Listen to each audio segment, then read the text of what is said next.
പരിശുദ്ധ പരമ ദിവ്യകാരുണ്യത്തിന് എന്നേരവും ആരാധനയും സ്തുതിയും പുകഴ്ചയും ഉണ്ടായിരിക്കട്ടെ. പരിശുദ്ധ പരമ ദിവ്യകാരുണ്യത്തിന് എന്നേരവും ആരാധനയും സ്തുതിയും പുകഴ്ചയും ഉണ്ടായിരിക്കട്ടെ. കൃപാസനം പ്രത്യക്ഷീകരണ മധ്യസ്ഥ പ്രാർത്ഥന നമുക്ക് ഏറ്റുചൊല്ലാം.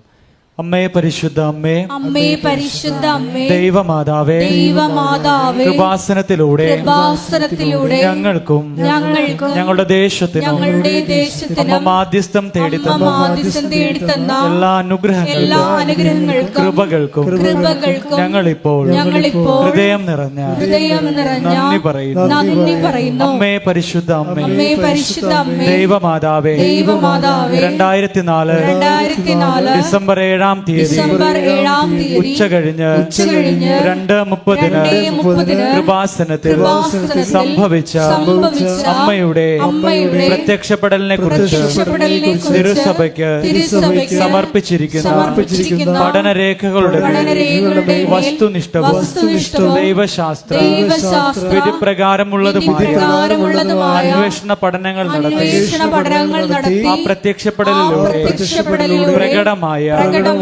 ദൈവമാതാവിന്റെ പ്രത്യേക കരുതലും സംരക്ഷണവും വെളിപ്പെടുത്തുന്ന പീഡിതരുടെ ആശ്വാസവും പ്രവാചകന്മാരുടെ രാജ്ഞിയും വാഗ്ദാനത്തിന്റെ പേടകവും പ്രപഞ്ച പ്രകൃതിയുടെ മാതാവുമായ പരിശുദ്ധ അമ്മയുടെ ഭക്തി തിരുസഭയിൽ കൂടുതൽ പ്രചരിച്ചു ജീവിതത്തിന്റെ ദുരന്ത അവസ്ഥകളിൽ അകപ്പെട്ട് കഴിയുന്ന അനേകായിരം മക്കൾക്ക് ദൈവത്തിന്റെ സാന്നിധ്യവും സന്ധിപ്പും കൂടുതൽ അനുഭവിക്കുക വഴി ആത്മീയ വിശുദ്ധിയും ദൈവശക്തിയും കൈവരിക്കുവാൻ ഞങ്ങളുടെ കുടുംബങ്ങളെ ഇടയാക്കണമേ. നമുക്ക് സ്തുതിച്ചു പ്രാർത്ഥിക്കാം. ഹല്ലേലൂയ, ഹല്ലേലൂയ, ഹല്ലേലൂയ. കർത്താവേ സ്തുതിക്കുന്നു, മഹത്വപ്പെടുത്തുന്ന നാമത്തിന് സ്തുതിയും പുകഴ്ചയും ഉണ്ടായിരിക്കട്ടെ. ഹല്ലേലൂയ, ഹല്ലേലൂയ. ആരാധന, ആരാധന, ഹല്ലേലൂയ.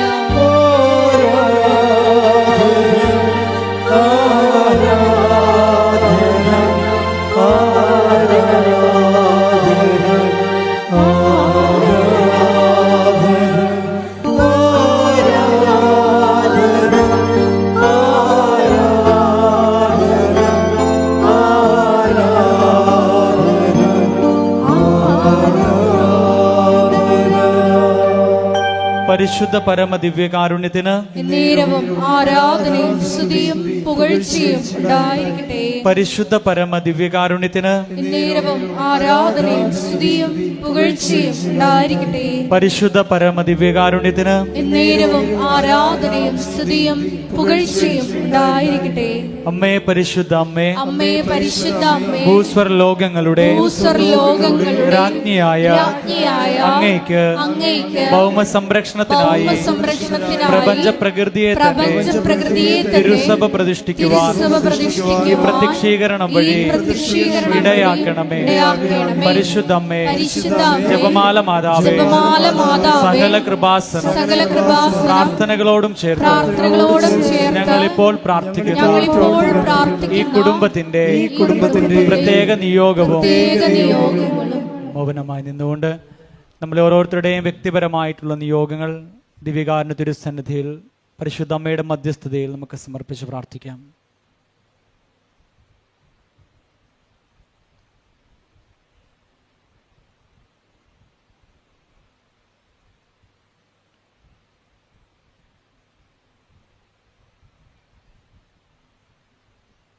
അമ്മയുടെ പ്രത്യക്ഷീകരണത്തിന്റെ ഈ അനുഗ്രഹവേളയിൽ ഞങ്ങൾക്ക് സാധിച്ചു തരുവാൻ കനിയണമേ. ആമേൻ. സ്തുതിച്ചു പ്രാർത്ഥിക്കാം. ഹല്ലേലൂയ, ഹല്ലേലൂയ. മഹത്വം, മഹത്വം. നാളിതുവരെ ഞങ്ങൾക്ക് ലഭിച്ച എല്ലാ കൃപകൾക്കും അനുഗ്രഹങ്ങൾക്കും നന്ദി പറയുന്നു. ഹല്ലേലൂയ, ഹല്ലേലൂയ. മഹത്വം, മഹത്വം. ആരാധന, ആരാധന. ഹല്ലേലൂയ, ഹല്ലേലൂയ. യേശുവേ നന്ദി. യേശു നീളം യേശു ഞങ്ങൾക്ക് വചനം നൽകണമേ എന്ന് പ്രാർത്ഥിക്കുന്നു. വചനത്താൽ ഞങ്ങളെ വിശുദ്ധീകരിക്കണമേ എന്ന് പ്രാർത്ഥിക്കുന്നു. ശക്തീകരിക്കണമേ എന്ന് പ്രാർത്ഥിക്കുന്നു. വഴി നടത്തണമേ എന്ന് പ്രാർത്ഥിക്കുന്നു. ഹല്ലേലൂയ, ഹല്ലേലൂയ. മഹത്വം, മഹത്വം. ആരാധന ആരാധന. ഹല്ലേലൂയ സ്തുതിക്കട്ടെ. ഹല്ലേലൂയ. ഹല്ലേലൂയ ഹല്ലേലൂയ ഹല്ലേലൂയ. യേശുവേ നന്ദി, ഹല്ലേലൂയ ഹല്ലേലൂയ യേശുവേ ആരാധന. യേശുവേ വചനം ശ്രവിക്കുവാൻ ഞങ്ങളെ ഒരുക്കണമേ എന്ന് പ്രാർത്ഥിക്കുന്നു. അഭിഷേകം നൽകണമേ. യേശുവേ നന്ദി, മഹത്വം മഹത്വം ഹല്ലേലൂയ മഹത്വം. ഹല്ലേലൂയ. കവനൻ്റെ വർക്കൗട്ട് ചെയ്യുന്ന നമ്മുടെ നിയോഗങ്ങൾ നിവൃത്തിയാകുന്ന കാലാവസ്ഥകളുണ്ട്. ഇത് പറയാൻ കാരണം കഴിഞ്ഞ സെപ്റ്റംബർ 7-ാം തീയതി ഞാനിവിടെ ഇല്ലായിരുന്നു, ഞാൻ കൽക്കട്ടയിലായിരുന്നു. അപ്പോൾ അവിടെ ഞാൻ ഉറങ്ങിയപ്പോൾ അന്ന് മാതാവിൻ്റെ ജന്മദിനത്തിൻ്റെ തലേ ദിവസം രാത്രിയാണത്. അപ്പോൾ എനിക്കൊരു സ്വപ്നമുണ്ടായി. ഞാൻ രാവിലെ എഴുന്നേറ്റ് അടുത്ത മുറിയിൽ പോയി. വിജയകുമാർ എൻ്റെ കൂടെ ഉണ്ടായിരുന്നു. പുള്ളി അടുത്ത മുറിയിലാണ് താമസിക്കണം. അപ്പോൾ ഞാൻ പറഞ്ഞു, സാറേ ഇന്ന് മാതാവിൻ്റെ ജന്മദിനമാണ്, ഹാപ്പി മെരിമസ് എന്നൊക്കെ പറഞ്ഞ് സാറിനെ വിഷ് ചെയ്തേച്ചും ഞാൻ സാറിനോട് പറഞ്ഞു, സാറേ ഇന്ന് വെളുപ്പിന് ഒരു 3 മണിയായപ്പോൾ അമ്മ പറഞ്ഞു കവനൻ്റിന് ഡിസ്പോസിഷൻ ഉണ്ടെന്ന് പറഞ്ഞ്. ഡിസ്പോസിഷൻ എന്ന വാക്കാണ് അമ്മ ഉപയോഗിച്ചത്. അപ്പോൾ ഞാൻ സാറിനോട് ഇത് പറഞ്ഞു. അപ്പോൾ എന്നോട് ചോദിച്ചു എന്താണ് ഡിസ്പോസിഷൻ എന്നോട് ചോദിച്ചു. അപ്പോൾ ഞാൻ പറഞ്ഞു, നമ്മുടെ മലയാളത്തിൽ എന്നാ പറയണത് ഡിസ്പോസിഷന്? അനുകൂലമായ ഒരു സ്ഥിതി, ഒരു നിലപാട്. അത് ഡിസ്പോസിഷൻ പല അർത്ഥമുണ്ട്. സ്പിരിച്വൽ ഡിസ്പോസിഷൻ ഉണ്ട്, ഇമോഷണൽ ഡിസ്പോസിഷൻ. ഒരു സ്വഭാവമാണ് ശരിക്കും പറഞ്ഞാൽ. അപ്പം അതിന് അപ്പോൾ സാറിനും അത് ആദ്യം പറഞ്ഞപ്പോൾ മനസ്സിലായില്ല ശരിക്കും. ഞാൻ പിന്നെ അത് ഈ ദിവസങ്ങളിലൊക്കെ അതിൻ്റെ കറക്റ്റ്നെസ് കിട്ടാൻ വേണ്ടി അങ്ങനെ പ്രാർത്ഥിച്ച് വെയിറ്റ് ചെയ്യുകയായിരുന്നു. അമ്മ എന്താ ഈ നിങ്ങൾ മാതാവിൻ്റെ കൂടെ ജീവിക്കുമ്പോൾ നിങ്ങൾക്കറിയാമല്ലോ, എല്ലാം ആദ്യം വേണ്ടത് ശ്രദ്ധയാണ് വേണ്ടത്. മാതാവിൻ്റെ ഉടമ്പടിയായി കഴിഞ്ഞാൽ പിന്നെ നിങ്ങൾ ശ്രദ്ധ വേണം നിങ്ങൾക്ക്. ഇപ്പം നിങ്ങൾക്ക് ഇപ്പോൾ പ്രഗ്നൻ്റ് ആയി കഴിഞ്ഞാൽ ഇപ്പോൾ നിങ്ങൾ കല്യാണം കഴിച്ചു, ഉടനെ പ്രഗ്നൻ്റായി കഴിയുമ്പോൾ എന്താ, അവർക്ക് നേരത്തെ പ്രഗ്നൻ്റ് ആകുന്നതിന് മുമ്പ് ഉണ്ടായിരുന്ന മാനസികാവസ്ഥ അല്ലല്ലോ. അവർക്ക് പ്രത്യേക കുഞ്ഞിനെക്കുറിച്ചാണ് പിന്നെ ശ്രദ്ധയുള്ളത്. കുഞ്ഞിനൊന്നും കേട് വരരുത് എന്ന രീതിയിൽ അവർ ഇരിപ്പ് നോക്കും, അവർ കിടക്കുമ്പോൾ നോക്കും, ചരിയണ നോക്കും, എല്ലാം നോക്കും. അപ്പോൾ അതെന്താ കാര്യം വെച്ച് കഴിഞ്ഞാൽ ആവശ്യമായ ഓക്സിജനും അതുപോലെ തന്നെ കുഞ്ഞിന് കിട്ടി സ്വസ്ഥമായി അത് വളരുക എന്നുള്ള ഒരു ഉദ്ദേശമാണ് അമ്മയ്ക്കുള്ളത്. അതൊരു ഡിസ്പോസിഷനാണ് ശരിക്കും പറഞ്ഞാൽ. ഇപ്പോൾ മനസ്സിലായില്ലേ കാര്യങ്ങൾ പെട്ടെന്ന്? അതാണ് എൻ്റെ കാര്യം. അത് അനുകൂലമായ നമ്മുടെ മാനസികമായ ഒരു സഹകരണം, അനുകൂലമായ സഹകരണം. അതിനാണ് അച്ഛൻ ക്ലൈമറ്റ് എന്ന് പറഞ്ഞത്, കവനൻ്റെ ക്ലൈമറ്റ്. ഈ കവനൻ്റെ ക്ലൈമറ്റ് ഈ ദിവസങ്ങളിൽ ഈ ദിവസങ്ങളിൽ വന്ന സാക്ഷ്യങ്ങളെല്ലാം ഞാൻ പരിശോധിക്കുകയായിരുന്നു. എവിടെയാണ് ഈ അമ്മ സെപ്റ്റംബർ 7 പറഞ്ഞ ക്ലൈമറ്റ് ഡിസ്പോസിഷൻ എവിടെയൊക്കെയാണ് ഉള്ളതെന്നാണ് ഞാൻ ഈ ദിവസങ്ങളിൽ സാക്ഷ്യം കേട്ടപ്പോൾ നോക്കിയത്. അപ്പോൾ അതിലെനിക്ക് കുറേ സാക്ഷ്യങ്ങൾ അങ്ങനെ കിട്ടി. ക്ലൈമറ്റ് ഡിസ്പോസിഷനുള്ള ഒത്തിരി സാക്ഷ്യങ്ങൾ കിട്ടി. അതിലൊരു സാക്ഷ്യം ജിൻസി അലക്സ് കൊല്ലങ്കോട്. അവിടെ സാക്ഷ്യം, അവിടെ ഭർത്താവിന് കിഡ്നിയുടെ അസുഖമാണ്. അപ്പോൾ ഉടനെ അവരെ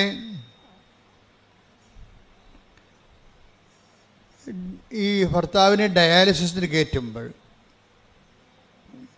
ഇവർക്കാണെങ്കിൽ കാര്യം അവർ ചെറുപ്പമാണ്.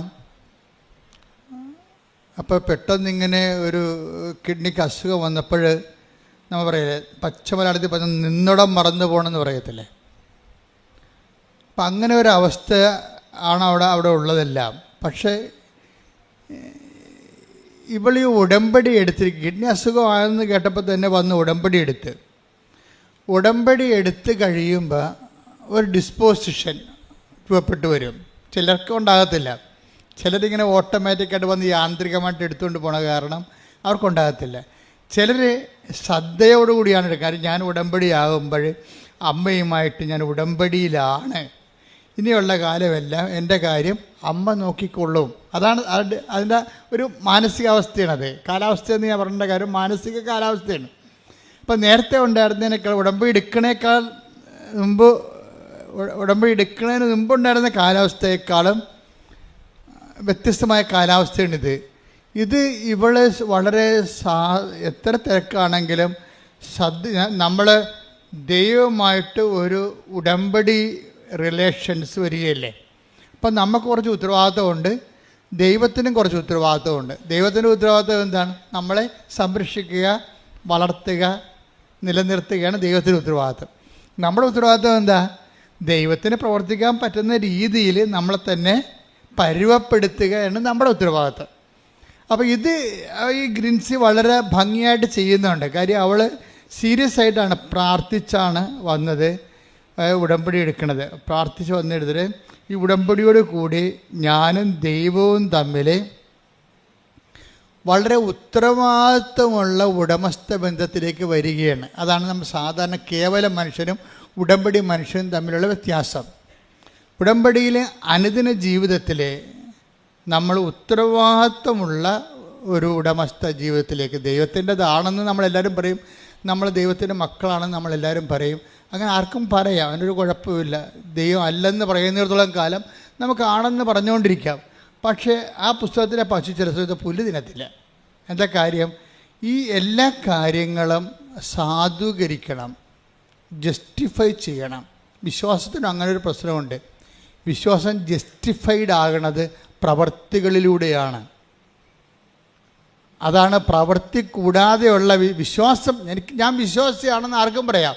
Take the bed of God. ശ്രുതികട ഹല്ലേലൂയ ഹല്ലേലൂയ ഹല്ലേലൂയ യേശുവേ നന്ദി ഹല്ലേലൂയ ഹല്ലേലൂയ. യാക്കോബ് 2:24 മനുഷ്യൻ വിശ്വാസം കൊണ്ട് മാത്രമല്ല, പറഞ്ഞേ, മനുഷ്യൻ വിശ്വാസം കൊണ്ട് മാത്രമല്ല പ്രവൃത്തികളാലുമാണ് നീതീകരിക്കപ്പെടുന്നതെന്ന് നിങ്ങൾ അറിയുന്നു. അപ്പൊ വിശ്വാസം കൊണ്ട്, അതിനെ വിശ്വാസത്തെ സാധൂകരിക്കുന്നതാണ് എന്ത്? നമ്മുടെ വിശ്വാസം ആത്മാർത്ഥമാണ്. നമ്മുടെ വിശ്വാസത്തെ അത് ആത്മാർത്ഥതയുള്ളതാണെന്ന് തെളിയിക്കാൻ ആർക്കാണ് ബാധ്യത? നമുക്ക് ബാധ്യതയുണ്ട്. എപ്പോഴും ശ്രദ്ധിക്കണം. അല്ല, ഞാനൊരു ക്രിസ്ത്യൻ കുടുംബത്തിൽ ജനിച്ചു, അല്ലെങ്കിൽ ഞാൻ അക്രൈസ്തവ കുടുംബത്തിൽ ജനിച്ചു, ഇപ്പോഴും ഞാൻ ഈശോയിൽ വിശ്വസിക്കണോ എന്ന് പറഞ്ഞിട്ട് കാര്യമില്ല. അത് സത്യമാണെന്ന് തെളിയിക്കാനുള്ള ബാധ്യത, ആത്മാർത്ഥത നമുക്കുണ്ടാകണം. അപ്പോൾ എങ്ങനെ ഈ ആത്മാർത്ഥതയാണ്, അതിൻ്റെ പിന്നിലുള്ള ആത്മാർത്ഥതയാണ് അതിനെ സാധൂകരിക്കണത്. പ്രാർത്ഥിക്കുക. കർത്താവേ, എൻ്റെ വിശ്വാസത്തെ അതിന് അനുയോജ്യമായ പ്രവർത്തനങ്ങളാൽ സാധൂകരിക്കാൻ എന്നെ സഹായിക്കണമേ. അപ്പൊ എല്ലാ വിഷയങ്ങളും പ്രാർത്ഥനയാണെങ്കിലും, ഇപ്പം നീ പ്രാർത്ഥിക്കണമെന്ന് വിചാരിക്കുമ്പോൾ I am so serious about this prayer എന്ന് ദൈവത്തോട് പറയാൻ വേണ്ടിയാണ് നമ്മൾ മുട്ടേന്ന് നിൽക്കണത്. അല്ലെങ്കിൽ ഇരുന്നാൽ മതിയല്ല, നമ്മൾ ഊണ് കഴിക്കാൻ വേണ്ടി ഇരിക്കുകയല്ലേ ചെയ്യണത്. അപ്പോൾ ഓരോ കാര്യത്തിനും ഓരോ ഡിസ്പോസിഷനുണ്ട്. ഓരോ കാര്യത്തിന്, എല്ലാ കാര്യത്തിനും കൂടി ഒരു രീതി അല്ലല്ലോ. ഇപ്പം നമ്മൾ ഇരുന്ന് നമ്മൾ കസേര ഇരുന്ന് ഊണ് കഴിക്കും. കസേര ഇരുന്നും ഒക്കെ പ്രാർത്ഥിക്കുകയും ചെയ്യാം, ദൈവം കേൾക്കും. കാര്യം പ്രാർത്ഥിക്കുന്നത് നമ്മളല്ലേ, മനസ്സിലല്ലേ പ്രധാനം. പക്ഷേ ഒരു ഫിസിക്കൽ ഡിസ്പോസിഷൻ അവിടെ വരും. എന്താ കാര്യം? I am so serious about this prayer, അതുകൊണ്ട് ഞാൻ മുട്ടേ നിൽക്കുന്നത്. കാര്യം ഇത് പ്രാർത്ഥനയ്ക്ക് വേണ്ടി മാത്രം ഉപയോഗിക്കുന്ന പൊസിഷനാണ്. അതാ വിഷയം. പ്രാർത്ഥനയ്ക്ക് വേണ്ടി മാത്രം ഉപയോഗിക്കുന്ന പൊസിഷൻ. നമുക്ക് നടന്നൊക്കെ പ്രാർത്ഥിക്കാം. ഞാൻ രാവിലെയൊക്കെ നടന്നാണ് പ്രാർത്ഥിക്കുന്നത്. പക്ഷേ അതിൻ്റെ പ്രോപ്പർ പൊസിഷൻ എന്താണ്? മുട്ട നിൽക്കുക എന്നുള്ളതാണ്. അപ്പോൾ അതാണ് ഒരു രീതി. അതേസമയം ഇന്ത്യൻ രീതി അനുസരിച്ച് സർവ്വസാഷ്ടാംഗമായിട്ട് വീണ് കിടക്കും. അതും ശരിയാണ്. കാര്യം എന്താണ്? അത് നമ്മൾ എല്ലാ വിഷയത്തെക്കാളും ദൈവത്തെ അംഗീകരിക്കുകയും ആരാധിക്കുകയും ചെയ്യുന്നത് സർവാംഗം സാഷ്ടാംഗം പ്രണാമം ചെയ്ത് കിടക്കും. ഞങ്ങളൊക്കെ കിടക്കും അതുപോലെ. അതിൻ്റെ കാര്യം വെച്ച് കഴിഞ്ഞാൽ ഇതെല്ലാം പ്രാർത്ഥനയുടെ ഡിപ്പോസിഷനാണ്. അങ്ങനെ കിടന്ന് ഉറങ്ങിപ്പോണവരും ഉണ്ടാകും. അപ്പോൾ ഉറക്കത്തിന് നമ്മൾ കിടക്കുകയാണ് ചെയ്യണത്. പക്ഷെ പ്രാർത്ഥനയ്ക്ക് നമ്മൾ കമന്നാണ് കിടക്കണത്. കേട്ടാ, ഉറക്കം നമുക്കത് ഇങ്ങനെയൊക്കെ ചരിഞ്ഞൊക്കെ കിടക്കാം അല്ലേ. പക്ഷേ സർവ്വസാഷ്ടാംഗം വേണം കിടക്കണത് എങ്ങനെയാണ്? കമന്നാണ് കിടക്കണത്. കൈ സ്വസ്തിക എഴുതി ശിരസിൻ്റെ മുന്നിൽ വെച്ച് കവന്ന് കിടക്കൂടാ. അപ്പോൾ വെച്ചാൽ സർവാംഗം നമ്മൾ സമർപ്പിക്കണം എന്നാണ് അവർ. അപ്പോൾ ഇതാണ് പൊസിഷൻ എന്ന് പറയുന്നത്, പ്രോപ്പർ പൊസിഷൻ. ഇതുപോലെ ഉടമ്പടിക്കും ഒരു പ്രോപ്പർ പൊസിഷനുണ്ട്. ഒന്നല്ല, ഒത്തിരി ഉണ്ട്. ഒത്തിരി പ്രോപ്പർ പൊസിഷൻസ് ഉണ്ട്. ഇതിൽ അതിൻ്റെ അത് നിലപാടുകളും വരും. നിലപാടുകൾ ഓരോ വിഷയത്ത് അതിൽ സമീപനങ്ങൾ വരും. നമ്മുടെ ഒരു സമീപനം. ഇപ്പോൾ എന്ത് ഉദാഹരണത്തിന്, ഇപ്പോൾ ഈ ജിൻസിയുടെ വിഷയം എന്താണ്? ജിൻസിയുടെ ഭർത്താവിന് അലക്സിനാണ് കിഡ്നി അസുഖം. ഇപ്പം ഡയാലിസിസ് നടന്നുകൊണ്ടിരിക്കുകയാണ്. ഡയാലിസിസ് നടന്നു കഴിഞ്ഞപ്പോൾ ഈ മനുഷ്യൻ, അതായത് രണ്ടുപേരും കൂടി വളരെ സന്തോഷമായിട്ട് ജീവിച്ചതാണ്, ചെറുപ്പക്കാരാണ്. പക്ഷെ പെട്ടെന്ന് അങ്ങോട്ട് കാലാവസ്ഥ മാറി വേറൊരു ലെവലിലായി. ഡയാലിസിസ് കഴിഞ്ഞോടുകൂടി ഇയാൾക്ക് എന്ത് സംഭവിക്കുന്നതിനെക്കുറിച്ച് ഇയാൾക്കൊരു ഐഡിയ ഇല്ല. ഇയാൾ തളർന്ന രീതിയിൽ ഇവളെ ഇങ്ങനെ നോക്കും. എന്താണ്, നമ്മൾ പിരികയാണല്ല എന്നുള്ള അതാണ് അവസ്ഥ. നോക്കിയേ, ഇങ്ങനെ നോക്കുമ്പോൾ അച്ഛൻ വന്ന് ലാസ്റ്റ് സാക്രമെൻ്റ് കൊടുക്കും, അവസാനത്തെ കൂദാശ കൊടുക്കും. അപ്പം അച്ഛൻ പോയി കഴിയുമ്പോൾ ആശുപത്രിയിൽ ബന്ധുക്കളെല്ലാം ഇവളെ കെട്ടിപ്പിടിച്ച് കരയും. ആ ഓരോ സിറ്റുവേഷൻസ് നോക്കി, ഈവൻസ് കണ്ടില്ലേ? അച്ഛൻ പോയി കഴിയുമ്പോൾ അവിടെ ഉണ്ടായിരുന്ന ബന്ധുക്കൾ, സ്വന്തപ്പെട്ടവരെല്ലാം ഈ ജിൻസിയെ കെട്ടിപ്പിടിച്ച് കരയും. എന്ന് വെച്ച് കഴിഞ്ഞാൽ അവളുടെ ഭർത്താവ് തീർന്ന് പോയി, ഈ ലോകത്തുനിന്ന് വിടപിരിഞ്ഞെന്ന രീതിയിലേക്ക് കഴിയും. പക്ഷേ ഇവള് പറയണത് ഞാൻ കരഞ്ഞില്ലെന്ന് പറയണം. അതാണ് ഡിസ്പോസിഷൻ. അതാണ് ഉടമ്പടി. ഒരു മനുഷ്യനെ എങ്ങനെയാണ് ചേഞ്ച് ചെയ്യണമെന്ന് നോക്കണം. ഈ വിഷയങ്ങളെല്ലാം എൻ്റെ മുമ്പിൽ നടന്നുകൊണ്ടിരിക്കുകയാണ്. പക്ഷെ ഞാൻ മാത്രം കരഞ്ഞില്ല. എന്താ കാര്യം? എനിക്കറിയാം അമ്മ ഏതെങ്കിലും നിമിഷം ഉടമ്പടി എടുത്തു കഴിഞ്ഞാൽ അമ്മയുമായിട്ട് ഉടമ്പടിയിലാണ്. അപ്പോൾ ഏതെങ്കിലും സമയത്ത് അമ്മ ഈ വിഷയം അറിയും. അച്ഛൻ വന്നതും അച്ഛൻ പോയതൊക്കെ ആദ്യം അറിഞ്ഞത് ആരാണ്? അമ്മ അറിഞ്ഞിട്ടുണ്ട്. ഇത് ഇതാണ് ഡിസ്പോസിഷൻ. ഇപ്പോൾ നിങ്ങൾക്ക് മനസ്സിലായില്ലേ? ഡിസ്പോസിഷൻ എന്ന് പറഞ്ഞാൽ മനസ്സിലായില്ലേ? അതായത് ഇത്രയും നമ്മുടെ ചുറ്റും ലോകം മുഴുവനും കലങ്ങി മറിയുമ്പോഴും ഉടമ്പടി എടുത്ത ആ ദൈവ പൈതൽ ഒരു ഉടമ്പടി നിലപാടുണ്ട്. ഉടമ്പടി സമീപനത്തിലൂടെ ദൈവത്തിൽ ആഴമായി വിശ്വസിച്ച് തൻ്റെ ഈ സംഘർഷങ്ങളിടയിലുള്ള തൻ്റെ വിശ്വാസം ഏറ്റുപറച്ചിൽ അങ്ങ് അറ്റ കൈയായിട്ട് നിൽക്കുകയാണ്. കരയാതെ അങ്ങ് ദൈവത്തിൽ ആഴമായി ശരണപ്പെട്ടുകൊണ്ട് നിൽക്കുകയാണ്. പെട്ടെന്നാണ് ഈ മനുഷ്യൻ്റെ ലക്ഷണം മാറണത്. പടപടാ ഇവളുടെ ഇതെല്ലാം ദൈവത്തിൽ നമ്മളുടെ ഒരു നിലപാട്, സമീപനമൊക്കെ പ്രാർത്ഥനയാണ്. പ്രാർത്ഥന ചുണ്ടുകൊണ്ട് മാത്രമുള്ളതല്ല. അതായത് ഈ ഇങ്ങനെയുള്ള സംഘർഷ സമയത്തുള്ള നമ്മുടെ ഇതൊക്കെ ഒരു ഉടമ്പടി നിലപാടാണ്. എന്താ, നമ്മൾ വെറുതെ ഒരു പ്രാർത്ഥിച്ചിരിക്കുകയല്ല, നമ്മൾ ദൈവവുമായിട്ട് ഒരു ഉടമ്പടി എടുത്തിരിക്കുകയാണ്. അപ്പം ദൈവവും നമ്മൾ ഈക്വൽ പാർട്ട്നേഴ്സാണ്. ഈ ഒരു വ്യവഹാരത്തിലെ ബന്ധത്തിൽ 50-50 പാർട്ട്ണറാണ് നമ്മൾ. പകുതി നമ്മളും പകുതി ദൈവവുമാണ്. അപ്പോൾ ഒരു പൊതുവായിട്ടുള്ള പദ്ധതിയാണ് ഉടമ്പടി. ദൈവവും നമ്മളുള്ള അതിലൊരു വിഷയമാണ് ഭർത്താവിൻ്റെ ഈ കിഡ്നിയുടെ അസുഖം ഭേദമാകണത്. എന്നിട്ട് പെട്ടെന്ന് പതുക്കെ അതായത് നമ്മുടെ ഭാഗത്തു നിന്നുള്ള പേയ്മെൻറ്റ്, ഇതാണ് പേയ്മെൻറ്റ് എന്ന് പറയുന്നത്. ഇപ്പോൾ നമ്മൾ അഡ്വാൻസ് കൊടുത്താൽ മാത്രം പോലെ, ഉടമ്പടി നിങ്ങൾ എടുക്കുമ്പോൾ നിങ്ങളൊരു അഡ്വാൻസ് കൊടുക്കുകയാണ്. എന്താ കാര്യം? ഇങ്ങനെയൊക്കെ ഉള്ളതെല്ലാം ദൈവത്തിന് വേണ്ടി ചെയ്തുകൊള്ളാമെന്ന് പറഞ്ഞൊരു അഡ്വാൻസ്. പക്ഷേ ദൈവം എന്നാ ചെയ്യണമെന്ന് പറയുമ്പോൾ അതിൻ്റെ ഫുൾ എമൗണ്ട് പേ ചെയ്യാൻ പറയും. പക്ഷേ ആൾക്കാർക്കത് മനസ്സിലാകത്തില്ല. ചിലർ പറയും സാധനം കിട്ടട്ടെ എന്നിട്ട് ഞങ്ങൾ ഫുൾ എമൗണ്ട് പേ ചെയ്യാൻ പറയും. എങ്ങനെ? എന്തെങ്കിലും ഒന്ന് നടക്കട്ടെ, ജോലി കിട്ടട്ടെ, അല്ലെങ്കിൽ വിസ കിട്ടട്ടെ, അല്ലെങ്കിൽ ജപ്തി നടപടി മാറട്ടെ, എന്നിട്ട് ഞങ്ങൾ പത്രം കൊടുക്കാമെന്ന് പറയും.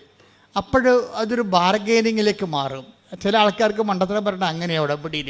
എന്നുവെച്ചാൽ അവർ ഫുൾ എമൗണ്ട് പേ ചെയ്യണതിന് മുമ്പ് ദൈവത്തോട് ചോദിച്ച് ദൈവം ഇങ്ങോട്ട് തരട്ടെ, തന്നു കഴിഞ്ഞിട്ട് ഞങ്ങൾ ഫുൾ എമൗണ്ട് പത്രം കൊടുക്കുകയോ രോഗികളെ പോയി കാണുകയോ എന്തെങ്കിലും ചെയ്യാമെന്ന് പറയും. പക്ഷെ നടക്കത്തില്ല. നിങ്ങൾ അങ്ങനെ ഒരാളായത് കൊണ്ട് തന്നെ നിങ്ങളിങ്ങനെ ദൈവത്തിനെ കൊണ്ട് എല്ലാം ചെയ്യിച്ചതിന് ശേഷം ദൈവത്തിന് വിശ്വാസത്തിൽ എടുക്കണില്ലല്ലോ. അതാണ് പ്രശ്നം. ചില ആൾക്കാർ ഒന്നും കിട്ടിയില്ലെങ്കിലും ശരി തനിക്ക് ചെയ്യാനുള്ളതെല്ലാം ചെയ്തു മാറ്റും, ഫുൾ എമൗണ്ട് പേ ചെയ്ത് കളയും. എന്താ കാര്യം? അവർ ദൈവത്തെ വിശ്വാസത്തിലെടുക്കുന്നു. ദൈവം എപ്പോഴായാലും ഈ വിഷയത്തിൽ ഇടപെടുമെന്ന് അവർക്ക് ആത്മാവിൽ. ഇതിനാണ് നിങ്ങളുടെ ഈ നമുക്കറിയാൻ പറ്റും ആത്മാവിലെ. അതായത് നിങ്ങൾ കുറച്ച് ക്ലിയർ ആണെങ്കിൽ ഈ സംശയത്തിൻ്റെ കാർമേഘം ഒന്നും ഇല്ലെങ്കിൽ, സംശയത്തെ കാർമേഘം എന്നാണ് വിളിക്കണത്. Take the word of God. യാക്കോബ് 1:6. യാക്കോബ് 1:6. സംശയിക്കാതെ വിശ്വാസത്തോടെ വേണം ചോദിക്കാൻ. സംശയിക്കുന്നവൻ കാറ്റിൽ ഇളകി മറിയുന്ന കടൽ തിരക്ക് തുല്യനാണ്.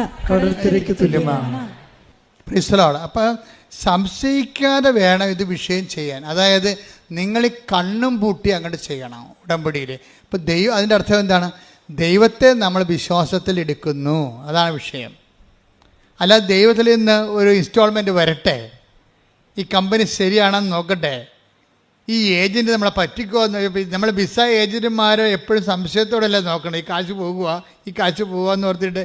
അതുപോലെ വിസ ഏജൻറ്റുമാരെ നിങ്ങൾ നോക്കണ പോലെ ദൈവത്തെ നോക്കുന്നുണ്ട് ചില ആൾക്കാർ. അതാണ് നിങ്ങൾക്ക് കളിപ്പ് വരണത്. അപ്പോൾ ദൈവത്തിന് അറിയാൻ പറ്റുമല്ലോ ഇത് സംശയമാണെന്ന്. സംശയത്തിൽ ഉടമ്പടി വർക്കൗട്ട് ചെയ്യത്തില്ല. സംശയത്തിൽ ഉടമ്പടി അത് സംശയം ഒരു നെഗറ്റീവ് ഡിസ്പോസിഷനാണ്. അത് പറഞ്ഞില്ലേ, കടൽ തിര പോലെയാണ്, ഇങ്ങനെ ഒന്നിനു പിറകെ ഒന്നായി വന്നിട്ട് അലസ്വസ്ഥപ്പെടുത്തിക്കൊണ്ടിരിക്കും. അപ്പോൾ അത് കട്ടൻഡേറ്റായിട്ട് ഇൻവെസ്റ്റ് ചെയ്യണതാണ് ഏറ്റവും നല്ലത്. പ്രാർത്ഥിക്കുക, കർത്താവായ ദൈവമേ, ഉടമ്പടി നിബന്ധനകളെ നിർബാധം നിറവേറ്റാൻ എനിക്ക് പ്രത്യേകമായ അഭിഷേകം നൽകണമേ. ശ്രുതികട ഹല്ലേലൂയ.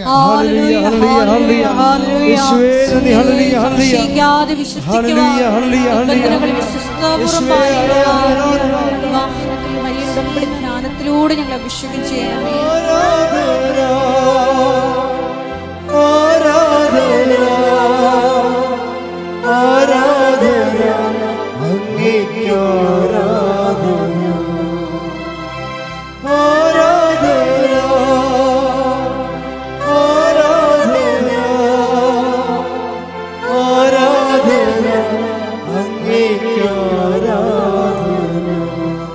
കുറേ ഘടകങ്ങളുണ്ട്. അതിൽ ഇവർ അച്ഛൻ സ്വന്തം ഭർത്താവിന് അന്ത്യകുദാശം നൽകി പിരിയുമ്പോൾ ബന്ധുക്കൾ ഇവിടെ കെട്ടിപ്പിടിച്ച് കരയുമ്പോൾ ഇവൾ വേങ്ങലടിച്ച് അവിടെ കൂടെ കരയേണ്ടതാണ്. ശരിക്കും പറഞ്ഞ് എല്ലാം തീർന്നെന്നും പറഞ്ഞുകൊണ്ട് കരയേണ്ടതാണ്.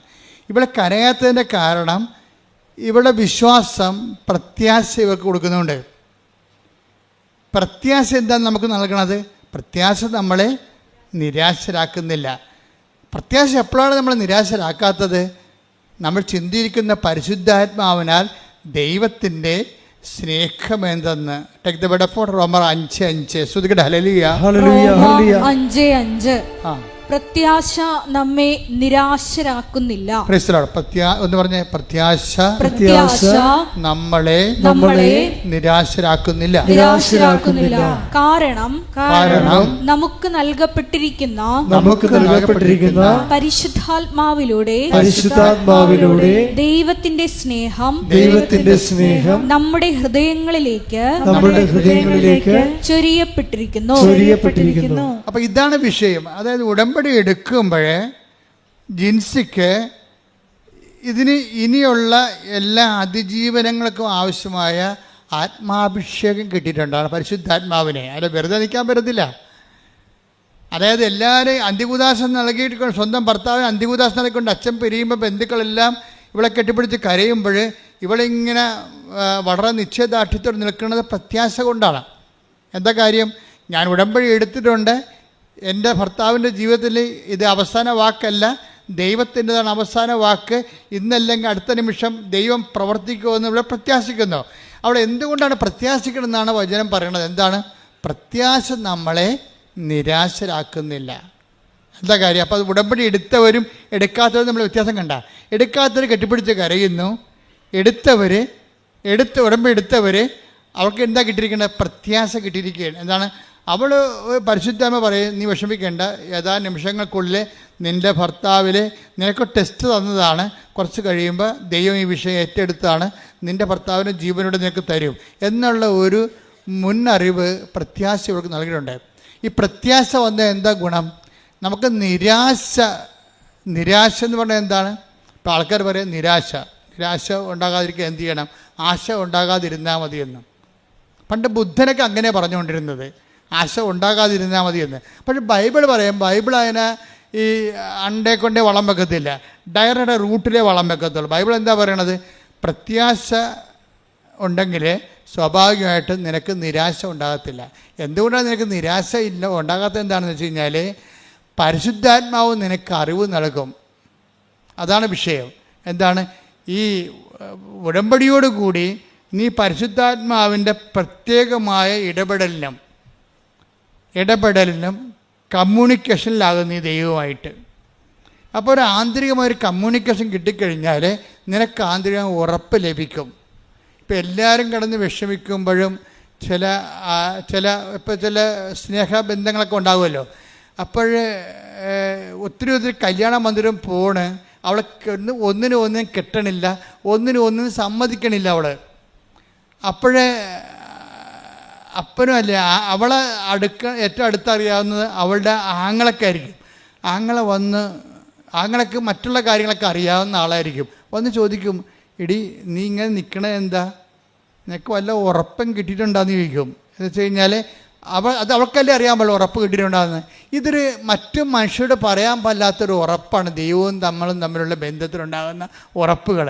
അതെപ്പോഴും ഇപ്പം നിങ്ങൾക്ക് മനസ്സിലായില്ലേ? ഞാൻ നിങ്ങൾക്ക് മനസ്സിലാകുന്ന ഭാഷയിലാണ് സംസാരിക്കുന്നത്. എന്ന് വെച്ച് കഴിഞ്ഞാൽ ഒരു ദൈവികമായ ആന്തരികമായ ഉറപ്പ് ഇവക്കുണ്ട്. എന്താണത്? ഇത് അവസാനമല്ല, ദൈവം ഇടപെടുമെന്ന്. ആ ഉറപ്പ് പക്ഷേ ഉടമ്പടി എടുക്കാത്തവർക്കില്ല. ഉടമ്പടി എടുക്കുമ്പോൾ എന്ത് നിങ്ങൾക്ക് സംഭവിക്കണം നിങ്ങൾ അറിയണം. നിങ്ങളിങ്ങനെ ഓരോ ആൾക്കാർ വന്നിട്ട് ഓരോ അപേക്ഷക്കത്ത് എഴുതിക്കൊണ്ടു നിൻ്റെ അടുത്ത് കെട്ടിത്താത്തിച്ച് പോണ പോലെ അങ്ങനെ ഈസിയായിട്ട് പോണവരെ പോകും. അവർക്ക് അത് മനസ്സിലാകത്തില്ല. പക്ഷേ ഇത് ഉടമ്പടി വളരെ കാമ്പെക്കൊണ്ട് ശ്രദ്ധയോടെ ക്ലാസ്സെല്ലാം കേട്ട് താൻ എന്തിനാണ് ഉടമ്പടി എടുക്കണതെന്ന് എന്ന് ഒക്കെ നല്ല നിശ്ചയത്തോടെ ഉടമ്പടി എടുക്കുന്നവർക്ക് അവരുടെ അറിവിന് ആനുപാതികമായ ഒരു അനുഭവം ഉണ്ടാകും.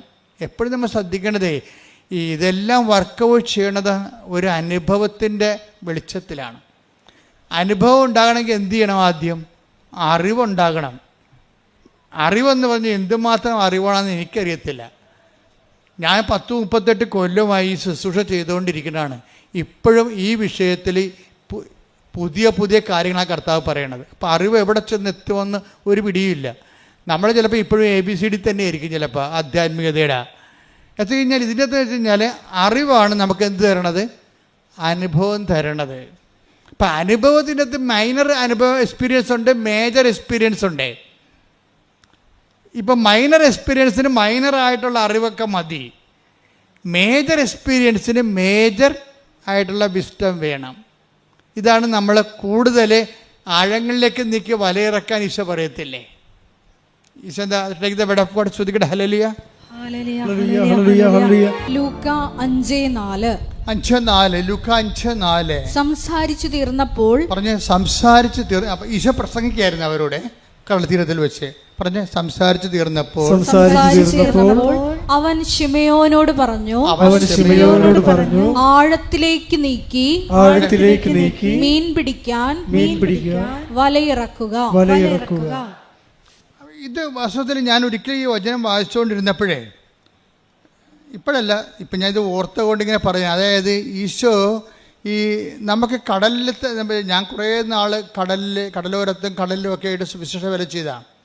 എപ്പോഴും വെള്ളം വെഞ്ചരിക്കാൻ പോവുകയും പിന്നെ വർഷമാകുമ്പോൾ എല്ലാ വള്ളങ്ങളും ഒരുമിച്ച് കൂട്ടിയിട്ട് അവരെ കുമ്പസാരിപ്പിക്കുകയും വള്ളത്തേക്ക് കടലിൽ ചെറുവള്ളങ്ങളിൽ പോയിട്ട് വലിയ വള്ളങ്ങൾ കയറി ബോട്ടുകളിൽ പോയി അവരെ വെഞ്ചരിക്കുകയും കത്തോലിക്കരെ കുമ്പസാരിപ്പിക്കുകയും ചെയ്യുന്ന ഒരു ശുശ്രൂഷയുണ്ട്. 10 കൊല്ലം ചെയ്തതാണ്.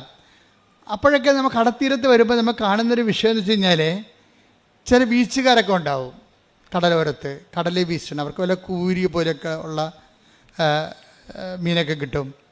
അവർക്ക് കണമ്പ്, മാലാൻ, അങ്ങനെയൊക്കെ ചെറിയ ചെറിയ മീനൊക്കെ കടത്തീരത്ത് കൂടി പോണ മീനുണ്ട്. പക്ഷെ നമ്മൾ ഈ അത് ലോ പ്രഷറിലുള്ളതാണ്. നങ്ക്, ഇതുപോലെ തന്നെ ചെമ്മീൻ, ഇതൊക്കെ ലോ പ്രഷറിൽ വർക്ക് ചെയ്യണതാണ്. അതിൻ്റെ ഒരു തീരത്തിൻ്റെ ഒരു പ്രത്യേകതയാണത്. അതുകൊണ്ട് ജീവിക്കുന്ന ഒത്തിരി പേരുണ്ട്. ഇപ്പോഴ് ഈ ആൾക്കാരൊക്കെ ടെർമക്കോൾ പോലൊക്കെ ഒരു വള്ളമൊക്കെ ഉണ്ടാക്കി അതിൽ തുഴഞ്ഞ് ഒറ്റക്ക് പോയി. ഇപ്പോൾ ആൾക്കാർ ഒരാൾ മതി അതിൻ്റെ അടുത്ത് പോകാൻ. ഇപ്പോൾ ആ മേഖലയിൽ നിന്നെല്ലാം ആൾക്കാരെല്ലാം പഠിച്ച് വേറെ തൊഴിലിന് പോവുകയാണ്. ഇനിയിപ്പോൾ ആ മേഖലയിൽ നാളെ ഹൈടെക് വരും. ഇപ്പോഴും നമ്മൾ ജപ്പാനിലൊക്കെ കാണുന്ന പോലെ ഡ്രോണൊക്കെ കൊണ്ടാണ് ഇപ്പോൾ ജപ്പാനിലൊക്കെ വല ഇറക്കുന്നത്. വലയും കൊണ്ട് ഡ്രോൺ പോയിക്കൊള്ളൂ. ഡ്രോൺ തന്നെ കടലിൽ വല ഇട്ടിട്ട് തിരിച്ചു വരുന്നുള്ളൂ. എന്നിട്ട് ചെറിയൊരു ബീഞ്ച് പോലെ സാധനം വെച്ചിട്ട് തന്നെത്താൻ വലിക്കും. ഒരു കടലിൽ പോകേണ്ട കാര്യമില്ല. ഇപ്പം കാലങ്ങൾ അങ്ങോട്ട് മാറുകയാണ്. നാളെ നനഞ്ഞിട്ടുള്ള പരിപാടിയൊന്നുമില്ല, അപകടമില്ല, എല്ലാം. പക്ഷേ ആഴങ്ങളിലേക്ക് നിൽക്കാനൊന്നും ഇവർക്ക് പറ്റത്തില്ല. ആഴങ്ങളിലേക്ക് നിൽക്കണമെങ്കിൽ തിരുത, അറക്ക പോലെയുള്ള വലിയ വലിയ മീനുകൾ ഹൈ പ്രഷറിൽ താമസിക്കുന്നതാണ്. നല്ല ആഴങ്ങളിലേക്ക്. ഈ അനുഭവത്തിലും അങ്ങനെ ഒരു പ്രശ്നമുണ്ട്. നിങ്ങൾ പനി മാറുക, നെഞ്ചുവേദന മാറുക, വേർപ്പ് മാറുക, അങ്ങനെയുള്ള കൊച്ചു മീനുകളെ പിടിക്കണമെങ്കിൽ നിങ്ങളുടെ ഈ ലോ ഫെയ്ത്ത് മതി, ചെറിയ ഫെയ്ത്ത് മതി. ചെറിയ വിശ്വാസം കൊണ്ടൊക്കെ നടക്കും. പക്ഷേ ഒരു സീരിയസ് അഗ്നി പരീക്ഷ വന്നു കഴിഞ്ഞാൽ അത് വലിയ മീനാണ്. അതിന് ആധ്യാത്മികതയുടെ ആഴങ്ങളിലേക്ക് പോകണം. എന്താ കാര്യം? ചൊല്ലൽ കൊണ്ട് പറ്റത്തില്ല. പിന്നെ എന്താണ്? ചെയ്യൽ വേണം. എന്ന് ചെയ്യുമ്പോൾ എന്താ സംഭവിക്കണത്? നമ്മൾ ചൊല്ലുന്ന കാര്യത്തിൽ നമ്മൾ സീരിയസ് ആയിട്ട് വിശ്വസിക്കുന്നു, നമ്മൾ പറയുന്ന കാര്യം. അതുകൊണ്ടാണ് ഉടമ്പടിയിലെ കുറേ അധികം ഇപ്പോൾ ഈ വൈശാഖ് എന്നും പറഞ്ഞ് സാക്ഷ്യം ഉണ്ടായിരുന്നു ഈ ദിവസങ്ങളിൽ. വൈശാഖിൻ്റെ വിഷയം എന്ന് വെച്ചാൽ, വൈശാഖ് പണ്ട് കൃപാസനത്തിൻ്റെ ഒരു ശത്രുവായിരുന്നു. കൃപാസനത്തിൻ്റെ ഏറ്റവും വലിയ മിത്രങ്ങൾ ആകാൻ പോണവർ ആദ്യം ശത്രുവാകും, പിന്നീട് അവർ മിത്രങ്ങളാകണത്. കാര്യം വെച്ച് കഴിഞ്ഞാൽ ഇവരിലൂടെ കൃപാസനത്തെ വളർത്തിയത് മുഴുവനും കൃപാസനത്തിൻ്റെ മിത്രങ്ങളെ പോലെ തന്നെ ശത്രുക്കൾക്കും പ്രാധാന്യം ഉണ്ടായി ഒരു കാലത്ത്. കാര്യം ഇവിടെ ആദ്യം അറ്റാക്ക് ചെയ്തത് യുക്തിവാദികളാണ്. മാസങ്ങളോളം അവർ യോഗം ചേർന്ന് ഈ അടയാളങ്ങളൊക്കെ കണ്ടിട്ട് ആൾക്കാർക്കൊക്കെ ഒരു വിശ്വാസം കുറവുള്ളവർക്ക് അസ്വസ്ഥത ഉണ്ടാകുമല്ലോ. വിശ്വാസം കുറവുള്ളവർക്കും ദൈവത്തെ ചുമ്മാ ഒരു ആഡംബരമായിട്ടും അധികാരത്തിനായിട്ട് ഉപയോഗിക്കുന്നവരുണ്ട്. അവർക്കെല്ലാം അടയാളങ്ങൾ അസ്വസ്ഥത ഉണ്ടാക്കും. അപ്പം അതുപോലെ അങ്ങനെ ഒരു കാലം ഉണ്ടായിരുന്നു ഇവിടെ. പക്ഷേ അതിലൊരാളായിരുന്നു ഈ വൈശാഖ് എന്ന് പറഞ്ഞ ആൾ. ഇത് തട്ടിപ്പാണ്, ഭൂലോക തട്ടിപ്പാണ്, ആനകൂന എന്നൊക്കെ പറഞ്ഞ് പൈസ ഉണ്ടാക്കാൻ വേണ്ടിയാണെന്നൊക്കെ 10, 20, 25, 40 കേരളത്തിൽ ഏറ്റവും കൂടുതൽ അറ്റാക്ക് വാങ്ങിച്ച ഒരു വൈദികനാണ് ഞാൻ ഒരു കാലത്ത്. ഞാൻ കൂളായിട്ടേക്ക് എൻ്റെ ജപമാല ഉള്ളിടത്തോളം കാലം ആർക്കും തോൽപ്പിക്കാൻ പറ്റത്തില്ല. എന്താ കാര്യം? ജപമാല മാതാവിൻ്റെ നമുക്ക് ഏറ്റവും വലിയ ശക്തമായ മധ്യസ്ഥ പ്രാർത്ഥന. മാതാവിൻ്റെ പ്രാർത്ഥന അല്ലത്, അത് രക്ഷാകര പ്രാർത്ഥന മാതാവിൻ്റെ മധ്യസ്ഥത്തിലാണ് ലോഞ്ച് ചെയ്യണത്.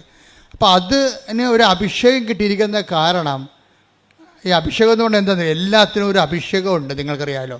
ഇപ്പം തന്നെ അവളുടെ പേര് ജിൻസി. അച്ഛൻ സ്വന്തം ഭർത്താവിന് അന്ത്യകൂദാശം കൊടുത്ത് പോകുമ്പോൾ എല്ലാ ബന്ധുക്കളും കെട്ടിപ്പിടിച്ച് കരയുമ്പോൾ ജിൻസി എന്താ കരയാത്തത്? അതിനാണ് ഈ അഭിഷേകം എന്ന് പറയണത്. ഒക്കെ മനസ്സിലായില്ല? അല്ലാതെ എണ്ണ കൊണ്ടൊന്ന് തലക്കോരി ഒഴിക്കണേനല്ല അഭിഷേകം എന്ന് പറയണത്. അതിനും പറയാം. പക്ഷേ ആന്തരികമായ അഭിഷേകമുണ്ട്. ഈ ബാഹ്യമായ അടയാളങ്ങളൊക്കെ അർത്ഥവത്താകണമെങ്കിലും അനാചാരങ്ങൾ അല്ലാതായിരിക്കണമെങ്കിലും ആന്തരികമായ അത് ഉദ്ദേശിക്കുന്ന സൂചന ആന്തരികമായി നടക്കണം. ആ മനുഷ്യനെ ആന്തരികമായി ആ അഭിഷേകം നടക്കാത്തോളം കാലം എണ്ണയല്ല, പെട്രോൾ ഒഴിക്കണത്, എണ്ണ ഒഴിക്കണതെല്ലാം കണക്കാണ്. ആന്തരികമായ ഒരു അഭിഷേകമുണ്ട് എല്ലാത്തിനും. ദൈവകൃപ പ്രവർത്തിക്കണത് ആന്തരികമാണ്. അതുകൊണ്ടാണ് കൃപയെക്കുറിച്ച് പറയുമ്പോൾ എന്താ പറയണത്? കർത്താവിൻ്റെ കൃപ പറഞ്ഞേ, കർത്താവിന്റെ കൃപ അവന്റെ ആത്മാവിന്റെ കൂടെ ഉണ്ടായിരിക്കട്ടെ. അവന്റെ ആത്മാവോട് കൂടെ അപ്പൊ ഉണ്ടായിരിക്കട്ടെ. തലയുടെ കൂടെ ഉണ്ടാകുകയല്ല, കൃപ തലയിലല്ല ഇരിക്കണത്, തലയുടെ മുകളിലും അല്ല ഇരിക്കണത്. ഗലാത്യ 6:18. ഗലാത്യ 6:18. സഹോദരരെ, പറഞ്ഞ സഹോദരങ്ങളെ, നമ്മുടെ കർത്താവായ യേശുക്രിസ്തുവിന്റെ കൃപ നിങ്ങളുടെ ആത്മാവിനോട് കൂടെ ഉണ്ടായിരിക്കട്ടെ. കൃപ ആത്മാവിൽ അഭിഷിക്തമാകുന്ന കൃപയുടെ സൂചനയായിട്ടാണ് നമ്മൾ ശിരസ്സിലെ അഭിഷേകം മേടിക്കണത്. അപ്പോൾ ശിരസ്സിലെ അഭിഷേകം ചെയ്തില്ലെങ്കിലും അനുദിന ജീവിതത്തിൽ സാധാരണ മനുഷ്യർക്ക് അവരുടെ ജീവിത പ്രതിസന്ധി അതിജീവിക്കാൻ ആവശ്യമായ ആന്തരികമായ കൃപ അവർക്ക് ലഭിക്കും. അതിനെയാണ് ഇൻട്രിൻസിക് അനോയിൻറ്റിങ് എന്ന് പറയണത്. അത് പരിശുദ്ധാത്മാവ് നമുക്ക് ലഭിച്ചിരിക്കുന്ന തോതനുസരിച്ചാണ് നമുക്കത് ഫീൽ ചെയ്യണത്. ഭർത്താവ് മരിച്ചു എന്ന് പറഞ്ഞുകൊണ്ട് ബന്ധുക്കൾ കെട്ടിപ്പിടിച്ച് കരയുമ്പോഴും എല്ലാവർക്കും കരച്ചിൽ, ഭാര്യയ്ക്ക് മാത്രം കരച്ചിലില്ല. കാര്യം എന്താണ്? അവൾക്കതിന് ആന്തരിക അഭിഷേകം കിട്ടിയിരിക്കുകയാണ്. റോമ 5:5 വെച്ചാണ്. എന്താണ്? കഷ്ടത സഹനശീലവും. പറഞ്ഞേ, കഷ്ടത സഹനശീലവും, സഹനശീലം ആത്മധൈര്യവും. അല്ല, ആത്മധൈര്യമാണ് അവർക്ക് കിട്ടിയിരിക്കണത്. ആത്മധൈര്യം കിട്ടിയിരിക്കുകയാണ്. അതിനാണ് ആന്തരിക അഭിഷേകം എന്ന് പറഞ്ഞത്. ആത്മധൈര്യം പ്രത്യാശയം നമുക്ക് നൽകിയിരിക്കുന്നു. അതെങ്ങനെ നൽകിയിരിക്കുന്നതാണ്? പരിശുദ്ധാത്മാവിനാലാണ്. നമ്മൾ ചിന്തിയിരിക്കുന്ന പരിശുദ്ധാത്മാവിനാൽ ദൈവത്തിന്റെ സ്നേഹം എന്തെന്ന് നമ്മൾ അറിയുന്നു. അപ്പൊ ഈ ആന്തരിക അഭിഷേകവും പരിശുദ്ധാത്മാവും ദൈവത്തിന്റെ സ്നേഹവും തമ്മിൽ ബന്ധമുണ്ട്. എന്താ കാര്യം വെച്ച് കഴിഞ്ഞാൽ, പരിശുദ്ധാത്മാവ് നിറയുമ്പോൾ നമുക്ക് എന്താ സംഭവിക്കണത്? അത് പരിശുദ്ധാത്മാവിനെ നിലനിർത്താൻ ആവശ്യമായ ഇന്റേണൽ ഡിസ്പോസിഷൻ ഉണ്ട്. അതാണ് മാതാവ് സെപ്റ്റംബർ 7 പറഞ്ഞത്. ഡിസ്പോസിഷൻ, പരിശുദ്ധാത്മാവിനെ നിലനിർത്താനുള്ള ആന്തരികമായ ഒരു ഡിസ്പോസിഷൻ. ആ ഡിസ്പോസിഷൻ ഉണ്ടെങ്കിൽ എന്താ സംഭവിക്കണത്? പരിശുദ്ധാത്മാവിൻ്റെ ഫലമാണ് എന്ത്? ദൈവസ്നേഹം. ഈ നമ്മൾ ചിന്തിയിരിക്കുന്ന പരിശുദ്ധാത്മാവ്, take the bed of God, അതായത് പരിശുദ്ധാത്മാവിൻ്റെ ഫലമാണ് ദൈവസ്നേഹം. ഇപ്പൊ സ്നേഹം, പരിശുദ്ധാത്മാവിന്റെ ഫലങ്ങള് ഗലാത്യർ 5:22. എന്നാൽ ആത്മാവിന്റെ ഫലങ്ങൾ സ്നേഹം, ആനന്ദം, സമാധാനം, ക്ഷമ, ദയ, നന്മ, വിശ്വസ്തത, സൗമ്യത, ആത്മസംയമനം ഇവയാണ്. ഈ ജിൻസി എന്ന് പറയുന്ന സഹോദരിക്ക് ഈ സംഭവങ്ങൾ ഇപ്പൊ എല്ലാം കിട്ടിയ പോലെയാണ് അല്ലേ? എന്തൊക്കെയാണുള്ളത്?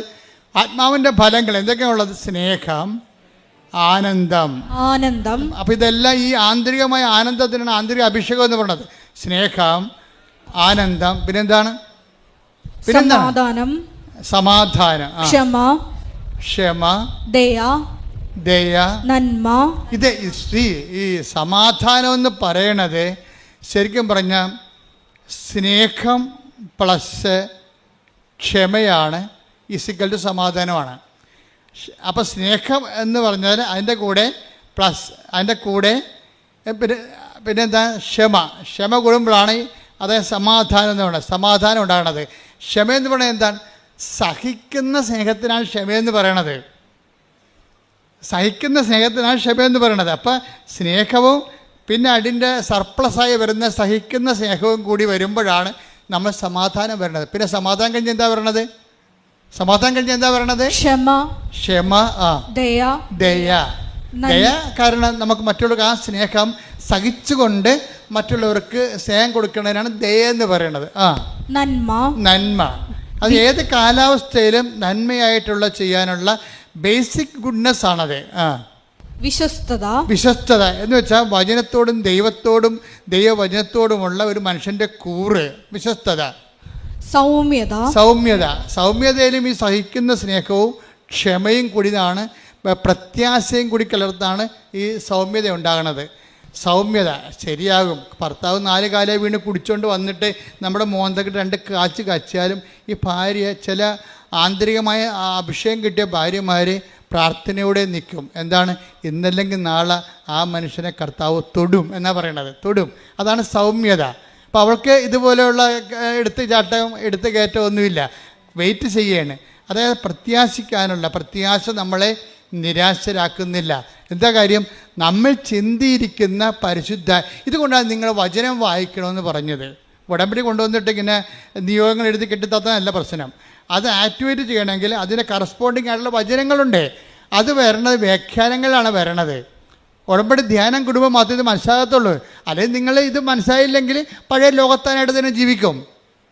ലോകത്താനായിട്ട് തന്നെ ജീവിക്കും.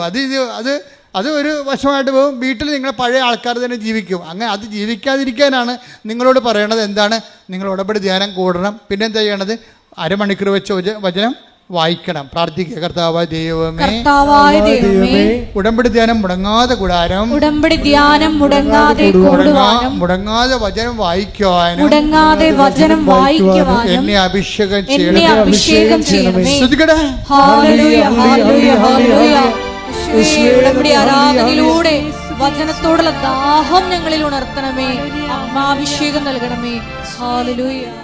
ഈ ജിൻസി എന്ന് പറയുന്ന സഹോദരിയെ കുറിച്ചല്ല നമ്മൾ പറഞ്ഞുകൊണ്ട് ഈ അലക്സിൻ്റെ ഈ അന്ത്യകുദാശ കൊടുത്തെന്ന് പറഞ്ഞ അലക്സിനെ ജിൻസിയുടെ ആ ഉള്ളിലുണ്ടായിരുന്ന ദൈവം കൊടുത്ത വെളിപാട് പോലെ തന്നെ അവിടുന്ന് പൂർണ്ണമായി സുഖപ്പെടുത്തി നടത്തിക്കൊണ്ടാണ് അവൾ തിരിച്ച് വീട്ടിലോട്ട് പോരണത്. ആ സാക്ഷ്യം അവസാനിക്കണം അങ്ങനെയാണ്. അതായത് നിങ്ങൾ ഇപ്പം എന്താ സംഭവിച്ചിരിക്കുന്നത് വെച്ചാൽ എന്താണ് ജിൻസിയുടെ ജീവിതത്തിൽ സംഭവിച്ചതെന്ന് ചോദിച്ചാൽ ഞാൻ പറയും, ജിൻസി മൈനർ മിറക്കിളിൽ നിന്ന് മേജർ മിറക്കിളിലേക്ക് ചേഞ്ച് ചെയ്ത്. മനസ്സിലായില്ല? അറിവ് എന്താ പറയണത്? അറിവ് നമുക്കെന്ത് തരുന്നു? അനുഭവം തരുന്നു. ഈ അനുഭവത്തിൽ തന്നെ എന്തൊക്കെയാണ് ഉള്ളത്? മൈനർ എക്സ്പീരിയൻസ് ഉണ്ട്, മേജർ എക്സ്പീരിയൻസ് ഉണ്ട്. ചില ആൾക്കാരൊക്കെ ഈ മൈനർ എക്സ്പീരിയൻസ് മാത്രം കിട്ടി മൂക്കിലെ പനിമാർ, മുട്ടയപ്പനിമാർ എന്നൊക്കെ പറഞ്ഞുകൊണ്ട് കുറച്ച് കഴിയുമ്പോൾ മരിച്ചു പോകും. അവരുടെ ജീവിതത്തിൽ മൈനർ എക്സ്പീരിയൻസ് മാത്രമേ ഉള്ളൂ അവർക്ക്. എന്താ കാര്യം? അവിടെ അറിവ് മൈനറാണ്. അതുകൊണ്ടാണ് ഈശോ പറഞ്ഞത്, നിങ്ങൾ ആഴങ്ങളിലേക്ക് നീക്കി വൻമീനുകളെ പിടിക്കാൻ, കൃപയുടെ വൻമീനുകളെ പിടിക്കണം. എന്നുവെച്ചാൽ കുറച്ച് ആധ്യാത്മികതയുടെ ആഴങ്ങളിലേക്ക് നീങ്ങണം. ഉടമ്പടിയുടെ ഒരു പ്രഖ്യാപന ലക്ഷ്യം എന്താ? ഉടമ്പടി നിങ്ങളെ ആധ്യാത്മികതയുടെ ആഴങ്ങളിലേക്ക് നീക്കുന്നു. അതപ്പം നിങ്ങൾക്ക് ഇപ്പം ജിൻസിയെ സംബന്ധിച്ചുള്ള എന്താ സംഭവിച്ചിരിക്കുന്നത്?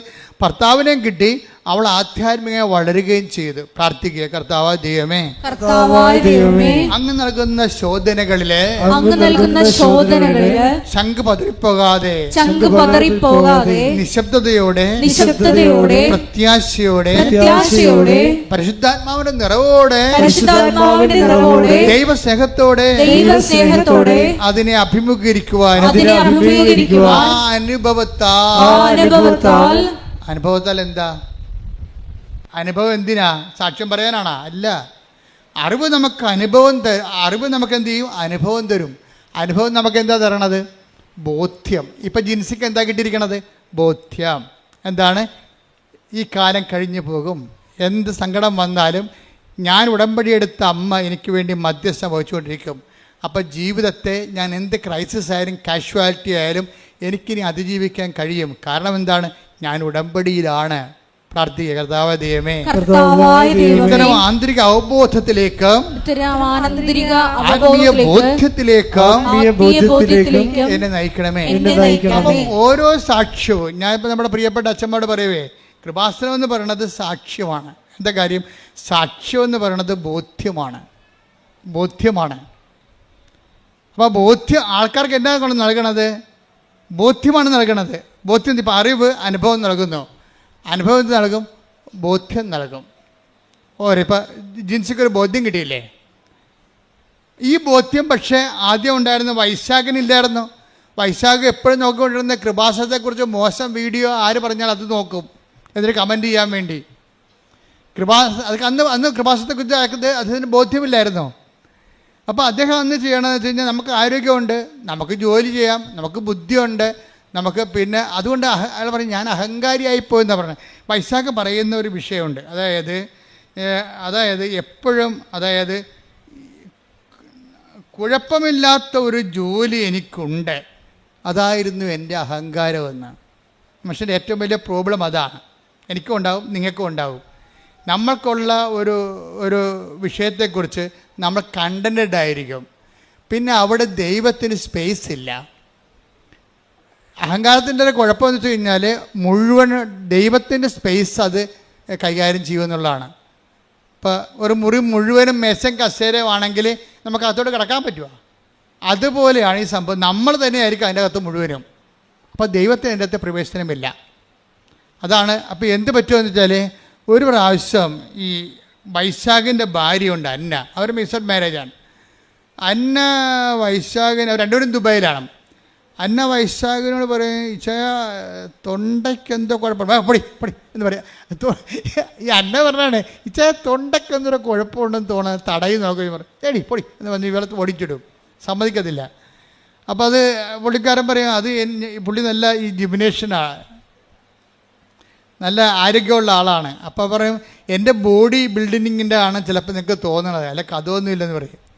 പക്ഷേ 2 ആഴ്ച കഴിയുമ്പോൾ പിന്നെ അന്ന പറയും അച്ഛാ തൊണ്ടയ്ക്ക് എന്ത് കുഴപ്പമുണ്ടല്ലോ എന്ന് പറയും.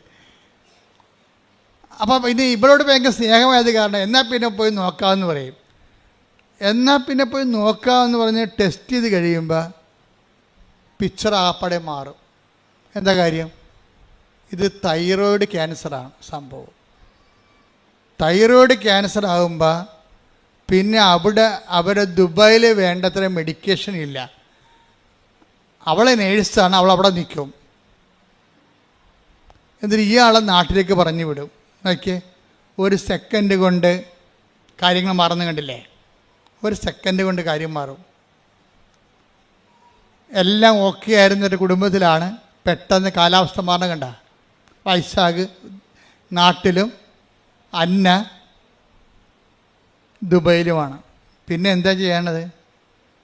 അപ്പോൾ ഇതൊരു ഓപ്പറേഷനിലേക്കാണ് പോണത്. നാട്ടിൽ വന്നും അത് സ്കാൻ ചെയ്തെടുത്ത് നോക്കിയപ്പോഴും അത് തൈറോയിഡിൽ ക്യാൻസർ തന്നെയാണ്. അതോടുകൂടി ഈ മനുഷ്യൻ അസ്തമിക്കാൻ തുടങ്ങും. വല്ലാത്ത രീതിയിൽ വിഷമവും വേദനയും കാലാവസ്ഥ മുഴ അങ്ങനെ വലുതാകാൻ തുടങ്ങും.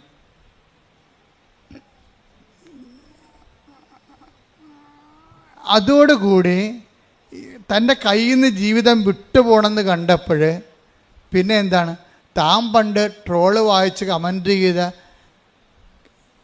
ആ സ്ഥലത്തേക്ക് ഈ മനുഷ്യൻ തിരിച്ചു വരും. ആൾ തിരിച്ചു വന്ന് കണ്ടില്ലേ? കാര്യം അവസാനത്തെ അഭയം. അപ്പോൾ എനിക്ക് മനസ്സിലായി കൃപാസനത്തിൽ വരാം. പണ്ട് ഭാര്യയുമായിട്ട് ഒന്ന് വന്നതാണ്.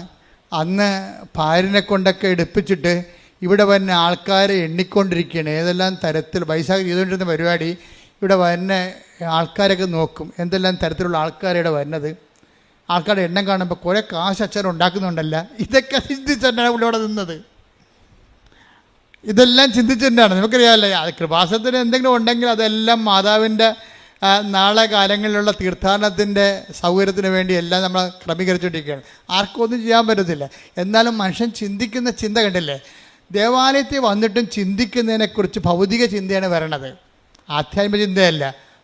ഈ കുരങ്ങനെ കൊണ്ട് ചൂട് പായസം കുഴപ്പിച്ചിട്ടുണ്ടെങ്കിൽ പറഞ്ഞാൽ ഭാര്യനെ കൊണ്ട് ഉടമ്പടി എടുത്തിട്ട് ഭർത്താവ് ലോകകാര്യങ്ങൾ പറഞ്ഞുകൊണ്ട് ഇവിടെ ഇരിക്കുകയാണ് ഇതിൻ്റെ അകത്ത്.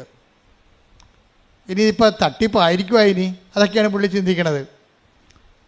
പക്ഷേ ഇത് എടുത്തു കഴിഞ്ഞ് പോയതിന് ശേഷമാണ് പിന്നീട് പുള്ളിക്കാരന് ഈ ഡെവലപ്മെൻറ്റ്സ് ഉണ്ടാകണത്. അതോടുകൂടി പുള്ളി വല്ലാത്തൊരവസ്ഥയിലാവും. അതിനുശേഷം 2 പേരും അങ്ങനെ ഉടമ്പടി എടുക്കും. ഉടമ്പടി എടുക്കുമ്പോൾ വൈശാഖ് പറയണത് എനിക്ക് ലൈഫ് തരണമെങ്കിൽ, തിരിച്ചു തരികയാണെങ്കിൽ ഞാൻ നിത്യതയെ ലക്ഷ്യമാക്കി ജീവിക്കുമെന്നാണ്. എന്ന് ഉടമ്പടി തുടരും.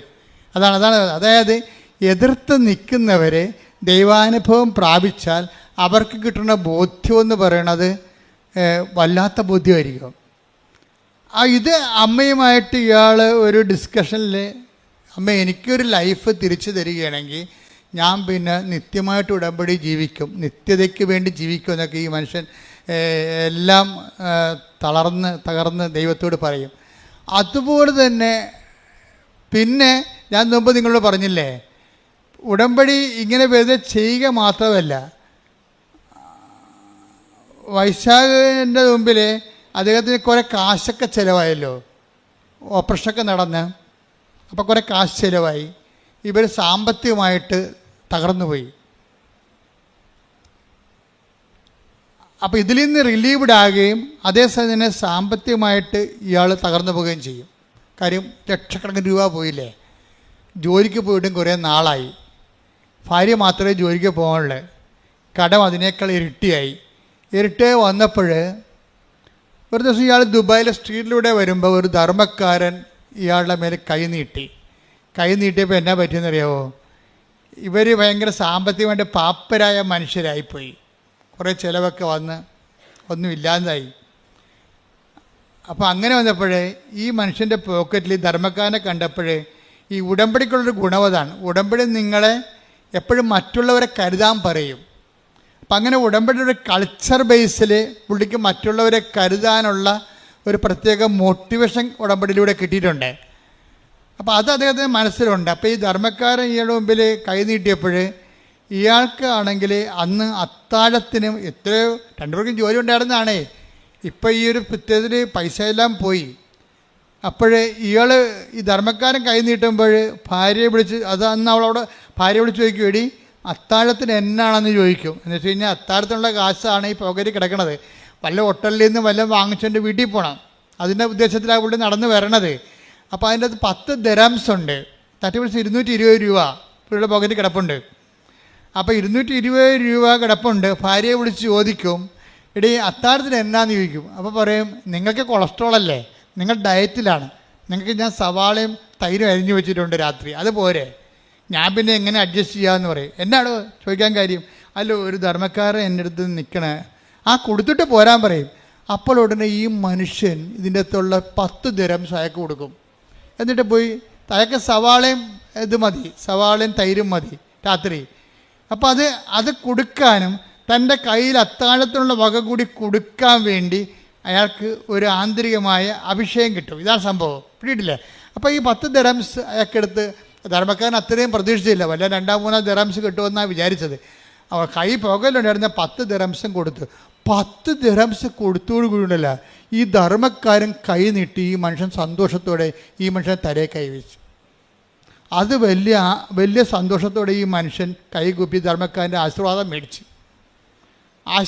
മേടിച്ച് വീട്ടിൽ വന്ന് സന്തോഷത്തോടെയാണ് ആ മനുഷ്യനത് കൊടുത്തത്. കാര്യം നമ്മൾ കൊടുക്കുമ്പോൾ അളിഞ്ഞ മോന്ത്യമായിട്ട് കൊടുക്കുന്ന ആൾക്കാരുണ്ട്. പത്രം അങ്ങനെ ചെയ്യണവരുണ്ട്. അളിഞ്ഞ മോന്ത്യമായിട്ട് പത്രം കൊടുക്കും. ഇത് കൊടുത്ത് അവസാനിപ്പിക്കണമല്ലോ ആർക്കെങ്കിലും, ഇനി ആർക്കോട്ടെ ഏത് പണ്ടാരത്തിൽ കൊടുക്കാനാണ്, ഇങ്ങനെ കൊടുക്കുന്നവരുണ്ട്. സന്തോഷത്തോടെ കൊടുക്കുക. കഴിഞ്ഞ ദിവസങ്ങളിൽ സരസ്വതി ഇവിടെ ഒരു കിടിലൻ സാക്ഷ്യം പറഞ്ഞു. സരസ്വതി എന്ന് പറയുന്നത് കണ്ണൂരിൽ നിന്ന് തന്നെയാണ്. അപ്പോൾ അവർ പറയണേ, എനിക്ക് വീട്ടിൽ നിന്ന് ഇറങ്ങി ഉടമ്പടി മാതാവിൻ്റെ അടുത്ത് വന്നിട്ട് തിരിച്ചു പോകണമെങ്കിൽ 3 ദിവസം വേണം, അങ്ങോട്ടും ഇങ്ങോട്ടും ട്രെയിൻ യാത്രയിൽ. അപ്പോൾ സരസ്വതി ചെയ്യണമെന്ന് വെച്ച് കഴിഞ്ഞാൽ 3 കെട്ട് പത്രം മേടിച്ചുകൊണ്ട് പോകും. എന്നിട്ട് രാവിലെ അവിടെ ചെന്ന് 3-ാം ദിവസം അവിടെ എത്തുമ്പോൾ ഒരു കട്ടൻ ചായ കുടിച്ചിട്ട് പത്രം കൊടുക്കാൻ ഇറങ്ങും. തൻ്റെ അനുഭവങ്ങൾ പറഞ്ഞുകൊണ്ട് സന്തോഷത്തോടെ സന്ധ്യ വരെ ആ പത്രം ആൾക്കാർക്ക് പറഞ്ഞു കൊടുക്കും. വെറുതെ ഇട്ടും പോണതല്ല, തൻ്റെ അനുഭവങ്ങൾ പറഞ്ഞ് ഇതുകൊണ്ട് മാതാവിന് എന്തെങ്കിലും പ്രയോജനം ഉണ്ടാകണമെന്ന് പറഞ്ഞുകൊണ്ട് തന്നെയാണ് ഇത് കൊടുക്കുന്നത്. അത് കൊടുക്കുമ്പോൾ വിശപ്പും ദാഹവും അറിയാതെ അത് ആന്തരിക സൗഖ്യം പ്രാപിച്ചിട്ടാണ് സരസ്വതി തിരിച്ചു വരണത്. അവർക്ക് തന്നെ ആ ഒരു മേഖല പണ്ടുണ്ടായിരുന്ന നിരാശയും സങ്കടത്തിൻ്റെ മേഖലയിൽ നിന്നുണ്ട്. അതായത് അവിടെ ഭൗതിക സാഹചര്യം മാറ്റമില്ല, പക്ഷെ ആ ഭൗതിക സാഹചര്യം പണ്ടുണ്ടായിരുന്ന ആഴവും അതിൻ്റെ തീപ്പൊള്ളൽ ഇന്ന് അനുഭവിക്കണില്ല. അവിടെ സരസ്വതിക്ക് ആന്തരിക അഭിഷേകം കിട്ടിയിട്ടുണ്ട്. ആ വിഷയത്തിൽ തനിക്കിപ്പോൾ ഒന്നും സംഭവിച്ചിട്ടില്ല, ദൈവം തന്നെ നോക്കുന്നുണ്ടെന്ന രീതിയിൽ വളരെ ആന്തരികമായ കൃപയിലാണ് ഇവർ പോണത്. പക്ഷെ അവിടെ ജോലി അവർ മനോഹരമായിട്ട് ചെയ്യണേ. ഇത് തന്നെയാണ് ഇപ്പോൾ വൈശാഖിന് സംഭവിച്ചിരിക്കുന്നത്. വൈശാഖിന് ഈ അനുഗ്രഹം കിട്ടി, ധർമ്മക്കാരൻ്റെ അനുഗ്രഹം കിട്ടിയോടുകൂടി ഈ മനുഷ്യന് ഭയങ്കര, ഈ നാട്ടുകാരുടെ ഭാഷ പറഞ്ഞാൽ ഈ ഒരു ഭയങ്കര ത്രസിപ്പ് തോന്നി. വന്ന് ഭാര്യയോട് പറഞ്ഞിട്ടും തീരില്ല, അയാളെന്നെ അനുഗ്രഹിച്ചെന്ന് പറയും. അപ്പോൾ വൈഫ് പറയും, അയാളല്ല അനുഗ്രഹിച്ചത്, കർത്താവാണ് ഇങ്ങനെ അനുഗ്രഹിച്ചെന്ന് പറയും. എന്നുവെച്ചാൽ അയാളിലൂടെ അതാരാണെന്ന് നമുക്കറിയത്തില്ലല്ലോ, അതാരാണ് ധർമ്മക്കാരെന്ന് അറിയത്തില്ലല്ലോ. ചിലപ്പോൾ പരീക്ഷിക്കാൻ വേണ്ടി ദൈവം നിൽക്കണ അറിയത്തില്ലല്ലോ. പക്ഷേ ദൈവം നിന്നതുപോലെയാണ് സംഭവിക്കണത്. പെട്ടെന്ന് പിറ്റേ ദിവസം കമ്പനിയിൽ നിന്ന് വിളിച്ചിട്ട്, വൈശാഖേ നിങ്ങൾ തിരിച്ച് റീജോയിൻ ചെയ്യണില്ലേ, നിങ്ങൾക്ക് എത്ര രൂപ ചിലവായി, നിങ്ങളുടെ ഇൻഷുറൻസ് ശരിയായില്ലെന്നാണ് കമ്പനിയിൽ നിന്ന് കേൾക്കണത്, കമ്പനി പറയണത്. അപ്പോൾ സാറേ ശരിയായിട്ടില്ല, കാശെല്ലാം പോയി, വേറെടുത്ത കാശെല്ലാം പോയി, എല്ലാം ആശുപത്രിയിൽ പോയി, ഇൻഷുറൻസ് ശരിയായിട്ടില്ല, താൻ കുഴപ്പമില്ല, അതിങ്ങോട്ട് പോരാൻ മതി, നാളെ തൻ്റെ അക്കൗണ്ടിലേക്ക് ഇപ്പം ഞങ്ങൾ 10 ലക്ഷം ദിർഹംസ് വിടുന്നുണ്ടെന്ന്. ഒന്ന് ചിന്തിച്ച് നോക്കി. അയാള് ആ 10 ലക്ഷം ദിർഹംസ് 10 ദിർഹംസിനും കൊടുക്കണ കണ്ടില്ല. അപ്പം ഞാനെങ്ങനെ ഓർത്തെന്നറിയാവോ, ഈ കർത്താവിൻ്റെ വചനം, ആ വചനത്തിൽ നമ്മൾ സന്തോഷത്തോടെ അത് കൈമാറി കഴിയുമ്പോൾ ദൈവം വാഗ്ദാനങ്ങൾ പാലിക്കും ആരോടായാലും. അത് വൈശാഖമായാലും ശരി, അതുപോലെ തന്നെ ആരോ എക്സോർബൈ ആരാണ് ദൈവത്തോട് സന്തോഷത്തോടെ വചനം പാലിക്കേണ്ടത്? അങ്ങനെ ഒരു വചനമുണ്ട് കേട്ടോ, ലുക്ക 6:38. അതെ, കൊടുക്കുവിൻ നിങ്ങൾക്കും കിട്ടും. പറഞ്ഞ കൊടുക്കുവിൻ നിങ്ങൾക്ക് ലഭിക്കും. അമർത്തിക്കുലുക്കി നിറച്ചളന്ന് അവർ നിങ്ങളുടെ മടിയിൽ ഇട്ടുതരും. അതാണ് ആരാണ് തന്നത്? അവനാണ്. ആര്? ദൈവം. ആരുടെ വചനമാണ്? ഇതെല്ലാം വാഗ്ദാനമാണ്. കിട്ടും, കൊടുക്കും, ലഭിക്കും എന്നൊക്കെ പറയുന്നത് എല്ലാം പ്രോമിസാണ്. ഉടമ്പടി വർക്കൗട്ട് ചെയ്യണത് 8870 പ്രോമിസിലാണ് വർക്ക് ചെയ്യണത്. ഞാൻ കോവിഡ് പിടിച്ച് 2 മാസത്തോളം 1.5 മാസത്തോളം, എനിക്ക് 2 പ്രാവശ്യം കോവിഡ് പിടിച്ചു കേട്ടോ. നിങ്ങൾ അറിഞ്ഞോ? നിങ്ങൾ അറിഞ്ഞില്ലല്ലോ അല്ലേ? 2 പ്രാവശ്യം എനിക്ക് കോവിഡ് പിടിച്ച്. എന്താ, ആരാ കോവിഡ് തന്നത്? നിങ്ങളല്ലേ തന്നത്. ഞാൻ ഇവിടെ നിൽക്കുമ്പോൾ എനിക്ക് കിട്ടിയല്ലേ, ഞാൻ പുറത്ത് പോകണില്ലല്ല. പക്ഷേ എന്താ പ്രശ്നം എന്ന് വെച്ച് കഴിഞ്ഞാൽ കോവിഡ് കാലത്തും ഞാൻ ഇവിടെ തന്നെ ഉണ്ടായിരുന്നു, ജനങ്ങളുടെ വിഷയങ്ങൾ കേട്ടോണ്ട് തന്നെ. അപ്പോൾ ഒത്തിരി പേര് വരുമ്പോൾ ആരെങ്കിലും കയറി കയ്യെ പിടിക്കുക അല്ലെങ്കിൽ അടുത്ത് നിൽക്കുക തുമ്മുക ചെയ്യുമ്പോൾ അത് കിട്ടും. അതാണ് 2 പ്രാവശ്യം കിട്ടിയത്. അപ്പോൾ ആദ്യത്തെ പ്രാവശ്യം കിട്ടിയപ്പോൾ 1.5 മാസം ഞാൻ കിടന്നുപോയി. കാര്യം 1.5 മാസം ഞാനും വിജയകുമാർ മാത്രം എൻ്റെ കയ്യിലും ഉണ്ട്. അപ്പം ഞാനിങ്ങനെ അദ്ദേഹത്തിൻ്റെ ഹോട്ടലിൽ കിടക്കുകയാണ് ഒറ്റയ്ക്ക്. അപ്പോൾ എന്നെ നോക്കിയത് മുഴുവനും നാഫർ എന്ന് പറഞ്ഞൊരു മുസ്ലിം സഹോദരനാണ്. അയാളാണെങ്കിൽ എൻ്റെ പൾസും എൻ്റെ ശ്വാസവും നോക്കാൻ വേണ്ടി വട്ടം കിടക്കുകയാണ് അവിടെ. കഴിഞ്ഞ ദിവസം ഇവിടെ വന്നിട്ടുണ്ടായിരുന്നു. എനിക്ക് ഭയങ്കര ഇഷ്ടപ്പെട്ട അയാളെ കണ്ടപ്പോൾ ഇവിടെ വന്നിട്ടുണ്ടായിരുന്നു എന്നെ കാണാൻ വേണ്ടി. അന്ന് 1.5 മാസം രാത്രി എനിക്ക് എന്തെങ്കിലും സംഭവിക്കുക, ശ്വാസം കിട്ടാത്ത ദിവസങ്ങളായിരുന്നു അത്. അപ്പോൾ എൻ്റെ മേലിൽ ജവമാല ഉണ്ടായിരുന്നു. അപ്പോൾ ഈ നാഫർ അടുത്ത് കിടക്കുകയാണ് വട്ടം. എന്നുവെച്ചാൽ ഞാൻ എന്തെങ്കിലും ഒരു പന്തികഴി കണ്ട അപ്പോൾ പുള്ളിക്ക് അകത്തോട്ട് വരാൻ വേണ്ടി പുള്ളി പുറത്ത് കിടക്കുകയാണ്. അപ്പോൾ ഞാൻ ഓർക്കണേ, ഞാൻ എൻ്റെ ജീവിതത്തിൽ ഒരിക്കലും കാണാത്തൊരു മനുഷ്യനാണ്. ഈ ഒരു കാലഘട്ടത്തിൽ എൻ്റെ ബന്ധുക്കളല്ല, സ്വന്തപ്പെട്ടുള്ള സഹപ്രവർത്തകരല്ല, ആരുമല്ല. ഇത് നിങ്ങൾ ഓർക്കണം. എന്താ പ്രശ്നം എന്ന് വെച്ച് കഴിഞ്ഞാൽ, നിങ്ങൾ ഓരോരുത്തരെയും താങ്ങണതും തലോടണമെല്ലാം നാളെ നിങ്ങൾക്ക് അവർ പ്രയോജനപ്പെടുമെന്നുള്ള ഉദ്ദേശത്തിലാണ്. പക്ഷെ നിങ്ങൾ താങ്ങേണ്ടതും തലോടേണ്ടതും ദൈവത്തെ മാത്രമാണ്. എവിടെയെങ്കിലും നിങ്ങൾക്ക് അറ്റാച്ച്മെൻ്റ് ഉണ്ടെങ്കിൽ ആ അറ്റാച്ച്മെൻറ്റ് വെച്ചായിരിക്കും നിങ്ങൾക്ക് പണി കിട്ടാൻ പോണത്. പക്ഷേ ദൈവത്തോട് മാത്രം അറ്റാച്ച്മെൻ്റ് ഉണ്ടെങ്കിൽ നമ്മളുടെ യഥാർത്ഥ സമയത്ത് ദൈവമാണ് ആളെ ദൂത വിടുന്നത്. ഞാൻ നിനക്ക് മുമ്പേ എൻ്റെ ദൂതനെ അയക്കും. ശ്രുതികട ഹല്ലേലൂയ. Take the word of God. ഹല്ലേലൂയ ഹല്ലേലൂയ ഹല്ലേലൂയ ഹല്ലേലൂയ ഹല്ലേലൂയ. യേശുവേ നന്ദി. ഹല്ലേലൂയ ഹല്ലേലൂയ ഹല്ലേലൂയ. യേശുവേ സ്തുതി. ഹല്ലേലൂയ ഹല്ലേലൂയ ഹല്ലേലൂയ ഹല്ലേലൂയ. പുറപ്പാട് 23:20. പുറപ്പാട് 23:20. ഇതാ പറഞ്ഞേ, ഇതാ ഒരു ദൂതനെ നിനക്ക് മുൻപേ ഞാൻ അയക്കുന്നു. അവൻ നിന്റെ വഴിയിൽ നിന്നെ കാത്തുകൊള്ളും. ഞാൻ. അപ്പൊ ഈ നാഫർ ആരാണ് എൻ്റെ ഇരിക്കണേ? അവന്റെ ദൂതനാ. ഞാൻ നിനക്ക് മുമ്പേ എൻ്റെ ദൂതനെ അയക്കും എന്നാണ് പറഞ്ഞിരിക്കുന്നത്. ഞാൻ എൻ്റെ ദൂതനെ അയക്കും. എപ്പോഴും നമ്മളെ സംബന്ധിച്ചിടത്തോളം അവനെന്ത് ചെയ്യും? അവൻ നിന്റെ വഴികളിൽ, പറഞ്ഞേ, നിന്നെ കാത്തുകൊള്ളും. അപ്പൊ നമ്മുടെ കാവൽ ഏർപ്പെടുത്തിയിരിക്കുന്നത് നമ്മുടെ ബന്ധുക്കളെ സ്വന്തപ്പെട്ടവരൊന്നും അല്ല. ആരെയാണ്? ദൈവത്തെയാണ്. അവൻ്റെ ദൂതനാണ്. അതായത് ഞാൻ എന്തിനാ ഇപ്പം നിങ്ങളോട് ഇങ്ങനെ പറയുന്നത് വെച്ച് കഴിഞ്ഞാൽ, നിങ്ങളുടെ ടൈം നിങ്ങൾ മാനേജ് ചെയ്യണം. ചില ആൾക്കാർ മക്കളെ എന്നും പറഞ്ഞ് മരിക്കാൻ നടക്കുകയാണ്. ചില അമ്മമാർ അവനോട് ഇപ്പം നിങ്ങൾ ദുബായിലോ റോമിലേക്കുള്ള മക്കളെ നിങ്ങൾ വിളിക്കും, എന്നിട്ട് കഴിച്ചാടാ, കുടിച്ചാടാ, കുളിച്ചാടാ എന്നൊക്കെ ചോദിക്കും. പ്രാർത്ഥിച്ചാടാന്ന് ഒരിക്കലും ചോദിക്കത്തില്ല ഈ പന്നി. അതാ പ്രശ്നം. എന്താ പ്രശ്നം? ഈ ജീവിതത്തിൽ അവർ ബേസിക്കായിട്ട് അമ്മയാണെങ്കിലും ലോകത്താൻ ജീവിയാണ്. അത് കാരണം അവളുടെ ആധ്യാത്മികതയെക്കുറിച്ച് അവർക്ക് കൺസെപ്റ്റ് ഇല്ല. എന്താ കാര്യം? ഇതിനാണ് ഈ അറ്റാച്ച്മെൻ്റ് എന്ന് പറയുന്നത്. ദൈവത്തെ മാറ്റി നിർത്തിക്കൊണ്ടുള്ള ബന്ധങ്ങളുടെ പരിപോഷണങ്ങളും ഒരു പക്ഷേ നാളെ നിങ്ങൾക്ക് ഒരു മൈനറായിട്ടുള്ള ഒരു കൺസോലേഷനിലൂടെ പോകത്തുള്ളൂ. ദൈവത്തെ മേജർ മിറക്കിൾസിനെ കുറിച്ചാണ് ഞാൻ സംസാരിക്കുന്നത്. മേജർ മിറക്കിൾസ് എന്ന് പറഞ്ഞാൽ ഞാനെന്താ 12 കൊല്ലം ഈ വിജയകുമാറിൻ്റെ ഹോട്ടൽ വിൽക്കാൻ വേണ്ടി ഞങ്ങൾ ഒരുമിച്ച് പ്രാർത്ഥിച്ച 12 കൊല്ലം. കാര്യം ഇത് മുഴുവൻ റിലയൻസിൻ്റെ ലോൺ എടുത്തിട്ട് ചെയ്യണതാണ്. ആ റിലയൻസിൻ്റെ ലോണെന്ന് പറയുമ്പോൾ അതിൻ്റെ പണ്ടാര പലിശ കയറിയിട്ട് കോടികളുടെ കടത്തിൽ വിജയകുമാർ മുങ്ങുകയാണ്. ആരോടും പറയിക്കാതെ പുതിയ ലോൺ എടുത്ത് കൂടിക്കൊണ്ടിരിക്കുകയാണ്. ഇവിടെ വളരെ മിടുക്കനായിട്ട് വരും, സിമ്പിളായിട്ട് പോകും. പക്ഷേ ഞങ്ങൾക്ക് മാത്രമേ രണ്ടുപേർക്കും രഹസ്യങ്ങൾ അറിയാൻ പാടുള്ളൂ. അപ്പോൾ ഞാൻ ഒരു ദിവസം എത്ര പ്രാർത്ഥിച്ചിട്ടും ഈ ഹോട്ടൽ വിൽക്കണില്ല. ഹോട്ടൽ വിൽക്കാനല്ല, വേറെ ഒന്നും വിൽക്കാൻ അവിടെ ഇല്ല താനും. സ്ഥലങ്ങളൊക്കെ ഉണ്ട്, അത് വലിയ സ്ഥലങ്ങളാണ് കിടക്കുന്നത്, അതൊന്നും വിറ്റ് പോകണില്ല. എല്ലാം റിയൽ എസ്റ്റേറ്റ് പ്രോബ്ലത്തിൽ കിടക്കുകയാണ്. പല സ്ഥലങ്ങൾക്കും പല പ്രശ്നങ്ങളാണ് കിടക്കുന്നത്, റവന്യൂ പ്രോബ്ലംസ്. അപ്പോൾ വിജയകുമാർ അങ്ങനെ ഒരു വല്ലാത്തൊരു 0 ലെവലിലേക്ക് വരികയാണ്. അപ്പോഴാണ് എനിക്ക് കോവിഡ് വന്നത്. അപ്പം ഞാൻ അപ്പം തന്നെ സാറിനെ വിളിച്ചിട്ട് പറഞ്ഞു, സാറേ എനിക്ക് കോവിഡാണ്, ഞാൻ അങ്ങോട്ട് വരികയാണെന്ന് പറഞ്ഞു. ഓക്കെ അച്ഛൻ കമ്മെന്ന് പറഞ്ഞു, നമുക്ക് ഉടനെ എളുപ്പം വരാൻ പറഞ്ഞു. അപ്പം ഞാൻ അവിടെ ചെന്നിട്ട് പിന്നെ എന്താ ചെയ്തിരിക്കണത്, എനിക്ക് കോവിഡാണെങ്കിലും എന്നെ സംബന്ധിച്ചിടത്തോളം ഞാൻ ആ കോവിഡ് ആശുപത്രി, കോവിഡ് രോഗികളുടെ പോലെ അവിടുത്തെ ഒരു കോയമ്പത്തൂർ ആശുപത്രി കിടക്കണം, ചാർത്തിൽ കിടക്കണം. ഒരു ചാർത്താണ് ഉണ്ടായിരുന്നത്. കാര്യം കോവിഡുകാരെ എല്ലാം അവരെല്ലാം കൂട്ടിയിട്ടിരിക്കുന്നത് അവിടെ കുറേ കോവിഡ്, അതൊക്കെ കാലത്ത് ഭയങ്കര കഷ്ടപ്പാടായിരുന്നു. കോവിഡുകാരെല്ലാം കൂട്ടിയിട്ടിരിക്കുകയാണ്. അതിൻ്റെ കൂട്ടത്തിൽ ഞാൻ കിടക്കുകയാണ്. അപ്പോൾ ഞാൻ കിടന്നതിന് ശേഷം എനിക്ക് രാത്രിയാണ് അവിടെ പോയി അഡ്മിറ്റ് ചെയ്യണത്. പക്ഷേ എന്താ പ്രശ്നമുണ്ടെങ്കിലും ഞാൻ ഈ ആന്തരിക അഭിഷേകം നിങ്ങളോട് എന്താ പറയാൻ കാരണം, ഇത്രയും ഇഷ്യൂസിലാണ് നിൽക്കണത്. ചില കോവിഡുകാർ മരിക്കുന്നുണ്ട്, പക്ഷേ എൻ്റെ ഉള്ളിൽ എനിക്കൊരു പ്രശ്നവുമില്ല. അതിനാണ് ആന്തരിക അഭിഷേകം എന്ന് പറയുന്നത്.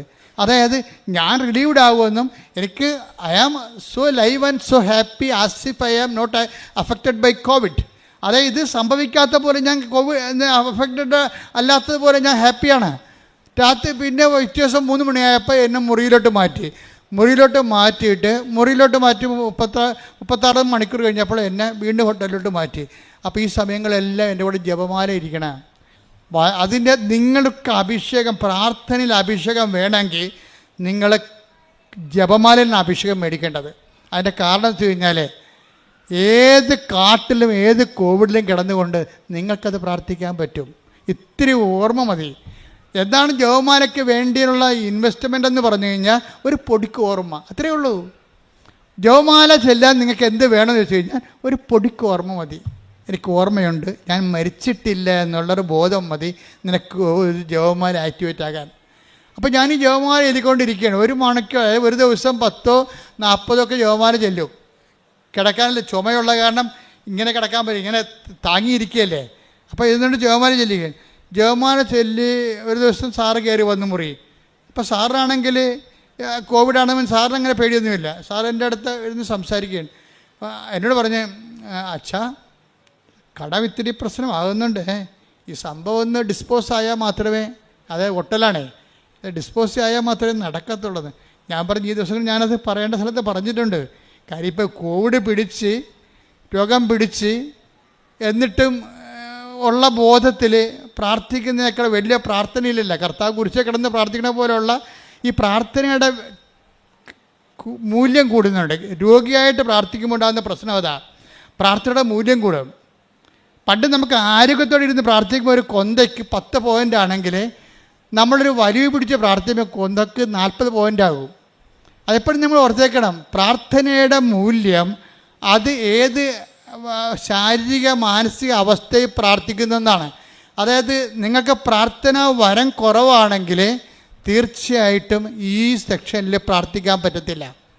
ഇപ്പം ഇവിടെ നമ്മൾ ആദ്യം പറഞ്ഞ ജിൻസി എന്നാ പറയണമെന്ന് വെച്ച് കഴിഞ്ഞാൽ, ജിൻസിയുടെ ഭർത്താവിന് കിഡ്നി അസുഖമാണെന്ന് കേട്ടപ്പോൾ തന്നെ ജിൻസി എന്താ പറയണത്, എനിക്കിപ്പോൾ പിന്നെ പ്രാർത്ഥന ഒന്നും ഓർമ്മയില്ലെന്നാണ് പറയണത്.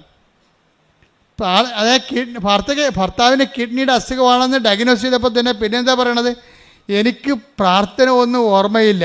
ഞാൻ പറയണത് പരിശുദ്ധ പരമദിവ്യകാരുണ്യം എൻ്റെ മാതാവേ, പരിശുദ്ധ എന്താണ് പറയണത് നമുക്കൊരു പിടിയില്ല. പരിശുദ്ധ പരമദിവ്യകാരുണ്യം എൻ്റെ മാതാവേ. പ്രാർത്ഥനയെല്ലാം മറന്നുപോയി, വിശ്വാസപ്രമാണം മറന്നുപോയി, ജപമാല മറന്നുപോയി, പ്രാർത്ഥിക്കാൻ എന്ത് പ്രാർത്ഥന ആദ്യം പ്രാർത്ഥിക്കണം അറിയാൻ പാടില്ല, അതിൻ്റെ പ്രാർത്ഥനയുടെ സീക്വൻസ് മറന്നുപോയി, ക്രമമെല്ലാം തെറ്റിപ്പോയി. എൻ്റെ മാതാവേ എന്നുള്ളത് അത് ഒരു ചെറിയ മൈനർ പ്രാർത്ഥനാ അനുഭവമാണ്. പക്ഷേ നിങ്ങളുടെ ക്ലേശങ്ങൾ വർദ്ധിക്കുമ്പോൾ നിങ്ങൾ ബോധപൂർവം പ്രാർത്ഥിക്കാൻ കഴിഞ്ഞാൽ അതിന് പ്രാർത്ഥനാ വരമെന്ന് പറയും. എല്ലാവർക്കും ഉള്ളത് പ്രാർത്ഥനയാണ്, പ്രാർത്ഥനാ വരമല്ല. പ്രാർത്ഥനാ വരവെന്ന് പറയുന്നത് പ്രെയർ ഇൻ ഡിഫിക്കൽട്ട് ടൈംസിലാണ് പ്രാർത്ഥനാ വരവെന്ന് പറയും. എല്ലാവർക്കും പ്രാർത്ഥന ചൊല്ലാനറിയാം, അത് പക്ഷേ മേജർ ആയിട്ടുള്ള വിഷയം വന്നാൽ അതുകൊണ്ട് പ്രയോജനമില്ലാതെ വരും. തന്നെയല്ല, മേജറായിട്ടുള്ള പ്രശ്നം വന്നു കഴിഞ്ഞാൽ പ്രാർത്ഥന കിട്ടത്തില്ല, ചെല്ലാൻ കിട്ടത്തില്ല. അല്ല പറയാം, എനിക്ക് പ്രാർത്ഥന കിട്ടി, ഞാൻ എല്ലാ പ്രാർത്ഥനയും മറന്നുപോയി, ഡിലീറ്റായിപ്പോയി പ്രാർത്ഥന, ആവിയായിപ്പോയി പ്രാർത്ഥന. വിശ്വാസം ആവിയാവുകയും പ്രാർത്ഥന ഡിലീറ്റായും ചെയ്യുന്ന ഒരു ഭയങ്കര കാളരാത്രി. പക്ഷേ എനിക്കങ്ങനെ സംഭവിച്ചില്ല ശരിക്കും. ഞാനത് വളരെ ബോധത്തോടു കൂടി സന്തോഷത്തോടു കൂടിയാണ് ഈ ജപമാല ചൊല്ലിക്കൊണ്ടിരിക്കുന്നത്. അപ്പോഴാണ് സാറ് പറയണത് ഇങ്ങനെ ഒരു വിഷയമുണ്ട്. ഞാനത് പ്രാർത്ഥനയെ വെച്ചിട്ടുണ്ടെന്ന് പറയും. പക്ഷേ ഞാൻ അവിടുന്ന് ഒരു 2 ദിവസം കഴിഞ്ഞപ്പോൾ തന്നെ ഇത്രയും നാൾ സാറിൻ്റെ അടുത്ത് തന്നെ ഉണ്ടായിരുന്ന ഒരു വലിയ ഹോസ്പിറ്റലുണ്ട്, അവർക്കൊരു പ്രോജക്റ്റ് വന്ന് ആ ഹോസ്പിറ്റൽ എക്സ്പാൻഡ് ചെയ്യണമെന്ന്. അവരുടനെ സാറിനോട് വന്ന് ചോദിച്ചു, ഈ ഹോസ്പിറ്റൽ നിങ്ങളുടെ ഹോട്ടൽ കൊടുക്കുന്നുണ്ടോ എന്ന് ചോദിച്ചു. അപ്പോൾ കൊടുക്കുന്നുണ്ടെന്ന് പറഞ്ഞ്. അപ്പോൾ എന്നാ വരെയെന്ന് പറഞ്ഞ്. അപ്പോൾ സാറ് പറഞ്ഞ് ഇതിന് 22 കോടി എന്ന് പറഞ്ഞു. 22 കോടി എന്ന് പറഞ്ഞ് 22 കോടി എന്ന് പറഞ്ഞെങ്കിലും അപ്പോൾ എൻ്റെ അടുത്ത് വന്ന് പറഞ്ഞ് 22 കോടി എന്നാണ് പറയണമെന്ന് പറഞ്ഞു. അപ്പോൾ നമ്മുടെ കടങ്ങളെല്ലാം പരിഹരിച്ച് കഴിഞ്ഞാൽ എന്ത് മിച്ചം ഉണ്ടാകുമെന്ന് എനിക്കൊരു ധാരണ ഉണ്ട്. അപ്പോൾ അതുകൊണ്ട് സാറിനോട് പറഞ്ഞു, സാറേ എത്ര കുറച്ചാലും 18-ന് താഴെ കുറക്കാൻ പറ്റത്തില്ലെന്ന് പറഞ്ഞു. അപ്പോൾ എന്താ വെച്ചാൽ അത്രയും സംഭവം നമുക്ക് കിട്ടുമെന്നൊരു ബോധമല്ല നമുക്കുള്ളത്, ഒരു ബോധമാണുള്ളത്. പക്ഷേ ആ ഒരു ആഴ്ച തന്നെ ഞാൻ അവിടുന്ന് എഴുന്നേറ്റ് പോകണമെമ്പോൾ തന്നെ ഒരു കെട്ട് പൈസയുമായിട്ട് സാറ് വന്നു. എന്താ കാര്യം? അഡ്വാൻസ് തന്നതാണ്. കുറച്ച് ക്യാഷും കുറേ ചെക്കുമായിട്ട് അവിടെ നടക്കണതാണ്. എന്ന് വെച്ച് കഴിഞ്ഞാൽ ഞാൻ നിങ്ങളുടെ ഈ അനുഭവങ്ങൾ എന്താ പറഞ്ഞതെന്ന് വെച്ച് കഴിഞ്ഞാൽ, നിങ്ങളുടെ ക്ലേശകാലങ്ങളിൽ നിങ്ങളുടെ പ്രാർത്ഥനയുടെ മൂല്യം കൂടുന്നത് നിങ്ങൾ മനസ്സിലാക്കണം. അല്ലാതെ ഞാൻ ഉടമ്പടി എടുത്തല്ല, ദൈവം എനിക്കിട്ടെന്താ ഇങ്ങനെ ചെയ്തത്, ഉടമ്പടി എടുക്കാത്തവളൊക്കെ വെള്ളം അടിച്ച് സുന്ദരമായിട്ട് നടക്കണം, കല്യാണം കെട്ടിയും ഒക്കെ നടക്കണം, എനിക്ക് മാത്രമാണ് പ്രയാസമെന്ന് നിങ്ങൾ പറയരുത്. നമ്മളുടെ നിലപാട്, ഞാൻ 12 കൊല്ലം ആ ഹോട്ടൽ വിൽക്കാനുള്ള ഒത്തിരി പ്രശ്നങ്ങളുണ്ട്. ആ ഹോട്ടൽ ഉദ്ഘാടനം ചെയ്തപ്പോൾ ഞാൻ പറഞ്ഞു, സാറേ എന്ത് കടം കൊണ്ടായാലും ഇതിന് ഫ്രണ്ടിലുള്ള സ്ഥലം എടുത്തില്ലെങ്കിൽ നമുക്ക് ഈ ഹോട്ടൽ റൺ ചെയ്യാൻ പറ്റത്തില്ല. അപ്പോൾ എന്നോട് ചോദിച്ചത് എങ്ങനെ എടുക്കും, ഫ്രണ്ടിലുള്ള സ്ഥലത്തൊക്കെ കോയമ്പത്തൂർ ഭയങ്കര വിലയാണ്. ഞാൻ പറഞ്ഞ് കടം മേടിച്ചാലും എടുക്കേണ്ടി വരുമെന്ന് പറഞ്ഞ്.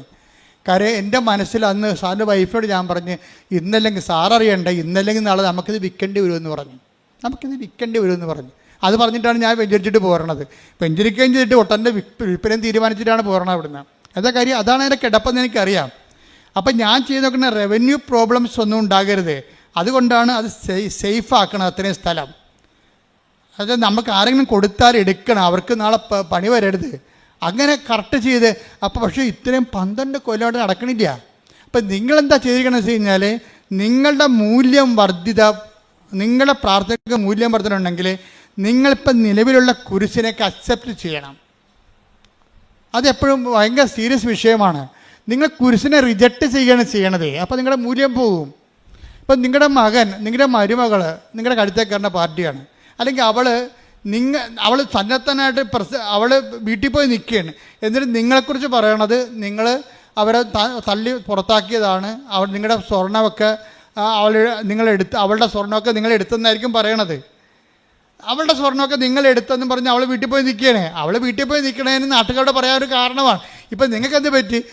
മകൻ്റെ ജീവിതം പോയി, നിങ്ങൾ കള്ളിയുമായി, അവളുടെ സ്വർണ്ണം അടിച്ച് മാറ്റിയ കള്ളിയുമായി നിങ്ങൾ ആകപ്പാട്. അപ്പം നിങ്ങൾക്ക് വൈരാഗ്യവും വിദ്വേഷമേ കൂടത്തുള്ളൂ. അതല്ല, ആ കുരിശിനെ നിങ്ങൾ ക്രിസ്തുവിൻ്റെ നാമത്തിൽ അക്സെപ്റ്റ് ചെയ്യണം. അവൾ എന്തും പറഞ്ഞോട്ടോ, എൻ്റെ മകൾ നാളെ ശരിയായിക്കൊള്ളും, അല്ലെങ്കിൽ കർത്താവ് അവളെ ശരിയാക്കും. അതിൻ്റെ പേരിൽ നിങ്ങൾ പുതിയ പാപിയായിട്ട് മാറരുത്. പിന്നീട് പറഞ്ഞു കേട്ടില്ലേ? നിങ്ങളുടെ മൂല്യം വർദ്ധിപ്പിക്കാൻ തരുന്ന ഉടമ്പടി കാലം എന്ന് വെച്ചാൽ ഉടമ്പടി ഒരു ജീവിത രീതിയാണ്, അല്ലാതെ അതൊരു പ്രാർത്ഥനാ രീതിയല്ല. ഉടമ്പടിയുടെ ഒരു ജീവിത രീതി, അതിന് ഉടമ്പടിയുടെ തനത് നിലപാടുണ്ട്, തനത് സമീപനമുണ്ട്, എല്ലാ വിഷയങ്ങളും. ഇതിനാണ് മാതാവ് സെപ്റ്റംബർ 7 ഡിസ്പോസിഷൻ എന്ന് പറഞ്ഞത്. ഇത് ഫയറാകുന്ന ഡിസ്പോസിഷൻസ് എന്ന് പറഞ്ഞതിൻ്റെ കാരണം അതാണ്. അപ്പോൾ ഈ മനുഷ്യന് എന്തുകൊണ്ടാണ് ഇപ്പം നമ്മൾ വൈശാഖിൻ്റെ കാര്യം തന്നെ എടുക്കാം. വൈശാഖിന് ഇപ്പം എത്രയ്ക്ക് 10 ലക്ഷം ദിർഹംസാണ് കിട്ടിയിരിക്കണം. 10 ദിർഹംസിന് പകരം ഉടനെ കമ്പനി അവനെ രണ്ടാമത് തിരിച്ചെടുക്കുകയും ചെയ്ത് അവന് 10 ലക്ഷം ദിർഹംസ് അവൻ്റെ ചികിത്സയ്ക്ക് വേണ്ടി ഇട്ട് കൊടുത്തപ്പോൾ അവൻ്റെ ലോണെല്ലാം അടച്ചു തീർത്ത്. നല്ല കാശായിരുന്നു ഇതിൻ്റെ ഓപ്പറേഷനെ.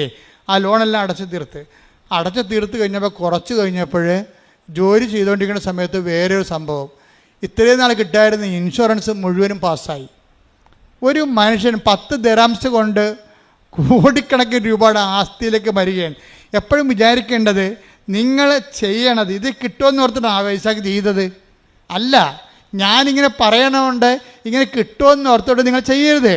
നിങ്ങൾ ചെയ്യേണ്ടത്, കർത്താവ് എന്നെ സംരക്ഷിക്കും, ഞാൻ നിനക്ക് മുമ്പേ എൻ്റെ ദൂതനയക്കും, അവൻ നിന്നെ കാത്തുകൊള്ളുന്ന സംഭവിക്കുക. അതായത് കർത്താവിൻ്റെ, നിങ്ങൾ ദൈവത്തിന് വേണ്ടി ചെയ്യുമ്പോൾ ദൈവത്തിൻ്റെ കാവല്, സംരക്ഷണം നോക്കുക. Take the read it again. ശ്രുതിക്കട്ടെ ഹല്ലേലൂയ. ഇതാ ഒരു ദൂതനെ നിനക്ക് മുമ്പേ ഞാൻ അയക്കുന്നു. ഇതാ ഒരു ദൂതനെ നിനക്ക് മുമ്പേ ഞാൻ അയക്കുന്നു. അവൻ നിന്റെ വഴിയിൽ നിന്നെ കാത്തുകൊള്ളും.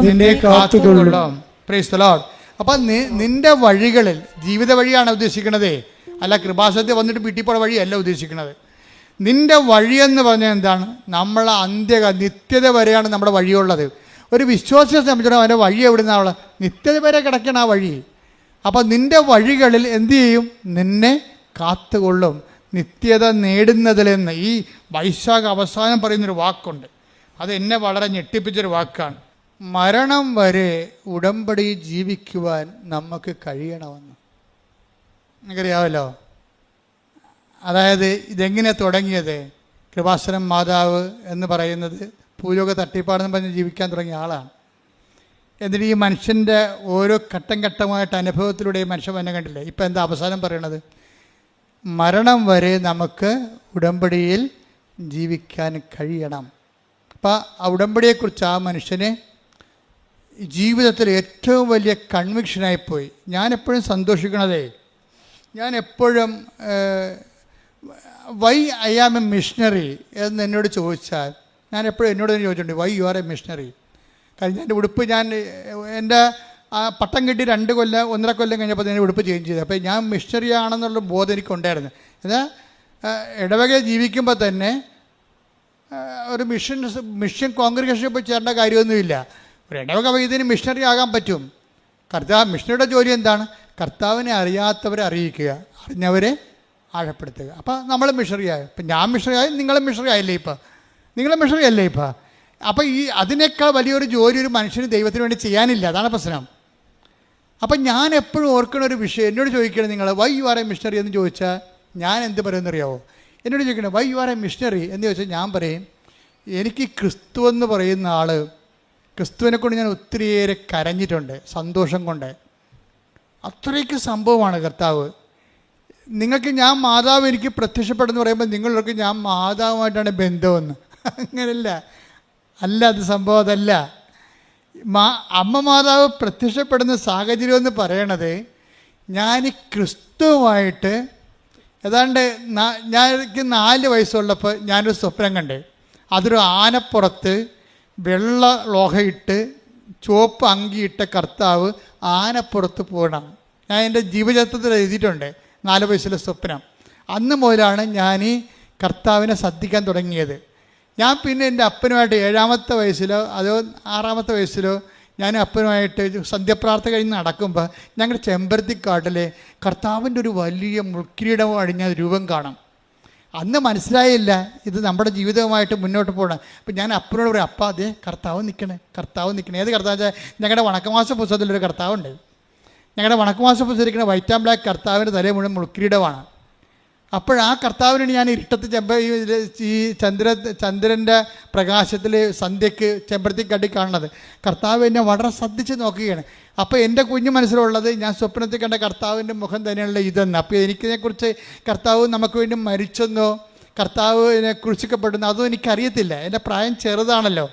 പക്ഷേ അതേസമയം തന്നെ കർത്താവ് എന്ന് എനിക്ക് പുറത്ത് ഞാൻ പ്രാർത്ഥിക്കണ ദൈവം എൻ്റെ കൺമുമ്പിലുണ്ടെന്നുള്ള ബോധം എനിക്കുണ്ട്. അന്ന് മുതലാണ് ഞാൻ ഈ ആളിലേക്ക് ആകർഷിക്കപ്പെടുന്നത്. എൻ്റെ ലൈഫ് ഹിസ്റ്ററിയിൽ മുഴുവനും അത് എഴുതിയിട്ടുണ്ട്.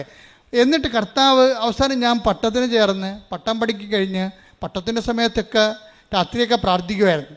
അവസാനം ഞാൻ പട്ടം എനിക്ക് ദൈവം തന്നതിന് ശേഷം ഞാൻ പള്ളിയിലോട്ട് വന്നു. ഒരു പള്ളി, മനക്കോടം പള്ളി. നിങ്ങൾ മനക്കോടത്ത് ചിലപ്പോൾ ഇവിടെ ഉണ്ടാവും. ഞാൻ ആദ്യമായിട്ട് അപ്പം ചെയ്യണ പള്ളി മനക്കോടം പള്ളിയിലാണ്. ഞാൻ ഇടവക ജീവിതം ഏതാണ്ട് അവസാനിപ്പിക്കണേണ്ട അവിടെ വെച്ചാണ്. കാര്യം അവിടെ വന്ന് തന്നെ തിരിച്ചു വന്ന് ഞാൻ അവിടെ കൊറോണ വികാരിയായിട്ടാണ് ഒരു സെക്ഷൻ ജീവിതം അവസാനിപ്പിക്കണേ. പിന്നെ ഇതിന്നെല്ലാം കൊച്ചുപള്ളി ചാപ്പൽ കെയർടേക്കറായിട്ട് ഇരുന്നത്. ഇപ്പോഴും ഒരു കൊച്ചുപള്ളിയായിരിക്കണേ. അപ്പോൾ അതൊരു സെക്ഷനാണ്. അവിടെ വെച്ചാണ് 2004 അമ്മ മാതാവ് പ്രത്യക്ഷപ്പെടുന്നത്. അതായത് കൊച്ചുപള്ളിയിൽ ഞാൻ അസ്തന്തിയായിട്ട് വന്ന പള്ളി തന്നെ കൊറോണ വികാരിയായിട്ട് വന്നിട്ട് എൻ്റെ പട്ട ജീവിതം ഏറെക്കുറെ ഒരു കട്ട എത്തുമ്പോഴാണ് 2004. അത് 2004 അപ്പോഴാണ് അമ്മ പ്രത്യക്ഷപ്പെട്ടത് ഇവിടെ. പിന്നെ ഈ പ്രത്യക്ഷീകരണത്തിൻ്റെ സ്ഥിരീകരണത്തിന് വേണ്ടിയുള്ള ആധ്യാത്മികമായ യാത്രയിൽ ആദ്യം സംഭവിക്കണത്, അമ്മ ഞാൻ ആ കൊച്ചു പള്ളിയിൽ അല്ല ഈ മരക്കൂടത്ത് പള്ളിയിൽ ചാർജ് എടുത്ത് ഒരു ജനുവരി 18-ാം തീയതി ചാർജ് എടുത്ത് കഴിഞ്ഞപ്പോൾ എൻ്റെ അമ്മ അന്ന് ജീവിച്ചിരിപ്പുണ്ട്. എൻ്റെ അമ്മ അധികം യാത്ര ചെവി കേൾക്കാൻ കാരണം അധികം യാത്ര ഒന്നുമില്ല. അപ്പം മനക്കോടത്ത് എവിടെയോ ഒരു അടിയന്തരത്തിന് വന്ന അമ്മ അപ്പോൾ എന്നെ കാണാൻ വേണ്ടി വന്നു. ഞാൻ അച്ഛനായി ചാർജ് എടുത്തിട്ട് 3 ദിവസം ആയുള്ളൂ. അപ്പോൾ അമ്മ വന്നപ്പോൾ ഞാനൊരു ഷെഡിൽ താമസിക്കുകയാണ്. കാര്യം അവിടെ ഞാൻ ചെല്ലുമ്പോൾ അവിടെ അച്ഛന്മാർക്ക് താമസിക്കാൻ സ്ഥലമില്ലായിരുന്നു. ചവവണ്ടി ഇട്ടിരുന്ന സ്ഥലത്തുനിന്ന് ചവവണ്ടി അവരെടുത്ത് മാറ്റിയിട്ട് എന്നെ കയറ്റി കിടത്തി അവിടെ. അത്രയുള്ള സംഭവം. ആ ഒരു കാലമാണത്. കാര്യം ആ പള്ളിയിൽ ഇന്ന് നല്ല സിറ്റുവേഷൻ ഉണ്ട് അവിടെ.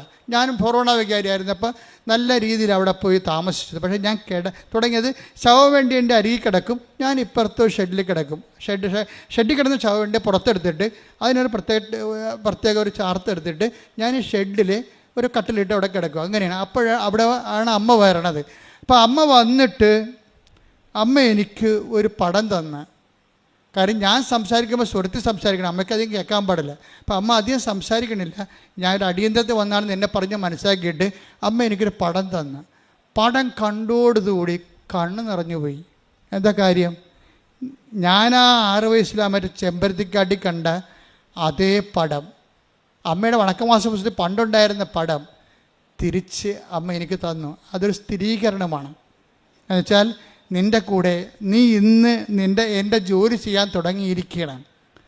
എൻ്റെ ജോലി നിന്നെ ഞാൻ വിളിച്ചത് 4 വയസ്സിലും 6 വയസ്സിലുമാണ് നിന്നെ വിളിച്ചത്. അത് നീ തുടങ്ങിയിരിക്കുകയാണ്. ഒരു ഓർമ്മ, ഞാൻ നിൻ്റെ കൂടെ ഉണ്ട്. മുൾക്കിരീടം വഹിച്ചാണെങ്കിലും ഞാൻ നിൻ്റെ കൂടെ ഉണ്ട് എന്നുള്ള ബോധ്യങ്ങൾ.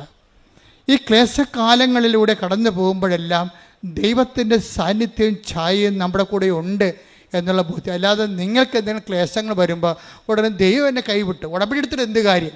ഉടമ്പടി എടുക്കാത്തവന്മാരൊക്കെ അടിച്ചോട് ജീവിക്കണം, ഞാൻ മാത്രം നരകിക്കണം എന്നൊക്കെ പറഞ്ഞിട്ട് ഇല്ലാത്ത ശാസി ഡയലോഗ് അടിക്കരുത്. മിണ്ടാതിരിക്കണം, മൗനമായിരിക്കണം, മറിയത്തെ പോലെ ഹൃദയത്തിൽ സംഗ്രഹിക്കണം. ശ്രദ്ധിക്കട്ടെ. ഹല്ലേലൂയ. സംഭവിച്ചാണെന്ന് നിങ്ങൾ പറയരുത്. നമ്മുടെ ജീവിതത്തിൽ ഒന്നും അങ്ങനെ ആക്സിഡൻ്റായിട്ട് സംഭവിക്കത്തില്ല. എല്ലാത്തിൻ്റെ പിന്നിൽ ദൈവത്തിൻ്റെ ഒരു കണക്ക് കൂട്ടലുണ്ട്. കാര്യം അമ്മ എനിക്ക് ഈ രൂപം തന്നപ്പോൾ ഞാൻ പെട്ടെന്ന് ഓർത്തത്, തലേ ദിവസം അവിടെ അർത്ഥിയിൽ തിരുമല ഭാഗത്ത് ഒരു മണിസാറുണ്ടായിരുന്നു. അപ്പോൾ മണിസാറിൻ്റെ അടുത്ത് പോയി പഠിക്കുന്ന ഒരു ഈഴവ സമുദായത്തിലൊരു സഹോദരനുണ്ടായിരുന്നു. എൻ്റെ വലിയ അടുത്ത ആത്മസുഹൃത്താണ്, ഇപ്പോഴും അങ്ങനെയാണ്. അപ്പോൾ ചിത്രം എന്നാണ് അദ്ദേഹത്തിൻ്റെ പേര്. ചിത്രം തലേ ദിവസം വന്ന് പറഞ്ഞു, അച്ഛാ മണിസാറിൻ്റെ ക്ലാസ്സിൽ എൻ്റെ ഡ്രോയിങ് കഴിഞ്ഞു, ഞാൻ ഇനി ഫീൽഡ് വർക്കിന് ജോലിക്ക് ഇറങ്ങാൻ പോകണമെന്ന് പറഞ്ഞു. അത് തലേ ദിവസം അമ്മ പറഞ്ഞതിന് തലേ ദിവസമാണ് ഇത് പറഞ്ഞത്. അപ്പോൾ അമ്മ പോയി കഴിഞ്ഞപ്പോൾ ഞാൻ ചിത്രനെ ഓർത്തു, ദൈവമേ ചിത്രം പെയിൻറ്റ് ചെയ്യുമല്ല, ചിത്രനെ വിളിക്കാമെന്ന് പറഞ്ഞു. അപ്പോൾ ചിത്രനോട് പറഞ്ഞു, എടാ എല്ലാം കൂടി എൻ്റെ അടുത്ത് 2000 രൂപയുണ്ട്. അന്നത്തെ 86 2000 രൂപയാണ്. ഇതാണ് എൻ്റെ ഉള്ളത്, അത് ഞാൻ നിനക്ക് തരാം. നീ എനിക്ക് ഈ ചിത്രം ഒരു ക്യാൻവാസിൽ വരച്ച് തരണമെന്ന് പറഞ്ഞു. അപ്പം അന്നത്തെ 2000 രൂപ എന്ന് പറഞ്ഞാൽ നിങ്ങൾക്കറിയാമല്ലോ, ഇന്നത്തെ ഒരു അന്ന് 86-ലല്ലേ, ഇപ്പം എത്രയോ വർഷം കഴിഞ്ഞ് 38 വർഷമായില്ലേ. അപ്പം അന്നത്തെ 2000 രൂപയ്ക്ക് അതിൻ്റെ വില ഉണ്ട്. എത്രയാണെന്ന് എനിക്കറിയാൻ പാടില്ല, മൂല്യം ഇന്നത്തെ മൂല്യം എന്താണെന്ന് എനിക്കറിയാൻ പാടില്ല. ഞാൻ ആ ചിത്രത്തിന് 2000 രൂപ കൊടുത്ത് പറഞ്ഞു, ഇതൊന്ന് വരച്ച് തരാൻ പറഞ്ഞു. എന്താണ്? എനിക്കത് സൂക്ഷിക്കാൻ വേണ്ടിയാണ്. ഞാനത് സീരിയസ് ആയിട്ട് എടുത്തു. ദൈവം എൻ്റെ ജീവിതത്തിലൂടെ സഞ്ചരിച്ച് വന്ന് എത്തിയിട്ടുള്ള വഴികളെക്കുറിച്ച്. പിന്നെ ഞാൻ ചെയ്യണത്, ആ അന്നത്തെ കാലത്ത് വരപ്പിച്ചെടുത്ത ചിത്രം പിന്നെ ഞാൻ എന്ത് ചെയ്യണമെന്ന് വെച്ച് കഴിഞ്ഞാൽ, എല്ലാ ഇടവകയിൽ ചെല്ലുമ്പോഴും യാത്ര ട്രാൻസ്ഫർ ആകുമ്പോൾ എല്ലാ വണ്ടിയും പുസ്തകവും ചെടിച്ചട്ടിയും എല്ലാം കയറ്റി വിടും. പക്ഷെ ഞാൻ പോകുമ്പോൾ എൻ്റെ കാറിൽ ഈ ചിത്രം മടി വെച്ചുകൊണ്ടാണ് ഞാൻ പോണത്. അത് ഒരു ബന്ധമാണ് ശരിക്കും. എൻ്റെ കാറിൽ ചിത്രം ഉണ്ടാവും. എന്നിട്ട് ഞാൻ അവസാനം കൃപാസനം സ്ഥാപിച്ച് എനിക്ക് സ്വന്തമായിട്ടൊരു ഓഫീസായി ഇവിടെ. അപ്പോൾ ഇവിടെ ഞാൻ ഇപ്പോൾ ഒരു 10 കൊല്ലമായെന്ന് ഈ ഓഫീസുകായിട്ട്. ഓഫീസായപ്പോൾ എനിക്കൊരു സ്ഥിരപ്രതിഷ്ഠയുടെ ഓഫീസ് കിട്ടിയില്ല. ഞാൻ പിന്നെ കൊണ്ടുവന്ന് പടമെടുത്ത് എൻ്റെ പിന്നിൽ വെച്ചിട്ടുണ്ട്. ഇപ്പം നിങ്ങൾ എൻ്റെ മുറി കാണുമ്പോൾ ഇപ്പോൾ ആൾക്കാർക്ക് കയറാൻ പറ്റത്തില്ല, പണ്ട് കയറാൻ പറ്റുമായിരുന്നു. ആ മുറിയിൽ ആ പടം ഞാൻ ഇരിക്കണതിൻ്റെ ബാക്കിൽ ആ പടം വെച്ചിട്ടുണ്ട്. അപ്പോൾ എന്താ കാര്യം? ഇതൊരു ദൈവവുമായിട്ടുള്ള ബന്ധം ഒരിക്കലും നിങ്ങൾ ഒക്കേഷണൽ ആക്കരുത്. നിങ്ങൾ ഉടമ്പടിയിലാണെങ്കിൽ ഉടമ്പടി എപ്പോഴും ഞാൻ കൂടെയുണ്ടെന്ന് കാണിച്ചുകൊണ്ടിരിക്കും. പക്ഷേ ഇത് കണ്ടെത്താൻ കഴിയണം. കാര്യം ഉടമ്പടി എന്ന് പറയുമ്പോൾ നിങ്ങൾക്കറിയാമല്ലോ, വിശ്വാസം തന്നെ ശരിക്കും നമ്മൾ ഇൻവെസ്റ്റഡ് വിശ്വാസമുണ്ട്. അത് നമ്മൾ ഒരു നമുക്ക് ഇൻവെസ്റ്റ്മെൻ്റ് ഇല്ലാത്ത വിശ്വാസമുണ്ട്. അപ്പം മാതാപിതാക്കന്മാരുടെ ഗ്യാരണ്ടിയിൽ നമ്മൾ വേണമെങ്കിൽ മാതാപിതാക്കന്മാർ ക്രിസ്ത്യാനികളായതുകൊണ്ട് നമുക്ക് വിശ്വസിച്ച് അങ്ങനെ ജീവിക്കാൻ പറ്റും. അപ്പോൾ നമ്മുടെ ഇൻവെസ്റ്റ്മെൻ്റ് ഇല്ല. പക്ഷെ നമ്മുടെ പേരിൽ കൂട്ടിയ വിശ്വാസമുണ്ട്. ഇപ്പോഴും പലർക്കും തന്നെ ഒരു കുഴപ്പം വെച്ച് കഴിഞ്ഞാൽ അവരുടെ മാതാപിതാക്കന്മാർ ക്രിസ്ത്യൻസ് ആയതുകൊണ്ട് അവരങ്ങനെ ക്രിസ്ത്യൻസായിട്ട് ജീവിക്കുന്നു. അപ്പോൾ നിങ്ങളുടെ വിശ്വാസ പ്രമാണം എന്ന് പറയുന്ന സംഭവത്തിൽ നിങ്ങളുടെ പേരല്ല കിടക്കണത്. കാര്യം നിങ്ങളുടെ പേര് കൂട്ടിയിട്ടില്ല. വിശ്വാസ പ്രമാണം എപ്പോഴും പേരിൽ കൂട്ടണം നമ്മൾ. എന്നിട്ട് നിങ്ങൾ തൻ്റെ പേര് സ്വന്തമായിട്ട് പിടിക്കണം. നിങ്ങളുടെ പേരിൽ അപ്പൻ്റെ നിന്ന് കിട്ടിയ വിശ്വാസമാകാം, അപ്പൂപ്പൻ്റെ നിന്ന് കിട്ടിയ വിശ്വാസമാകാം, തോമസ് ലിയെ ആരും ആയിക്കൊള്ളട്ടെ. അതൊന്നും പാരമ്പര്യമായിട്ട് ആശയപരമായിട്ട് ശരിയാണെങ്കിലും പ്രായോഗികമായിട്ട് ശരിയാകത്തില്ല. കാര്യം കർത്താവ് ചോദിക്കുന്നത് അങ്ങനെ തോമസ് ലിയായും ഫ്രാൻസിസ് സേവ്യറും അങ്ങനെ പലരും പല കാര്യങ്ങൾ എന്നെക്കുറിച്ച് പറയും. Whom do you say that I am? അതാണ് പത്രോസിനോട് ചോദിക്കുന്നത്. അങ്ങനെ പലതും പറഞ്ഞിട്ടുണ്ട്. പക്ഷെ ഞാൻ ആരാണെന്നാണ് നിങ്ങൾ പറയുന്നത്. അതാണ് പ്രശ്നം. നമ്മൾ പറയണം. അപ്പോഴാണ് നമ്മുടെ പേരിൽ കൂട്ടി തൻ്റെ പേര് പിടിക്കണത്. പിന്നെ നമ്മൾ ടാക്സ് അടച്ചുകൊണ്ടിരിക്കണം. ഈ ടാക്സ് അടക്കണം. ഇപ്പോൾ എനിക്ക് കോവിഡ് വന്നു. കോവിഡ് വിജയകുമാറിൻ്റെ പരിപാടി എന്താണ്? ഓരോ 3 ദിവസം കൂടുമ്പോഴും പുള്ളി 6000 രൂപ മുടക്കിയിട്ട് കോവിഡ് ടെസ്റ്റ് നടത്തുകയാണ്. വല്ല കാര്യമുണ്ടോ? അച്ഛൻ സുഖപ്പെട്ടാന്ന് അറിയാൻ വേണ്ടി ഈഗർനെസ് അനുസരിച്ചുകൊണ്ട് പ്രൈവറ്റായിട്ട് അങ്ങനെ ചെയ്യാൻ പാടില്ലാത്തതാണ്. പ്രൈവറ്റായിട്ട് എപ്പോഴും സിറം എടുത്തുകൊണ്ട് പോകും. എന്നിട്ട് സന്ധ്യയായപ്പോൾ റിപ്പോർട്ട് വരുമ്പോൾ വിജയകുമാർ സങ്കടപ്പെട്ട് വരും. അച്ഛാ ശരിയായിട്ടില്ല. ശരിയാകും അച്ഛാ എന്നു പറയും. അപ്പോൾ കോവിഡ് മാറില്ല. കാര്യം 40 ദിവസത്തിനുള്ളിൽ പുള്ളിക്കാരന് ഒരു 10-20 ടെസ്റ്റ് നടത്തിയിട്ടുണ്ട് കോവിഡിൻ്റെ. കാര്യം പുറത്ത് ടെസ്റ്റ് നടത്തണമെങ്കിൽ ഗവൺമെൻറ്റിൽ ഫ്രീ ആണ്. പുറത്ത് അതിൻ്റെ കിറ്റൊക്കെ വാങ്ങിക്കണ്ടേ. അതിന് 2800 രൂപയാണ് ചാർജ് ചെയ്യണത്. അങ്ങനെ 10-12 പ്രാവശ്യം പുള്ളി ടെസ്റ്റ് ചെയ്തിട്ടുണ്ട് ഈ സംഭവം. എന്നിട്ട് ശരിയായില്ല. എന്താ കാര്യം? ഈ സമയത്തെല്ലാം നമ്മൾക്ക് ഇൻവെസ്റ്റ് ചെയ്യണം. എന്താ നമുക്ക് പ്രശ്നങ്ങളൊന്നുമില്ല. നമ്മളെ കർത്താവിൻ്റെ നാമത്തിൽ അത് ഏറ്റെടുക്കുന്നു. ഇത് ക്ലേശകാലമാണ്. കർത്താവ് പറയത്തില്ലേ, ഒരു ക്ലേശമായ കാലമുണ്ടാകും. കല്ല് പെറുക്കി കളയാനൊരു കാലം, അല്ലേ, ആലിംഗനം ചെയ്യാൻ ഒരു കാലം, കരയാൻ ഒരു കാലം, രോഗിയായിരിക്കാൻ ഒരു കാലം, ദൈവത്തിൻ്റെ ഒരു കാലം. Take the bed of God. ശ്രുതിക്കട്ടെ ഹല്ലേലൂയ. ഹല്ലേലൂയ ഹല്ലേലൂയ. യേശുവേ നന്ദി. ഹല്ലേലൂയ ഹല്ലേലൂയ ഹല്ലേലൂയ ഹല്ലേലൂയ ഹല്ലേലൂയ ഹല്ലേലൂയ. യേശുവേ സ്തുതി. ഹല്ലേലൂയ ഹല്ലേലൂയ. ആരാധന ആരാധന ആരാധന ആരാധന. സഭാപ്രസംഗകൻ 3:5. സഭാപ്രസംഗം 3:5. കല്ല് പെറുക്കിക്കളയാൻ ഒരു കാലം, കല്ല് പെറുക്കിക്കളയാൻ ഒരു കാലം, കല്ല് പെറുക്കിക്കളയാൻ ഒരു കാലം, കല്ല് പെറുക്കി കൂട്ടാൻ ഒരു കാലം, കല്ല് പെറുക്കി കൂട്ടാൻ ഒരു കാലം, ആലിംഗനം ചെയ്യാൻ ഒരു കാലം, ആലിംഗനം ചെയ്യാൻ ഒരു കാലം, ആലിംഗനം ചെയ്യാതിരിക്കാൻ ഒരു കാലം, ആലിംഗനം ചെയ്യാതിരിക്കാൻ ഒരു കാലം, കരയാൻ ഒരു കാലം. Take the bed of God. സഭാപ്രസംഗി 3:4. കരയാൻ ഒരു കാലം, കരയാൻ ഒരു കാലം, ചിരിക്കാൻ ഒരു കാലം, ചിരിക്കാൻ ഒരു കാലം, വിലപിക്കാൻ ഒരു കാലം, വിലപിക്കാൻ ഒരു കാലം, നൃത്തം ചെയ്യാൻ ഒരു കാലം, നൃത്തം ചെയ്യാൻ ഒരു അപ്പം കാലം. ചില കാലങ്ങൾ ദൈവഹിത പ്രകാരമായിട്ട് വരും. അത് സന്തോഷത്തോടെ അക്സെപ്റ്റ് ചെയ്യണം. അല്ല അവർക്ക് വന്നില്ലല്ല കാലം, എനിക്ക് മാത്രം ഉടമ്പടി എടുത്ത് എനിക്ക് മാത്രമാണുള്ള ദുഃഖം, എനിക്ക് മാത്രമാണ് രോഗം എന്ന് പറഞ്ഞ് ദൈവത്തെ മുൾമുനെ നിർത്തരുത്. ഇത് കർത്താവ് എനിക്ക് നൽകുന്ന കൽപ്പന നൽകുന്ന കാലമാണ്. ഇത് ഞാൻ ദൈവഹിതമായിട്ട് അക്സെപ്റ്റ് ചെയ്യാം. എന്നിട്ട് ഈ കുരിശിന് ഞാൻ വിശ്വാസം, പ്രത്യാശ, സ്നേഹം ഇൻവെസ്റ്റ് ചെയ്തുകൊണ്ട് ഇതിനെ കൺവേർട്ട് ചെയ്ത് കൃപയാക്കി മാറ്റും. അങ്ങനെയാണ് കൃപയുടെ കോടീശ്വരനാകണത്. അങ്ങനെയാണ് നമ്മുടെ മൂല്യം വർദ്ധിക്കണത്. അതാണ് ദൈവ തിരുസന് സമ്പന്നനാകാതെ തനിക്ക് വേണ്ടി തന്നെ സമ്പത്ത് സ്വീകരിക്കേണ്ട സ്ഥിതിയെ take the bed of God. ശ്രുതിക്കട്ടെ ഹല്ലേലൂയ. യേശുവേ നന്ദി. ഹല്ലേലൂയ ഹല്ലേലൂയ ഹല്ലേലൂയ. ലൂക്ക 12:21. ഇതുപോലെയാണ് ദൈവസന്നിധിയിൽ സമ്പന്നനാകാതെ തനിക്ക് വേണ്ടി സമ്പത്ത് ശേഖരിച്ചു വെക്കുന്നവനും സമ്പത്ത് ശേഖരിക്കുന്നവനും തനിക്ക് വേണ്ടി സമ്പത്ത് ശേഖരിച്ചു വെക്കണവന് ലോകായിക രൂപയിൽ പോട്ടെ, അത് വിഷയമല്ല. ദൈവത്തിരുസന്നിധി സമ്പന്നനാകണം എന്ന് പറഞ്ഞാൽ എന്താണ്? കൃപയിൽ സമ്പന്നനാകുക എന്നതിൻ്റെ അർത്ഥം. കാരണം ദൈവം വിലമതിക്കണത് എന്താണ്? കൃപയാണ്. മാതാവിൻ്റെ മുമ്പിൽ വന്നുകൊണ്ട് മാലാഖ സ്തുതി പറയാൻ കാര്യം എന്താണ്? കരുത്വമേന എന്ന് പറയാൻ കാര്യം എന്താ? കൃപ നിറഞ്ഞവളെ സ്വസ്തി. ദൈവം മൂല്യം കൊടുക്കുന്നത് എന്താ? കൃപയാണ്. കൃപാസനത്തിൽ വരുമ്പോൾ, ഉടമ്പടി ചെയ്യുമ്പോൾ നിങ്ങൾ ചിന്തിക്കേണ്ടത് മറ്റ് സ്ഥാവര ജംഗ വസ്തുക്കളുടെ വീണ്ടെടുപ്പും വികസനത്തെക്കാൾ ഉപരി ദൈവവുമായിട്ടൊരു ബന്ധപ്പെടുത്തുകയും നിങ്ങളുടെ ഇൻവെസ്റ്റ് ഉണ്ടാക്കുകയും കുരിശിൽ നിങ്ങളെ വിശ്വാസം കൊണ്ട്, കുരിശിൽ നിങ്ങളെ പ്രത്യാശ കൊണ്ട്, കുരിശിൽ നിങ്ങളെ അതുപോലെ തന്നെ സ്നേഹം കൊണ്ട് അതിനെ കൺവേർട്ട് ചെയ്ത് കൃപയാക്കി മാറ്റണം. അപ്പോൾ ആ കൃപ നിങ്ങളുടെ ആത്മാവിൻ്റെ കൂടെ ഉണ്ടാകുന്നതനുസരിച്ച് കൊണ്ട് നിങ്ങൾ ദൈവത്തിരുസന്നിധിയിൽ മൂല്യമുള്ളവരായിട്ട് മാറും. അതാണ് 12:51 ദൈവത്തിരുസന്നിധി സമ്പന്നരാകുക. പ്രാർത്ഥിക്കത്താവേ, ഉടമ്പടിയിലൂടെ ദൈവത്തിരുസന്നിധിയിൽ സമ്പന്നരാകുവാൻ ഞങ്ങളെ അഭിഷേകം ചെയ്യണമേ. ഞങ്ങളെ അഭിഷേകം ചെയ്യണമേ. അഭിഷേകം ചെയ്യണമേ. അപ്പം നമ്മൾക്കറിയാം ഓരോ ക്രൈസിസും നമ്മളെ സമ്പന്നരാക്കുകയാണ് ചെയ്യണത്. കഴിഞ്ഞ ദിവസങ്ങളിൽ ഒരു സാക്ഷ്യം ഉണ്ടായിരുന്നു. അതാണ് സാക്ഷി ജോളി വിൻസെൻ്റ്, ക്ലാപ്പന, കൊല്ലത്ത് ക്ലാപ്പന എന്ന് ജോളി വിൻസെൻ്റ്. ഇപ്പം ജോളിയും വിൻസെൻറ്റും ഒരു സ്വപ്നം കണ്ട്, രണ്ടുപേരും രണ്ടിടത്ത് വെച്ച് ഒരേ സ്വപ്നം കണ്ട്. ഈ ദൈവത്തിൻ്റെ വഴികൾ കണ്ടില്ലേ? ദൈവത്തിൻ്റെ വഴികൾ ഭയങ്കര വിസ്മയാവഹമാണ്. എന്താ കാരണത്? ഭർത്താവും ഭാര്യയും ഒരേ സ്വപ്നം രണ്ടിടത്ത് വെച്ച് കണ്ടു. എന്താ കണ്ടത്? എന്താണ്? മകനെ അപകടപ്പെടുന്നത്. മകൻ അപകടപ്പെടും. നിങ്ങൾ ഉടമ്പടിയിലായിരിക്കുമ്പോൾ വരാൻ പോകുന്ന കാര്യങ്ങൾ അവൻ നിന്നോട് പറയുമെന്ന് പറഞ്ഞില്ലേ? ബെടപ്പുകൾ വരാൻ പോകുന്ന കാര്യങ്ങൾ ശ്രദ്ധിക്കട്ടെ. ഹല്ലേലൂയ, ഹല്ലേലൂയ, ഹല്ലേലൂയ, ഹല്ലേലൂയ, ഹല്ലേലൂയ, ഹല്ലേലൂയ. യേശുവേ നന്ദി. ഹല്ലേലൂയ, ഹല്ലേലൂയ, ഹല്ലേലൂയ. യേശുവേ ആരാധന, ആരാധന, ആരാധന, ആരാധന. യേശുവേ നന്ദി. മഹത്വം, മഹത്വം, മഹത്വം. ഹല്ലേലൂയ, ഹല്ലേലൂയ, ഹല്ലേലൂയ.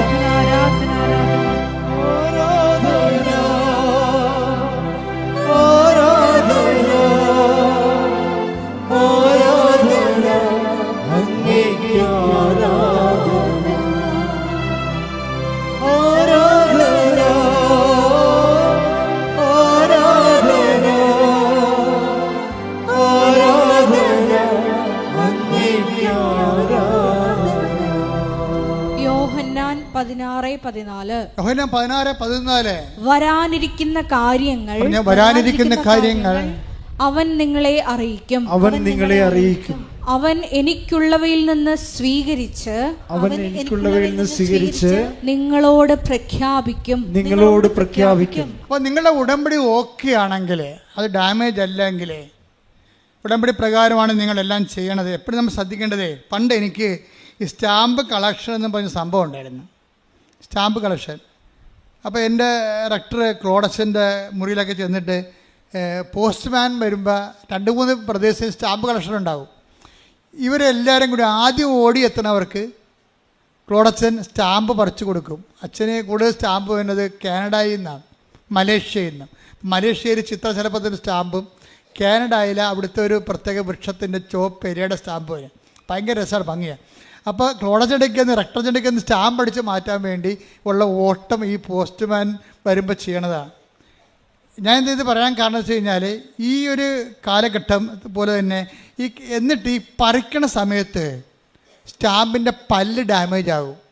അപ്പോൾ ഈ പറിക്കുമ്പോൾ ക്ലോഡച്ചന് പ്രായമുള്ള അച്ഛനാണ്. പ്രായമുള്ള അച്ഛന് കാനഡയുടെ മലേഷ്യയുടെ സ്റ്റാമ്പ് പെട്ടെന്ന് അച്ഛനെ അതിൻ്റെ കത്തെടുക്കാൻ വേണ്ടിയുള്ള ഇതിൽ ഞങ്ങൾക്ക് സ്റ്റാമ്പ് തരണതിനേക്കാൾ ഉപരി അച്ഛനെ അതിനകത്തുള്ള കത്തെടുക്കണം. അതിന് വേണ്ടി പറിക്കുമ്പോൾ പേടി ചങ്കിടിച്ചുകൊണ്ട് നിൽക്കും. എന്താണ്? എൻ്റെ പല്ല് പറഞ്ഞു പോകുക, സ്റ്റാമ്പിൻ്റെ പല്ല് പറഞ്ഞാൽ ഡാമേജാണ്, പിന്നെ അത് കളയേണ്ടി വരും. അപ്പോൾ അത് ഇൻവാലിഡായി പോകും, മൂല്യമില്ല. അപ്പോൾ അതുകൊണ്ട് വാലിഡ് അത് പല്ല് എല്ലാം ഉള്ള സ്റ്റാമ്പാണെങ്കിൽ ക്രോഡച്ചനെ മുറിയുന്ന ഞങ്ങൾ ചാടിപ്പുറത്ത് വരും കൈ ഒടിച്ചുകൊണ്ട്. എന്താണ്? ഡാമേജ് അല്ലാത്ത പുതിയൊരു വെറൈറ്റി സ്റ്റാമ്പ് കിട്ടി, അതുകൊണ്ടൊന്ന് ആൽബത്തിൽ ഒട്ടിച്ചു വെക്കും. അപ്പോൾ ഈ പല്ല് പോണത് സ്റ്റാമ്പ് ഡാമേജാണ്. ഉടമ്പടിക്കും ഇതുപോലെ സംഭവമുണ്ട്. ചില ഉടമ്പടി ഡാമേജ് ആയി പോവും, പല്ല് പോവും. നിങ്ങൾ ധൃതി കാണിച്ചും അല്ലെങ്കിൽ നിങ്ങളത് വേണ്ട രീതിയിൽ, ഇപ്പോൾ അതിൻ്റെ ഒരു ദൈവസ്നേഹം വേണമല്ലേ ഇതിന്, പശുത്താൻ നിറവിലല്ലേ ഇത് ചെയ്യേണ്ടത്. നിരാശയിലും സങ്കടത്തോടെയും ചെയ്തു നോക്കാം. എല്ലാവർക്കും ചെയ്യേണ്ടല്ലോ. ചെറുക്കൊക്കെ ഈ ഷോർട്ടേജ് അടിക്കുന്ന പോലെ അവർക്ക് എന്ത് കിട്ടിയെന്ന് അങ്ങോട്ട് കഴിഞ്ഞ് വിളിച്ചു ചോദിക്കും, എടി നിൻ്റെ കാര്യം വല്ല നടന്നാ, ഇടി നിൻ്റെ കാര്യം നടന്ന അവർ ഈ ലോട്ടറി ടിക്കറ്റ് എടുക്കണ പോലെ ചില പെണ്ണുങ്ങളൊന്നും ഉടമ്പടി എടുത്തിട്ട് ഇവർക്കടിച്ചാന്ന് വിളിച്ചു ചോദിച്ചുകൊണ്ടിരിക്കും. പരീക്ഷാഫലം പോലെ നീ ജയിച്ച, നിനക്കെല്ലാം മൊഡ്യൂളും കിട്ടിയ എന്ന് അങ്ങോട്ടും വിളിച്ചു ചോദിക്കണം. ദൈവത്തിനെ ആക്ഷേപിക്കുന്ന രൂപത്തിൽ ഉടമ്പടി ഫലങ്ങളെക്കുറിച്ച് പരസ്പരം പറഞ്ഞും വിളിച്ചും ചോദിച്ചും ഉടമ്പടി നിങ്ങൾ ഡാമേജ് ആക്കും. ഉടമ്പടി നിങ്ങളും ദൈവവും തമ്മിലുള്ള സ്വകാര്യ രഹസ്യമായൊരു ബന്ധമാണ്. അതിൻ്റെ അകത്തൊരു രഹസ്യാത്മകത ഉണ്ട്. അതുകൊണ്ട് മറ്റുള്ളവർ നോക്കിയിട്ട് നിങ്ങളുടെ ദൈവബന്ധത്തെ വിലയിരുത്തരുത്. നിങ്ങൾക്ക് വേണ്ടിയുള്ള ആഹാരം നിങ്ങൾക്ക് വേണ്ടി ദൈവം കരുതി വെച്ചിട്ടുണ്ട്. നിങ്ങളെന്താ ചെയ്യേണ്ടത്? ആദ്യം ദൈവരാജ്യത്തെ ശ്രദ്ധിക്കട്ടെ. ഹല്ലേലൂയ, ഹല്ലേലൂയ, ഹല്ലേലൂയ, ഹല്ലേലൂയ. യേശുവേ നന്ദി. ഹല്ലേലൂയ, ഹല്ലേലൂയ, ഹല്ലേലൂയ, ഹല്ലേലൂയ. മത്തായി 6:33 നിങ്ങൾ ആദ്യം അവിടുത്തെ രാജ്യവും അവിടുത്തെ നീതിയും അന്വേഷിക്കുക, അതോടൊപ്പം മറ്റുള്ളവയെല്ലാം നിങ്ങൾക്ക് ലഭിക്കും. മറ്റുള്ളതെല്ലാം നിങ്ങൾക്ക് ലഭിക്കുമെന്ന് ദൈവം പറഞ്ഞെങ്കിൽ നിങ്ങൾ അതിൽ വിശ്വസിക്കണം. എന്നിട്ട് നിങ്ങൾ ചെയ്യാനുള്ള ആദ്യം അവിടുത്തെ രാജ്യവും അവിടുത്തെ നീതിയും അന്വേഷിക്കണം. ഉടമ്പടി പുതുക്കാൻ വരുമ്പോൾ നിങ്ങൾക്ക് ശത്രുക്കൾ ഉണ്ടാകാൻ പാടില്ല. ഉടമ്പടി പുതുക്കാൻ വരുമ്പോൾ നിങ്ങൾ സംസാരിക്കാതിരിക്കേണ്ട വ്യക്തികൾ ഉണ്ടാകാൻ പാടില്ല. ഉടമ്പടി പുതുക്കാൻ വരുമ്പോൾ നിങ്ങൾക്ക് കടങ്ങൾ ഉണ്ടാകാൻ പാടില്ല. നിങ്ങൾക്ക് 10 പൈസ കിട്ടി, നാളെ നിങ്ങളെ സഹായിച്ച ഇന്നലെ നിങ്ങളെ സഹായിച്ച ആൾക്കാരായിരിക്കും. അപ്പം ഉടനെ നിങ്ങൾക്ക് പൈസ കിട്ടി കഴിയുമ്പോൾ വീട്ടിൽ ശമ്പളം കിട്ടിയിട്ട് അല്ലെങ്കിൽ മകൻ വരട്ടെ അപ്പം തരാമെന്ന് പറഞ്ഞാൽ നിങ്ങൾ 10,000 രൂപ മേടിച്ചത്. അപ്പോൾ നിങ്ങൾക്കിപ്പോൾ പൈസ കിട്ടി, മകൻ വന്ന് പൈസ കിട്ടി. പക്ഷേ നിങ്ങളെന്ത് ചെയ്യും? ഇപ്പോൾ ഒരു സെൽഫോൺ മേടിക്കാം, ഒരു സ്മാർട്ട് ഫോൺ മേടിക്കാം, ആ കാശ് പിന്നെ കൊടുക്കാമെന്ന് പറയും. അപ്പോൾ നിങ്ങൾ ഉടമ്പടി ഡാമേജ് ആയിപ്പോയി. എന്താ കാര്യം? നിങ്ങൾ വാക്ക് പാലിച്ചില്ല. നിങ്ങൾ എന്താ പറഞ്ഞത്? മകൻ വരട്ടെ, മകൻ വരുമ്പോൾ ഞാൻ നിങ്ങൾക്ക് കാശ് തരാം എന്ന് പറയുന്നത് നിങ്ങളെ വിശ്വസിച്ച് ആണ് നിങ്ങൾക്ക് ആ പൈസ വന്നത്. ഇപ്പം മകൻ വന്ന് നിങ്ങൾക്ക് കാശ് കിട്ടി. പക്ഷേ ഇപ്പം നിങ്ങളെന്താ പറയണത്?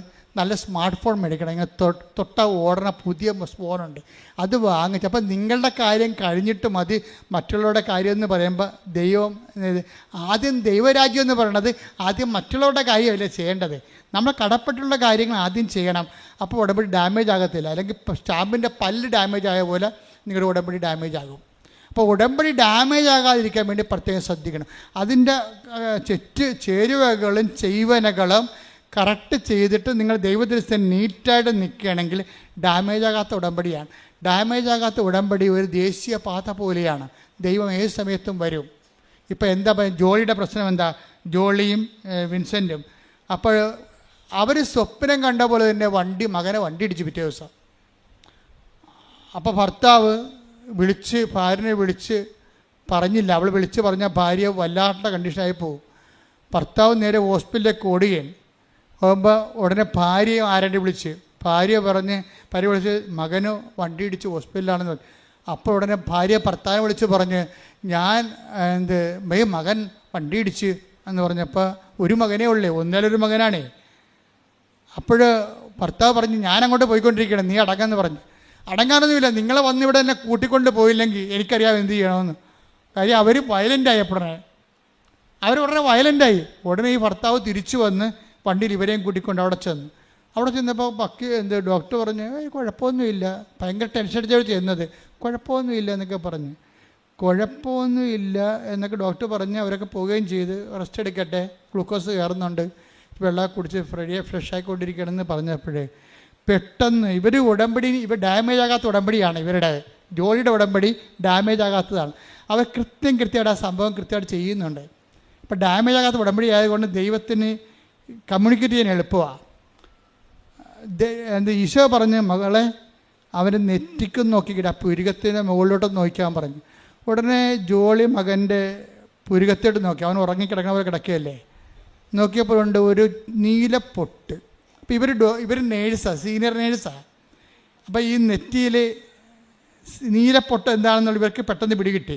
ഇവരപ്പം തന്നെ ആശുപത്രിയിലേക്ക് ഓടി സർജനെ കണ്ടെത്തിയും പറഞ്ഞു സാറേ ഒന്നുകൂടി വന്ന് നോക്കി, തിരിച്ചുണ്ടാവും, സ്കാൻ ചെയ്യണം, ഒരു നീലപ്പൊട്ട് കിടപ്പുണ്ട്, അത് ക്ലോട്ടിങ് ആണെന്ന് എനിക്ക് സംശയമുണ്ടെന്ന് പറഞ്ഞു. അപ്പോൾ ഭർത്താവ് പോയിട്ട് വല്ല കാര്യമുണ്ടോ അവിടെ? ഭർത്താവ് അതിന് കുഴപ്പമില്ലെന്ന്. അവർ നേഴ്സ് സ്കിൽഫുള്ളായിട്ടുള്ള പേഴ്സൺ വരുമ്പോൾ വ്യത്യാസം പറഞ്ഞിട്ടുണ്ടല്ലേ. അവർ നേഴ്സായതുകൊണ്ട് ഹെഡ് നേഴ്സാൻ പറ്റുകയാണ് അവർ. അപ്പോൾ അവരൊക്കെ ഉടനെ തിരിച്ചു വന്ന് സ്കാൻ ചെയ്തപ്പോഴുണ്ട് ക്ലോട്ടാണെന്ന് അറിഞ്ഞോടുകൂടി സിറ്റുവേഷൻസ് ആപ്പടെ മാറി.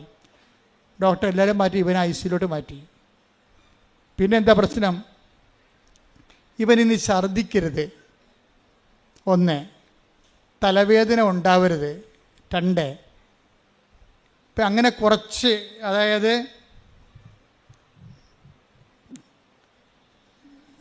ഛർദ്ദിക്കരുത്, തലവേദന ഉണ്ടാവരുത്. ഇപ്പം നിരീക്ഷണത്തിലായി ഇവൻ. അപ്പം നിരീക്ഷണത്തിലായെങ്കിലും ക്ലോട്ട് ഇത്തിരി സീരിയസ് ആണ്. അങ്ങനെ വന്നാൽ തലക്ക് ഇഞ്ചറി ഉണ്ട്, അതാണ് വിഷയം. അപ്പോൾ തലക്ക് ഇഞ്ചറി ഉള്ള കാരണം ഛർദ്ദിക്കാനുള്ള സാധ്യത 100%. ഇവർ രാത്രി ഉറങ്ങാതെ കഴിച്ചു കൂട്ടും. 3 മണിയായപ്പോൾ ഭർത്താവ് ഉറങ്ങും. അപ്പോൾ 3 മണിയാൾക്ക് ഭർത്താവ് ഉറങ്ങുമ്പോൾ ഇവർക്ക് തോന്നുകയെ, ആരെയും വിളിക്കത്തില്ല ഇവർ അതാണ് ഈ ഡാമേജ് ഇല്ലാത്ത ഉടമ്പടിക്കാരുടെ ഗുണം. അതാണ് ഇവർ പറഞ്ഞ വാക്കുണ്ട്, ഞാൻ ആരെയും വിളിച്ചില്ല, എന്തിനാണ് വിളിക്കണത്? ഉടമ്പടി എടുക്കാത്തവരെ വിളിച്ചിട്ട് എന്ത് കാര്യമെന്ന്. സ്വന്തം അമ്മയും അപ്പനും ഒക്കെ ഉണ്ട്, നാത്തനൊക്കെ ഉണ്ട്, അവരാരും ഉടമ്പടി എടുത്ത് ദൈവമായിട്ട് ബന്ധമില്ലല്ലോ. അവർ ഒരു മനുഷ്യൻ്റെ ചിന്ത, അവരുടെ സ്വന്തം ചിന്തയാണ്. ഞാൻ ആരെയും വിളിച്ചില്ല, ഞാൻ ഉടമ്പടി എടുത്ത ആൾക്കാരെ വിളിച്ചു. അത് എൻ്റെ മകൻ ഇങ്ങനെ ആശുപത്രിയിലാണെന്ന് പറഞ്ഞു. അപ്പോൾ ഇത് വ്യത്യാസം കണ്ട, ആൾക്കാർ ഉടമ്പടിയെ കാണുന്ന രീതി കണ്ട. അവിടെ ബന്ധപ്പെട്ടവരുടെ രക്തബന്ധമുള്ളവരെയും വിളിക്കണില്ല. അവരുടെ ബന്ധം എന്താണ്? ഈ സമയത്ത് അവർക്ക് വന്ന് മോങ്ങാനല്ല, കെട്ടിപ്പിടിച്ച് ചാകണ മുമ്പ് തന്നെ കുറേ ആൾക്കാർ വന്ന് കെട്ടിപ്പിടിച്ച് കരഞ്ഞില്ലേ മറ്റേ ഗ്രേസിനെ, ആ ജിൻസിനെ കെട്ടിപ്പിടിച്ച്, ഇങ്ങനെ കെട്ടിപ്പിടിച്ച് കരയാനല്ലേ പറ്റത്തുള്ളൂ. പിന്നെ 2 ഓറഞ്ച് വാങ്ങിച്ചു കൊടുക്കാൻ പറ്റും, അല്ലാതെ ഈ കക്ഷികൾക്ക് ഒന്നും ചെയ്യാൻ പറ്റത്തില്ല. അപ്പോൾ അതുകൊണ്ട് ഈ ഇവർ ജോലി പറയണത്, ഞാൻ ബന്ധുക്കളൊന്നും വിളിച്ചില്ല. എന്താ കാര്യം? ഞാൻ ഉടമ്പടി എടുത്തവരെ അറിയിച്ചു. അപ്പോൾ അവർ കുറച്ച് കഴിഞ്ഞപ്പോൾ ഉടമ്പടി തൈലം കൊണ്ട് വന്നു. അതാ വിഷയം. ഞാൻ അകത്ത് കയറി നെഞ്ചിൽ പെരട്ടി ഞാൻ എന്നെ ഉടനെ നേഴ്സ് പുറത്താക്കി. അപ്പോൾ വെയിറ്റ് ചെയ്യാണ്. കാര്യം വളരെ മോശം കണ്ടീഷനിലേക്കാണ് ആൾ പോയിക്കൊണ്ടിരിക്കുന്നത്. അപ്പോൾ ഞാൻ പുറത്ത് നിന്ന് ജപമാല ചൊല്ലിക്കൊണ്ടിരിക്കുകയാണ്. ജപമാല ചൊല്ലിക്കൊണ്ടിരുന്ന സമയത്ത് എനിക്ക് തോന്നി, എൻ്റെ ഉടമ്പടിക്ക് ആശ്രയം കൊണ്ടുപോയി അവൻ്റെ കഴുത്തേൽ കൊന്തലിട്ട് കൊടുക്കണമെന്ന് പറഞ്ഞു. അപ്പം ഞാൻ മാതാവേ, ഞാൻ ഇത് ചെയ്യാൻ പാടില്ലാത്തതാണ്, പക്ഷേ എൻ്റെ അവസ്ഥ ഇപ്പം അറിയാമല്ലോ. ഈ ഉടമ്പടിക്ക് ആശ്രയം ഇത് മാത്രമേ അവനെ ജീവനിലോട്ട് കൊണ്ടുവരാൻ ഇത് മാത്രമേ ഒരു ആധാരമുള്ളൂ. അതുകൊണ്ട് ഇത് ഞാൻ പറിച്ച് അവൻ്റെ നെഞ്ചിലുള്ള കിടക്കണ കൊന്തയെ കെട്ടാൻ പോകണം പറഞ്ഞ് ഇവിടെ അകത്ത് കയറിയപ്പോൾ ഒരു നേഴ്സ് വന്ന് തടഞ്ഞു. നിങ്ങൾക്ക് ഇതിനകത്ത് കയറാൻ അനുവാദമില്ല, ഇവിടെ കയറാൻ പറ്റത്തില്ലെന്ന് പറഞ്ഞു. കഴിയുമ്പോൾ ഈ ആളെ ഇവിടെ കസ്റ്റഡിയിലാണല്ല. അപ്പോൾ ഇയാളുടെ ബോഡിയെ തൊടാനോ അമ്മയാണെന്നൊരു കാര്യമില്ല, അത് ചെയ്യാൻ പറ്റത്തില്ല. ഉള്ള കൊന്ത ഊരാനാണ് ഞാൻ വന്നതെന്ന് പറഞ്ഞു. ഇവൻ്റെ കഴുത്തിലെ കൊന്ത ഊരാനാണ് ഞാൻ വന്നതെന്ന് ആ നേഴ്സ് പറയുമ്പോൾ ഈ ചേച്ചി ഉള്ള സത്യം പറയും. നേഴ്സ് അങ്ങനെ ഊരരുത്, അത് മാത്രമേ ഇനിയുള്ളൊരു പിടിവള്ളിയുണ്ട്, അതുമേൽ ഉടമ്പടിക്ക് ആശ്രയം കെട്ടാനാണ് ഞാൻ വന്നതെന്ന് ഇവർ പറയും.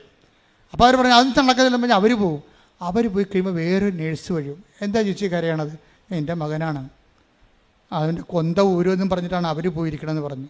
അപ്പോൾ ഈ പുതിയ നേഴ്സ് പറയും സാരമില്ല, കൊന്ത ഉരണ്ട അവസ്ഥ വരികയാണെങ്കിൽ, അവൻ സ്കാൻ ചെയ്യുമ്പോൾ കൊന്ത ഉരണ്ട് വരികയാണെങ്കിൽ ഞാൻ തന്നെ ഊരിയെടുത്തിട്ട് ഞാൻ തന്നെ ഇട്ടോളാം, നിങ്ങൾ സമാധാനത്തിൽ ഇരിക്കാൻ പറയും. അപ്പോൾ ഇവർ പറയും, അമ്മ പറയും, ഈ കാശുരൂപം അവൻ്റെ കഴുത്തെ കെട്ടിക്കൊടുക്കാനാണ് ഞാൻ വന്ന് അകത്ത് കയറിയത്, അപ്പോഴാണ് ഇങ്ങനെയൊക്കെ സംഭവിച്ചത്. അപ്പോൾ നേഴ്സ് പറഞ്ഞു അതിനെന്താ, അവൻ കെട്ടിക്കൊടുക്കാറില്ല എന്ന് പറയുമ്പോൾ ഈ നേഴ്സിൻ്റെ കഴുത്തിൽ ഉടമ്പടി കാശുരം കിടക്കും. അപ്പോൾ ഇവർ കണ്ണ് നിറഞ്ഞു പോയി ശരിക്കും. അതായത് മാതാവ് മറ്റവരെ മാറ്റിയിട്ട് ഇവരെ പ്ലേസ് ചെയ്തിരിക്കണ്ട, ഉടമ്പടി എടുത്തൊരു മോളെ തന്നെ ആ സെക്കൻഡ് അവിടെ സ്പേസ് ചെയ്ത്. ഇത് ടൈമിംഗ് എന്ന് പറയും, ഇതാ ടൈം മദർ എന്ന് പറയണം നമ്മൾ. മറ്റൊരു പ്രശ്നം ഉണ്ടാക്കിയപ്പോൾ തന്നെ യഥാർത്ഥ ആളെ മാതാവ് പറഞ്ഞു വിട്ടിട്ട് അവർ ആ ഉടമ്പടി കാശുരൂപം കെട്ടിവെച്ചും പുറത്തേക്ക് വന്ന ആ കൊന്ത കാശുരൂപം കെട്ടിയിട്ട് പുറത്തേക്ക് വന്ന് കുറച്ച് കഴിഞ്ഞപ്പോൾ ഒരു വെളുപ്പിന് 3 മണിയായി. 3 മണിയായപ്പോൾ ഭർത്താവ് ഉറങ്ങി. പിന്നെ ഇവർ ആശുപത്രി ജനലിംഗ നിൽക്കുകയാണ്. അപ്പോൾ അമ്മയോട് ചോദിച്ചു, അമ്മ ഇവിടെ ഉണ്ടല്ലോ അല്ലേ? ഞങ്ങൾക്ക് ഒരു മകനേ ഉള്ളൂ, ഒന്നും പറയാനില്ല, എല്ലാം അമ്മയുടെ കയ്യിലാണെന്ന് പറഞ്ഞപ്പോൾ ഉണ്ട് ആകാശത്ത് ഇങ്ങനെ വെള്ളമേഘങ്ങളിങ്ങനെ വന്ന് നിറഞ്ഞു. എന്നിട്ട് അവിടെ നീല മേലേക്ക് തെളിഞ്ഞു. അപ്പോൾ അതിൻ്റെ അർത്ഥം എന്താണ്? ഞാൻ കാവലായിട്ടുണ്ടെന്നതിൻ്റെ അർത്ഥം. അതായത് ഇങ്ങനെ ഈ ജനലിൽ കൂടെയാണ് ഇത് കാണുന്നത്. ഈ സംഭവം കടൽത്തീരം മുഴുവൻ നിറഞ്ഞിട്ട് അവസാനം വെള്ളി മേഘങ്ങളിൽ ഇങ്ങനെ അമ്മയുടെ നീലമേലെങ്കിൽ തെളിയും. അപ്പോൾ ഇവർക്ക് ഉറപ്പാവും. കാര്യം ഇവർക്കല്ലേ ഈ കോഡ് ഭാഷ അറിയത്തുള്ളൂ. ഉടമ്പടി ഡാമേജ് ആകാത്തവർക്ക് ദൈവത്തിൻ്റെ പ്രസൻസിൻ്റെ കോഡ് ഭാഷ അറിയാം. അല്ലാതെ ദൈവം എന്ത് തലകുത്തി പറഞ്ഞാലും അറിയാൻ പറ്റത്തില്ല. കാര്യം ഫ്രോഡാണ് ഉടമ്പടി എടുത്തിരിക്കണമെന്നുണ്ടെങ്കിൽ അറിയാൻ പറ്റത്തില്ല. ആ കറക്റ്റ് ആൾക്കാർ, ആ വേവലെന്തുള്ള സത്യസന്ധമായ ഉടമ്പടിയിലൂടെ ജീവിക്കുന്നവർക്ക് ദൈവത്തിൻ്റെ സൂചനകൾ അറിയാൻ പറ്റും, പ്രസൻസ് അറിയാൻ പറ്റും.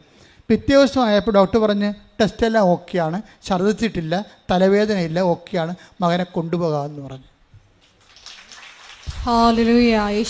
അപ്പം ഇതാണ്, അതായത് ഇവളെ സംബന്ധിച്ചിടത്തോളം അവരെ അറിവ് അനുഭവമായി, അനുഭവം ബോധ്യമായി, ബോധ്യം സാക്ഷ്യമാകും. സാക്ഷ്യം രണ്ട് തരമുണ്ട്. അറിവാണ് അനുഭവം ഉണ്ടാക്കുന്നത്. അനുഭവം മേജർ ആയിട്ടുള്ള അനുഭവങ്ങളുണ്ട്, മൈനർ അനുഭവങ്ങളുണ്ട്. മേജർ അനുഭവങ്ങളിൽ നിന്ന് മേജർ ബോധ്യങ്ങളുണ്ടാകും. ബോധ്യങ്ങൾ എന്തുണ്ടാക്കും? സാക്ഷ്യം ഉണ്ടാക്കും. സാക്ഷ്യം രണ്ട് തരമുണ്ട്. ജനങ്ങളുടെ ഇടയിൽ ഏറ്റുപറച്ചിലുണ്ട്, സാക്ഷ്യമായി ജീവിക്കണമുണ്ട്. സാക്ഷ്യമായി ജീവിക്കണ രണ്ട് തരമുണ്ട്. വേദസാക്ഷ്യമുണ്ട്, രക്തസാക്ഷ്യമുണ്ട്. ഉടമ്പടി നിങ്ങൾ നയിച്ചുകൊണ്ട് പോണത് ദൈവത്തിന് വേണ്ടി ജീവിച്ച് ജീവിത സാക്ഷ്യങ്ങളിലേക്കാണ്. പ്രാർത്ഥിക്കുക, കർത്താവേ അങ്ങയ്ക്ക് വേണ്ടി ജീവിക്കുവാൻ, സാക്ഷ്യമായി ജീവിക്കുവാൻ ഉടമ്പടിയിലൂടെ എന്നെ വിളിച്ചതിന് ഞാൻ അങ്ങയ്ക്ക് നന്ദി പറയുന്നു. മരണം വരെ കൃപയിലെ എന്നെയും കുടുംബത്തെയും നിലനിർത്തണമേ. ശ്രദ്ധിക്കട്ടെ.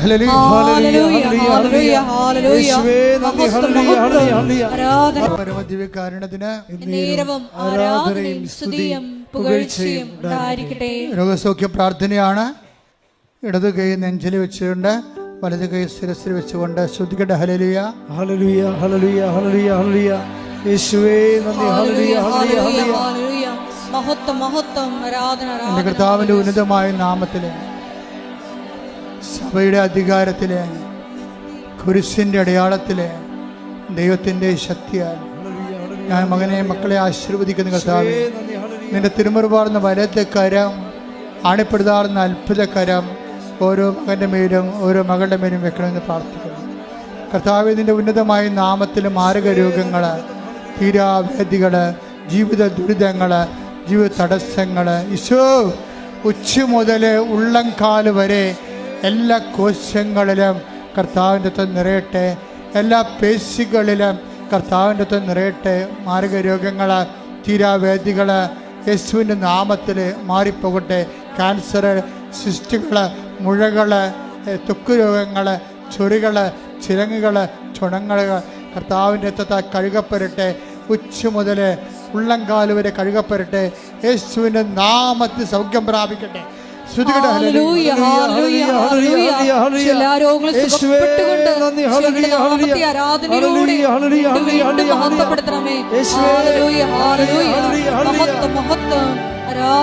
പരമദിവ്യകാരുണ്യത്തിന് ആരാധനയും സ്തുതിയും പുകഴ്ചയും ഉണ്ടായിരിക്കട്ടെ. മക്കളെ കൈകൾക്ക് ഒപ്പുക.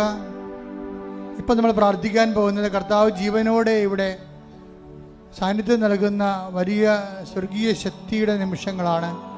നമ്മൾ പ്രാർത്ഥിക്കാൻ പോകുന്നത് ജോലിയില്ലാത്തവർ, വീടില്ലാത്തവർ, കലങ്ങിയ കുടുംബങ്ങൾ, ഭിന്നിച്ച കുടുംബങ്ങൾ, വഴിപഴിച്ചു പോയ മക്കൾ, അന്യനാടുകളിലും വിദേശത്ത് നിന്ന് അകപ്പെട്ടു പോയവർ, ജപ്തി നടപടി നേരിടുന്നവർ, സാമ്പത്തിക സ്രോതസ്സുകൾ വറ്റിപ്പോയവർ, സാമ്പത്തികം അന്യാധീനപ്പെട്ടു പോയവർ, ആ മേഖലകളെല്ലാം സമർപ്പിക്കാൻ പോവുകയാണ്. ഒരു ഗതിയും പരഗതിയുമില്ലാതെ എന്ത് ചെയ്യണമെന്നറിയാതെ നട്ടം തിരിഞ്ഞ് നിൽക്കുന്ന മനുഷ്യരുണ്ട്. അവരെല്ലാം പരിശുദ്ധ അമ്മയോട് ചേർത്ത് കൊടുത്തുകൊണ്ട് ഈ ആഴ്ചയിൽ തന്നെ സമയബന്ധിതമായി 7 ദിവസത്തിനുള്ളിൽ അവരുടെ വിഷയത്തിന് മേൽ ദൈവിക തീരുമാനം ഉണ്ടാകാൻ വേണ്ടി ശ്രദ്ധിക്കട്ടെ. ഹല്ലേലൂയ,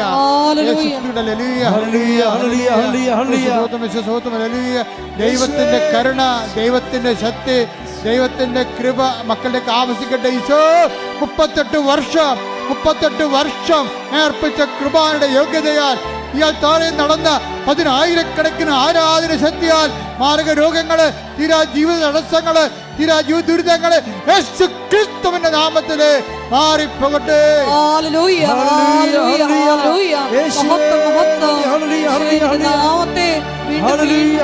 മൗനമായി ഈശോയ്ക്ക് പരിശുദ്ധമ്മയുടെ മാധ്യസ്ഥ സമർപ്പിക്കുക.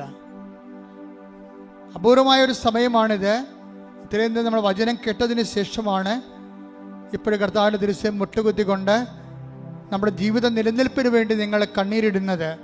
ഇതിൻ്റെ മേൽ സാക്ഷ്യം പറയാവുന്ന നേരത്തെ നിങ്ങൾ ഈശോയോട് പറഞ്ഞുകൊള്ളുക. സാക്ഷ്യം പറയാൻ സാധിക്കും. നിങ്ങൾ ദൈവത്തിന് ഒരു സമയം കൽപ്പിച്ച് നൽകുക. മാതാവിൻ്റെ മധ്യസ്ഥതയിൽ അമ്മ ഒരു സമയം നിശ്ചയിച്ചു കഴിഞ്ഞാൽ കർത്താവ് അത് മാറ്റത്തില്ലെന്ന് ഓർത്തുകൊണ്ട് തന്നെ നിങ്ങളുടെ വിഷയത്തിന് മേൽ ദൈവിക തീരുമാനം ഉണ്ടാകാം. സമയം നിങ്ങൾ നിശ്ചയിക്കുക. അമ്മേ, പരിശുദ്ധമ്മ, ദേവമാതാവേ, സമയത്തിന് മാതാവേ, സഞ്ചാരി മാതാവേ, എല്ലാ മേഖലകളിലും മക്കൾ അനുഭവിക്കുന്ന വിഷയങ്ങൾ സമയബന്ധിതമായി നിറവേറാൻ ആവശ്യമായ ദൈവത്തിൻ്റെ മാധ്യസ്ഥം പരിശുദ്ധ അമ്മയുടെ അപ്രതിരോധ്യമായ സ്വർഗീയ മാധ്യസ്ഥത മുമ്പിൽ ഞങ്ങൾ സമർപ്പിച്ചുകൊണ്ട് പരിശുദ്ധ അമ്മയുടെ മധ്യസ്ഥ ഈശോയ്ക്ക് സമർപ്പിച്ചുകൊണ്ട് ശ്രദ്ധിക്കട്ടെ. ഹല്ലേലൂയ, ഹല്ലേലൂയ, ഹല്ലേലൂയ. ഈശ്വരാധന, ഹല്ലേലൂയ. ഈശോയെ സമയബന്ധിതമായി നമ്മുടെ ജീവിതത്തിൽ ഇടപെടുന്നവരുടെ കാരുണ്യത്തിന് നന്ദി പറയുന്നു. പരിശുദ്ധ അമ്മയുടെ മധ്യസ്ഥത്തിന് നന്ദി പറയുന്നു. ഹല്ലേലൂയ, ഹല്ലേലൂയ. മഹത്വം, മഹത്വം, ആരാധന, ആരാധന. ഹല്ലേലൂയ. മൗനമായി സ്വന്തം സ്വകാര്യ സങ്കടങ്ങളെ സമർപ്പിക്കേണ്ട സമയമാണ്. നിങ്ങൾക്ക് വേണ്ടി അച്ഛൻ ഈശോയെ തൊട്ട് പ്രാർത്ഥിക്കേണ്ട സമയമാണിത്.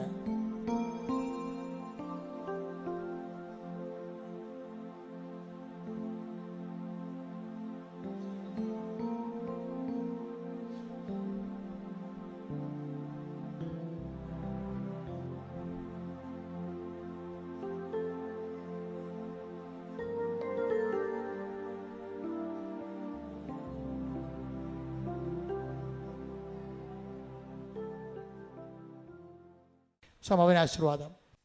ഒരിക്കൽ കൂടി മരിയൻ ഉടമ്പടിയിൽ സമർപ്പിച്ചിരിക്കുന്ന എല്ലാ വിഷയങ്ങളും, നിങ്ങളുടെ ജീവിതത്തെ നൊമ്പരപ്പെടുത്തുന്ന വിഷയങ്ങളും ദൈവമാതാവിൻ്റെ മധ്യസ്ഥയിലെ ദിവ്യകാരുണ്യ സന്നിധിയിൽ സമർപ്പിച്ച് നമുക്കൊരു നിമിഷം മൗനമായിട്ട് പ്രാർത്ഥിക്കാം. സംശയിക്കാത്ത വിശ്വാസം ഞങ്ങൾക്ക് നൽകണമേ എന്ന് നമുക്ക് വചനത്തിൽ കേട്ടതുപോലെ പ്രാർത്ഥിക്കാം. ഒപ്പം തന്നെ ഞങ്ങളുടെ നിലപാടുകളിലൂടെയും സമീപനങ്ങളിലൂടെയും ആത്മാവിൻ്റെ ഫലങ്ങൾ സമൃദ്ധമായി ഞങ്ങളിൽ വന്ന് നിറഞ്ഞ് എത്രയും വേഗം സാക്ഷ്യം പറയാനുള്ള കൃപ ഞങ്ങൾക്ക് നൽകണമേ എന്ന് പ്രാർത്ഥിച്ചുകൊണ്ട് ശിരസ് നമിച്ച് നമുക്ക് ദിവ്യകാരുണ്യനാഥൻ്റെ ആശീർവാദം സ്വീകരിക്കാം.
അറിയിപ്പുകൾ.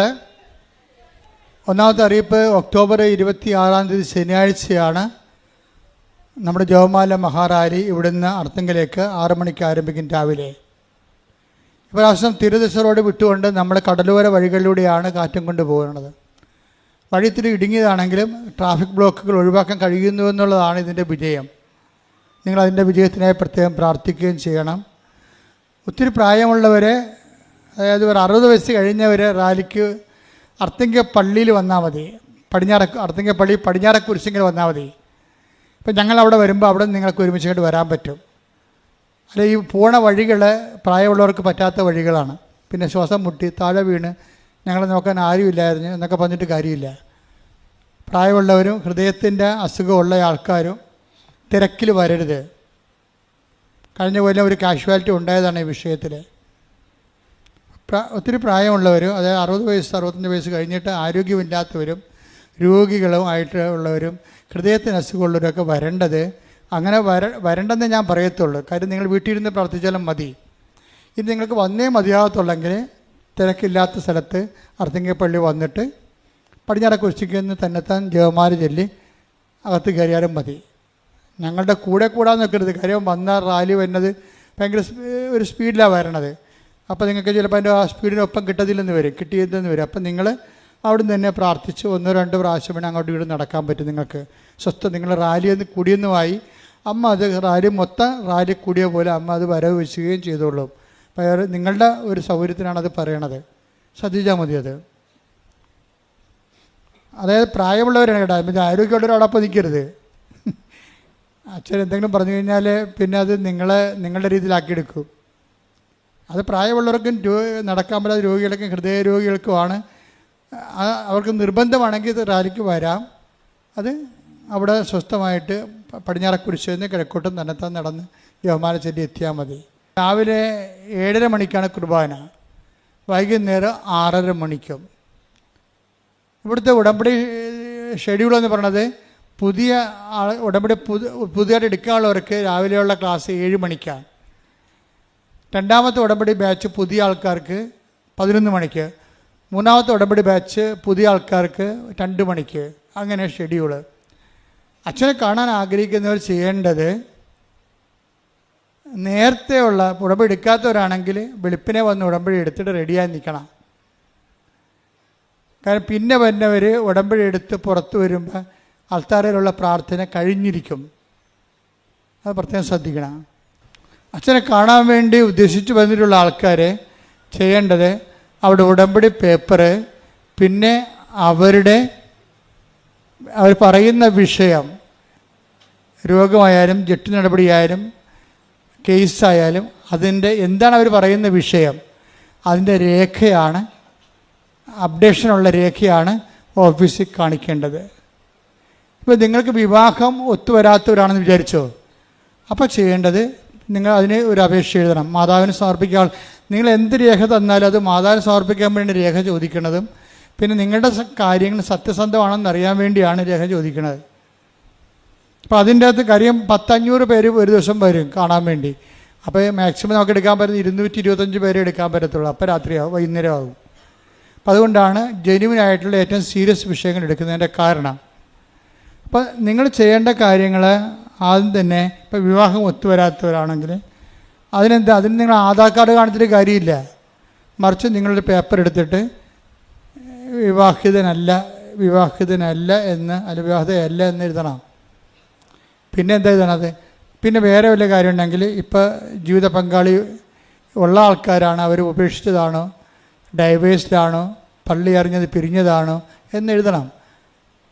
പള്ളി അറിഞ്ഞ് പിരിയാതെ ഒരാൾ ഭാര്യ ജീവിച്ചിരിക്കുമ്പോൾ വീണ്ടും വിവാഹത്തിന് ആൾക്കാരെ വന്ന് മുട്ടുകുത്താൻ പറ്റത്തില്ല.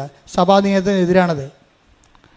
പള്ളി അറിഞ്ഞ് പിരിയാത്തവരാണെങ്കിൽ അതിന് ആദ്യ വിവാഹത്തിൽ നിന്ന് മോചനം, സഭാപരമായ ബൈൻഡിങ്സ് നിന്ന്, നിങ്ങൾ ആധ്യാത്മിക കടങ്ങളിൽ നിന്നും ബാധ്യതകളിൽ നിന്നും നിങ്ങളുടെ ആത്മാവ്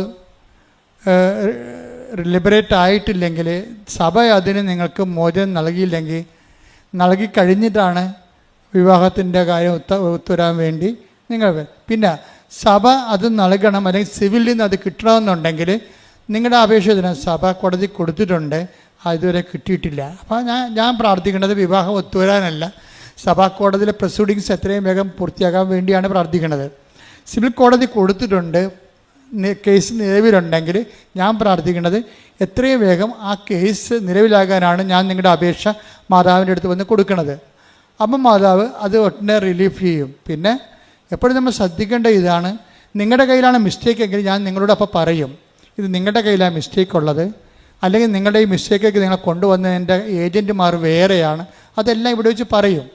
ഇന്ന കേസ് കൊണ്ടാണ്. അപ്പോൾ അതുകൊണ്ട് നിങ്ങൾ അതിൻ്റെ കൂടെ ചേർന്ന് കഴിഞ്ഞാൽ ഈ വിഷയം ടേക്കപ്പ് ചെയ്യാൻ സമയമെടുക്കും. ആദ്യം നിങ്ങളുടെ തെറ്റ് വെരിഫൈ ചെയ്യാൻ, റെക്ടിഫൈ ചെയ്യാൻ പറയും. കാരണം ദൈവമായിട്ടുള്ള കളി നിങ്ങളെ പോഴം കളി കൊണ്ട് നടക്കത്തില്ല. വേണേൽ കെട്ടിയ പെണ്ണമ്മയൊക്കെ വീട്ടിൽ നിന്ന് എന്തെങ്കിലുമൊക്കെ പറഞ്ഞുകൊണ്ട് വിടാം, അല്ലെങ്കിൽ കെട്ടിയ പുരുഷനെ വേറെ ഒരാളെ കണ്ട് അതിനടിച്ചിട്ട് നിങ്ങൾക്ക് ഒഴിവാക്കാം. അതൊക്കെ ഈ മനുഷ്യന്മാരുടെ ഇടയിലും കിളികളുടെ ഇടയിലും പക്ഷി മൃഗാദികളുടെ ഇടയിലൊക്കെ ഇതുപോലെയൊക്കെ ഉള്ള കൂടുമാറ്റമൊക്കെ ഉള്ളതാണ്. പക്ഷെ അതൊന്നും അൾത്താരെ ദൈവം അംഗീകരിക്കത്തില്ല. ദൈവം കൂദാശ ചെയ്ത് വെച്ചതാണെങ്കിൽ അതിൻ്റെ ഗ്രൗണ്ട്, ആ കൂദാശ നടന്നിട്ടില്ല എന്നുണ്ടെങ്കിൽ സഭയാണത് പറയേണ്ടത്. അല്ല നിങ്ങൾ വീട്ടിൽ ഇരുന്ന് കുത്തിയിരുന്ന് പറഞ്ഞിട്ട് കാര്യമില്ല. അത് നിങ്ങളിപ്പോൾ കാര്യം, നിങ്ങൾ എന്ത് പറഞ്ഞാലും നിങ്ങൾ എങ്ങനെ രക്ഷപ്പെട്ടാലും 70 കൊല്ലമേ ജീവിക്കത്തുള്ളൂ. 700 കോടി നിത്യത വരെ ജീവിക്കേണ്ട ഒരു ജീവിതത്തിന് വേണ്ടിയാണ് നമ്മൾ ക്രിസ്തുവിൽ വിശ്വസിക്കണമെന്ന് ഓർത്ത് വേണം മക്കളുടെ കാര്യങ്ങളെല്ലാം നിങ്ങൾ ചെയ്യാൻ. കാര്യം ഒന്നുറങ്ങിയാൽ നേരം വിളക്കത്തില്ലെന്നർത്ഥം. ഇത് കാര്യമൊന്നും അറിയാൻ പാടില്ലാതെ 10 പൈസ കുറഞ്ഞു പോയി, അല്ലെങ്കിൽ നിങ്ങൾ തമ്മിൽ ശരിയായില്ലെന്നും പറഞ്ഞ് ഉടനെ നിങ്ങൾ അങ്ങോട്ടും ഇങ്ങോട്ടും പിരിഞ്ഞോണ്ടെന്ന് ചെയ്തെന്ന് ദൈവത്തിനറിയാം എവിടെയാണ് ശരികേട് സംഭവിച്ചിരിക്കുന്നത്, ആരാണ് ശരികേട് കൊണ്ട്. അമ്മായിയമ്മയാണ്, അതാ പെങ്ങളാണ്, നാത്തൂനാണ്, ഇതിൻ്റെ അകത്ത് കയറി കല്ലി ചോരക്കൊണ്ടത് കല്ലിട്ടിരിക്കണം ദൈവത്തിനറിയാം. ഈ നിങ്ങൾ ഈ ഭാര്യ എന്ന് പറഞ്ഞ ആളും ഭർത്താവ് എന്ന് പറഞ്ഞ ആളും ആടെ കൂടെ നിൽക്കണമെന്നറിയാം. അവർ 20 ഒരു ശരീരമായി തീരുമെന്ന് പറഞ്ഞതിന് ശേഷം കർത്താവാണെന്ന് പറയുന്നുണ്ടെങ്കിൽ നമുക്ക് ആ ബാധ്യതയുണ്ട് ദൈവദൃശ്യത്തിൻ്റെ. അല്ലെങ്കിൽ പിന്നെ കല്യാണം കഴിക്കാൻ പോകരുത്, ഞങ്ങളെപ്പോലെ ശുശ്രൂഷ ജീവിതം ചെയ്യണം. നിങ്ങൾ വിവാഹം കഴിക്കാൻ പോയാൽ തീർച്ചയായിട്ടും അതിൻ്റെ ആധ്യാത്മിക ബാധ്യത നിങ്ങൾ വിശ്വാസികളാണെങ്കിൽ ഏറ്റവും. കാര്യം വിശ്വാസികളെ എന്തിനു വേണ്ടിയാണ്? ഇവിടെ കിടന്ന് പായസം കഴിച്ച് കഴിയാൻ വേണ്ടിയല്ല, നിത്യവരെ എത്താൻ വേണ്ടിയാണ്. ഞാൻ മാതാവിനെ നേരിട്ട് കണ്ടൊരു വൈദികനാണ്. അപ്പോൾ നിത്യത എന്താണെന്ന് എനിക്കറിയാം. അതുകൊണ്ടാണ് ഞാൻ ഇത്രയും ശാസ്ത്രാപൂർവ്വം നിങ്ങളോട് സംസാരിക്കുന്നത്. ഈ വിഷയത്തെക്കുറിച്ച് ആംബിഗസായിട്ട് ഐഡിയ ഉള്ള ആൾക്കാർക്ക് എന്ത് ലൂസ് പണിയും കാണിക്കാൻ പറ്റും. ഇവിടെ കൃപാസനത്തിൽ ലൂസ് പണിയൊന്നും നടക്കത്തില്ല, കറക്റ്റ് കാര്യങ്ങൾ പറയും. എന്താ കാര്യം? നമ്മൾ വിശ്വസിക്കുന്ന കാര്യത്തിൽ കട്ടനായിട്ടുള്ള ബേസിക്കുള്ള കാര്യങ്ങളാണ്. അതുകൊണ്ട് നിങ്ങൾ നിത്യജീവിതം, ഇപ്പം വൈശാഖ് പോലും പറഞ്ഞത് എന്താണ്? ഞാൻ ഇനി ജീവിക്കണം നിത്യതയ്ക്ക് വേണ്ടിയാണെന്നാണ്. അപ്പം അതിന് ആ ബോധ്യം കിട്ടി. നിത്യതയ്ക്ക് വേണ്ടി ബോധ്യം കിട്ടണം. അപ്പോഴാണ് നിങ്ങളുടെ ഉടമ്പടി ഡാമേജ് ആകാതെ പോണത്. ഇറ്റ്സ് ഓക്കെ, ക്ലിയർ, സന്തോഷമായിരിക്കുക. അപ്പം നിങ്ങളുടെ അവസ്ഥ എന്താണ്? ഇത് നിങ്ങളുടെ കയ്യിൽ നിന്ന് തെറ്റിപ്പോയതാണെന്ന് വിചാരിച്ചോ? ഒരു മത്സരത്തിന് വാശിയിൽ നിൽക്കുകയാണ്, അവളെ കൊണ്ട് ആക്കി, അവൾ വരട്ടെ, ഞാൻ ഗൾഫിൽ നിന്ന്, ഞാൻ യൂറോപ്പിൽ നിന്ന് വന്ന കാര്യം അവൾക്കറിയാവില്ല, അവളെന്താ വരേണ്ടത്, ഞാനല്ല ഭർത്താവ്, അവളല്ലേ വരേണ്ടത്. ചിലപ്പോൾ ഒരു വാശിയായി. പക്ഷേ എന്നോട് പറയണം, അച്ഛാ ഒരു വാശിയിലാണെന്ന് പറയണം നിങ്ങൾ എന്നോട്. അപ്പോൾ അതിൻ്റെ മരുന്ന് എന്താണെന്ന് ഞാൻ പറഞ്ഞുതരും നിങ്ങൾക്ക്. പിന്നെ എന്താ പ്രശ്നം? അതുകൊണ്ട് വിവാഹം ഒത്തു വന്നിട്ടില്ല എന്നുണ്ടെങ്കിൽ നിങ്ങളത് കൃത്യമായിട്ട് എൻ്റെ സിറ്റുവേഷൻസ്, സാഹചര്യം എഴുതി തരണം. അപ്പോൾ എനിക്ക് നിങ്ങളോട് ഭയങ്കര കരുണയും വാത്സല്യവും തോന്നും. അത് ദൈവത്തിന് തോന്നുന്ന വാത്സല്യമാണത്. നിങ്ങളോടൊരു വാത്സല്യം എനിക്ക് തോന്നിയാൽ ആ വിഷയത്തിൻ്റെ മേൽ ദൈവിക തീരുമാനം ഉടനെ ഉണ്ടാകും. നിങ്ങളോട് എനിക്ക് പുച്ഛമാണ്, വെറുപ്പാണെങ്കിൽ എന്താ വെച്ചാൽ നിങ്ങളിൽ പൈശാചിക ശക്തികൾ നിലനിൽക്കുന്നുണ്ടെന്ന് എൻ്റെ അർത്ഥം. അങ്ങനെ വന്നാൽ നിങ്ങൾ എത്രയും വേഗം അത് റെക്ടിഫൈ ചെയ്ത് കർത്താവിന് പ്രവർത്തിക്കാൻ പറ്റുന്ന രീതിയിലേക്ക് നിങ്ങൾ വിശുദ്ധീകരിക്കണം. ഇത് വിശുദ്ധീകരിക്കാൻ ഏറ്റവും നല്ല നടപടിയാണ് ഉടമ്പടി. അപ്പോൾ ഒന്നിനെക്കുറിച്ച് നിങ്ങൾ വിഷമിക്കേണ്ട. എന്തവസ്ഥ നിങ്ങളുടെ കയ്യിൽ നിന്ന് അബദ്ധം വന്നാൽ എന്നോടത് പറഞ്ഞാൽ മതി, അച്ഛാ ഇങ്ങനെയാണ് സംഭവം എന്ന് പറഞ്ഞാൽ അപ്പം തന്നെ കർത്താവിൻ്റെ അടുത്ത് പറയണേക്കാൾ നമുക്ക് കർത്താവിൻ്റെ അടുത്ത് നേരിട്ട് പറയാൻ പറ്റത്തില്ല. അതേപോലെ ഞങ്ങളെപ്പോലെ വൈദികരെ വെച്ചിരിക്കണത്. അപ്പം നിങ്ങളത് പറയുമ്പോൾ, നിങ്ങൾ ഒരു വൈദികരോട് കാര്യം പറയുമ്പോൾ, നമ്മളെ കുമ്പസാരിക്കാൻ ചെല്ലുമ്പോൾ നമുക്കറിയാം അത് കർത്താവിനോട് നമ്മൾ പറയണത് എന്ന് പറയുമ്പോൾ, ആ ഒരു ബോധത്തിൽ പറയുമ്പോൾ അവർക്കും ആ ഒരു അഭിഷേകം കിട്ടും, നിങ്ങൾക്കും അഭിഷേകം കിട്ടും. അവിടെ ഉപദേശം കറക്റ്റായിരിക്കും. കുമ്പസാരിക്കാൻ ചെല്ലുന്നവർ വൈദികർ സമർപ്പിച്ച് പ്രാർത്ഥിക്കണം. എന്താ കാര്യം? വൈദികർക്ക് ഇതിൻ്റെ ഇരട്ടി അഭിഷേകം കിട്ടാൻ വേണ്ടി പ്രാർത്ഥിക്കണം. പ്രാർത്ഥിച്ചുകൊണ്ട് വേണം നിങ്ങൾ കുമ്പസാരക്കൂടിന് അണിയാൻ. കുമ്പസാരം ഇപ്പം മറ്റു മതസ്ഥർക്ക് കുമ്പസാരം പറ്റത്തില്ല. അപ്പോൾ അവരെന്ത് ചെയ്യണം? ആത്മാർത്ഥമായിട്ട് അനുദപിക്കണം. കർത്താവേ, ഞാൻ പരമാവധി ഇതെല്ലാം വിട്ടുപേക്ഷിക്കുകയാണ്, എന്നെ സഹായിക്കണം, ഞാൻ നികക്കളില്ലാത്ത പരുവത്തിലാണ്, എനിക്ക് നീ എന്നെ അനുഗ്രഹിച്ചാൽ ഞാൻ ഇനി വിശുദ്ധ ജീവിതം നയിച്ചു കൊള്ളാം. ക്ലിയർ അല്ലേ? പോയിൻ്റെല്ലാം ക്ലിയർ അല്ലേ? അങ്ങനെ തുറന്ന ഒരു ഇൻട്രാക്ഷൻ, ഒരു അടുപ്പം ദൈവമായിട്ട് കാണിച്ചാൽ എൻ്റെ മക്കൾ എപ്പോഴാന്ന് സാക്ഷ്യം പറയും. ലോകത്തിലെ ഏറ്റവും കൂടുതൽ ജനം ദൈവത്തെ അനുഭവിച്ച് സാക്ഷ്യം പറയുന്ന കൂടാരത്തിൽ ഇവിടെ വരുമ്പോൾ തന്നെ ഈ സാക്ഷ്യത്തിൻ്റെ ടേബിളിൽ ഞാനൊരു ദിവസം കയറും എന്ന് അമ്മയോട് പറഞ്ഞിട്ട് പോകണം. എന്തിനാണ്? ദൈവത്തെ മഹത്വപ്പെടുത്താൻ. അല്ല കിട്ടിയ സാക്ഷ്യം അടിച്ചു മാറ്റിക്കൊണ്ട് ഞാൻ സാക്ഷ്യം പറഞ്ഞ് നാട്ടുകാരറിയും, വീട്ടുകാരറിയുമെന്ന് പറഞ്ഞുകൊണ്ട് ദൈവത്തെ പറ്റിച്ച് കഴിഞ്ഞാൽ നിങ്ങൾ ഓർക്കണം, നിങ്ങൾക്ക് ഇനിയും വരേണ്ടി വരും ഇവിടെ. എന്താ കാര്യം? നിങ്ങളവർക്ക് ഇപ്പോൾ ഒരു അനുഗ്രഹം കിട്ടി, നിങ്ങൾക്ക് മക്കളില്ല, മക്കളെ കിട്ടി, കല്യാണം നടന്നില്ല, കല്യാണം നടന്ന്, പിന്നെ നിങ്ങൾ ഈ പരിചയത്തിൽ കയറത്തില്ല. എന്താണ് നടന്നാൽ എങ്ങനെ ഞങ്ങൾക്ക് കല്യാണം നടന്ന് കൊച്ചുണ്ടായെന്നൊക്കെ പറഞ്ഞു കഴിഞ്ഞാൽ അച്ഛന്മാരെങ്ങാനും സാക്ഷ്യം പറയാൻ പറഞ്ഞാൽ എന്ത് ചെയ്യും? അതുകൊണ്ട് പിന്നെ കൃപാസത്തിൽ വരത്തില്ല, ഒന്നുറങ്ങിയാൽ നേരം വിളിക്കത്തില്ല. അറിയാമല്ല, ഇനിയും വരുന്നുണ്ട്, ഓടരുത് അമ്മവ അറിയാം, ഇനിയും വരുന്നുണ്ട് വിഷയം. ഇനി വന്നാൽ നിങ്ങൾ താങ്ങത്തില്ല. കാരണം നിങ്ങൾ ഫ്രോഡാണെന്നുള്ളതും സാക്ഷ്യം പറയത്തില്ല എന്നുള്ളതും ദൈവത്തെ അറിയാൻ പറ്റുമല്ല. അപ്പം പിന്നെ ഇനി വന്നാലുള്ള അവസ്ഥ എന്തായിരിക്കും? അതുകൊണ്ട് എത്രയും വേഗം സാക്ഷ്യം പറയാതിരിക്കുന്ന മനുഷ്യർ എല്ലാം മറന്നുകൊണ്ട് എളിമപ്പെട്ടുകൊണ്ട് ദൈവത്തിനുള്ള കടം കടമില്ലാത്തവരെ നിൽക്കണം. അപ്പോൾ പിന്നെ നിങ്ങൾക്കൊരു പ്രശ്നവുമില്ല, നിങ്ങൾ ഫ്രീ സോണിലായി, സന്തോഷമായി.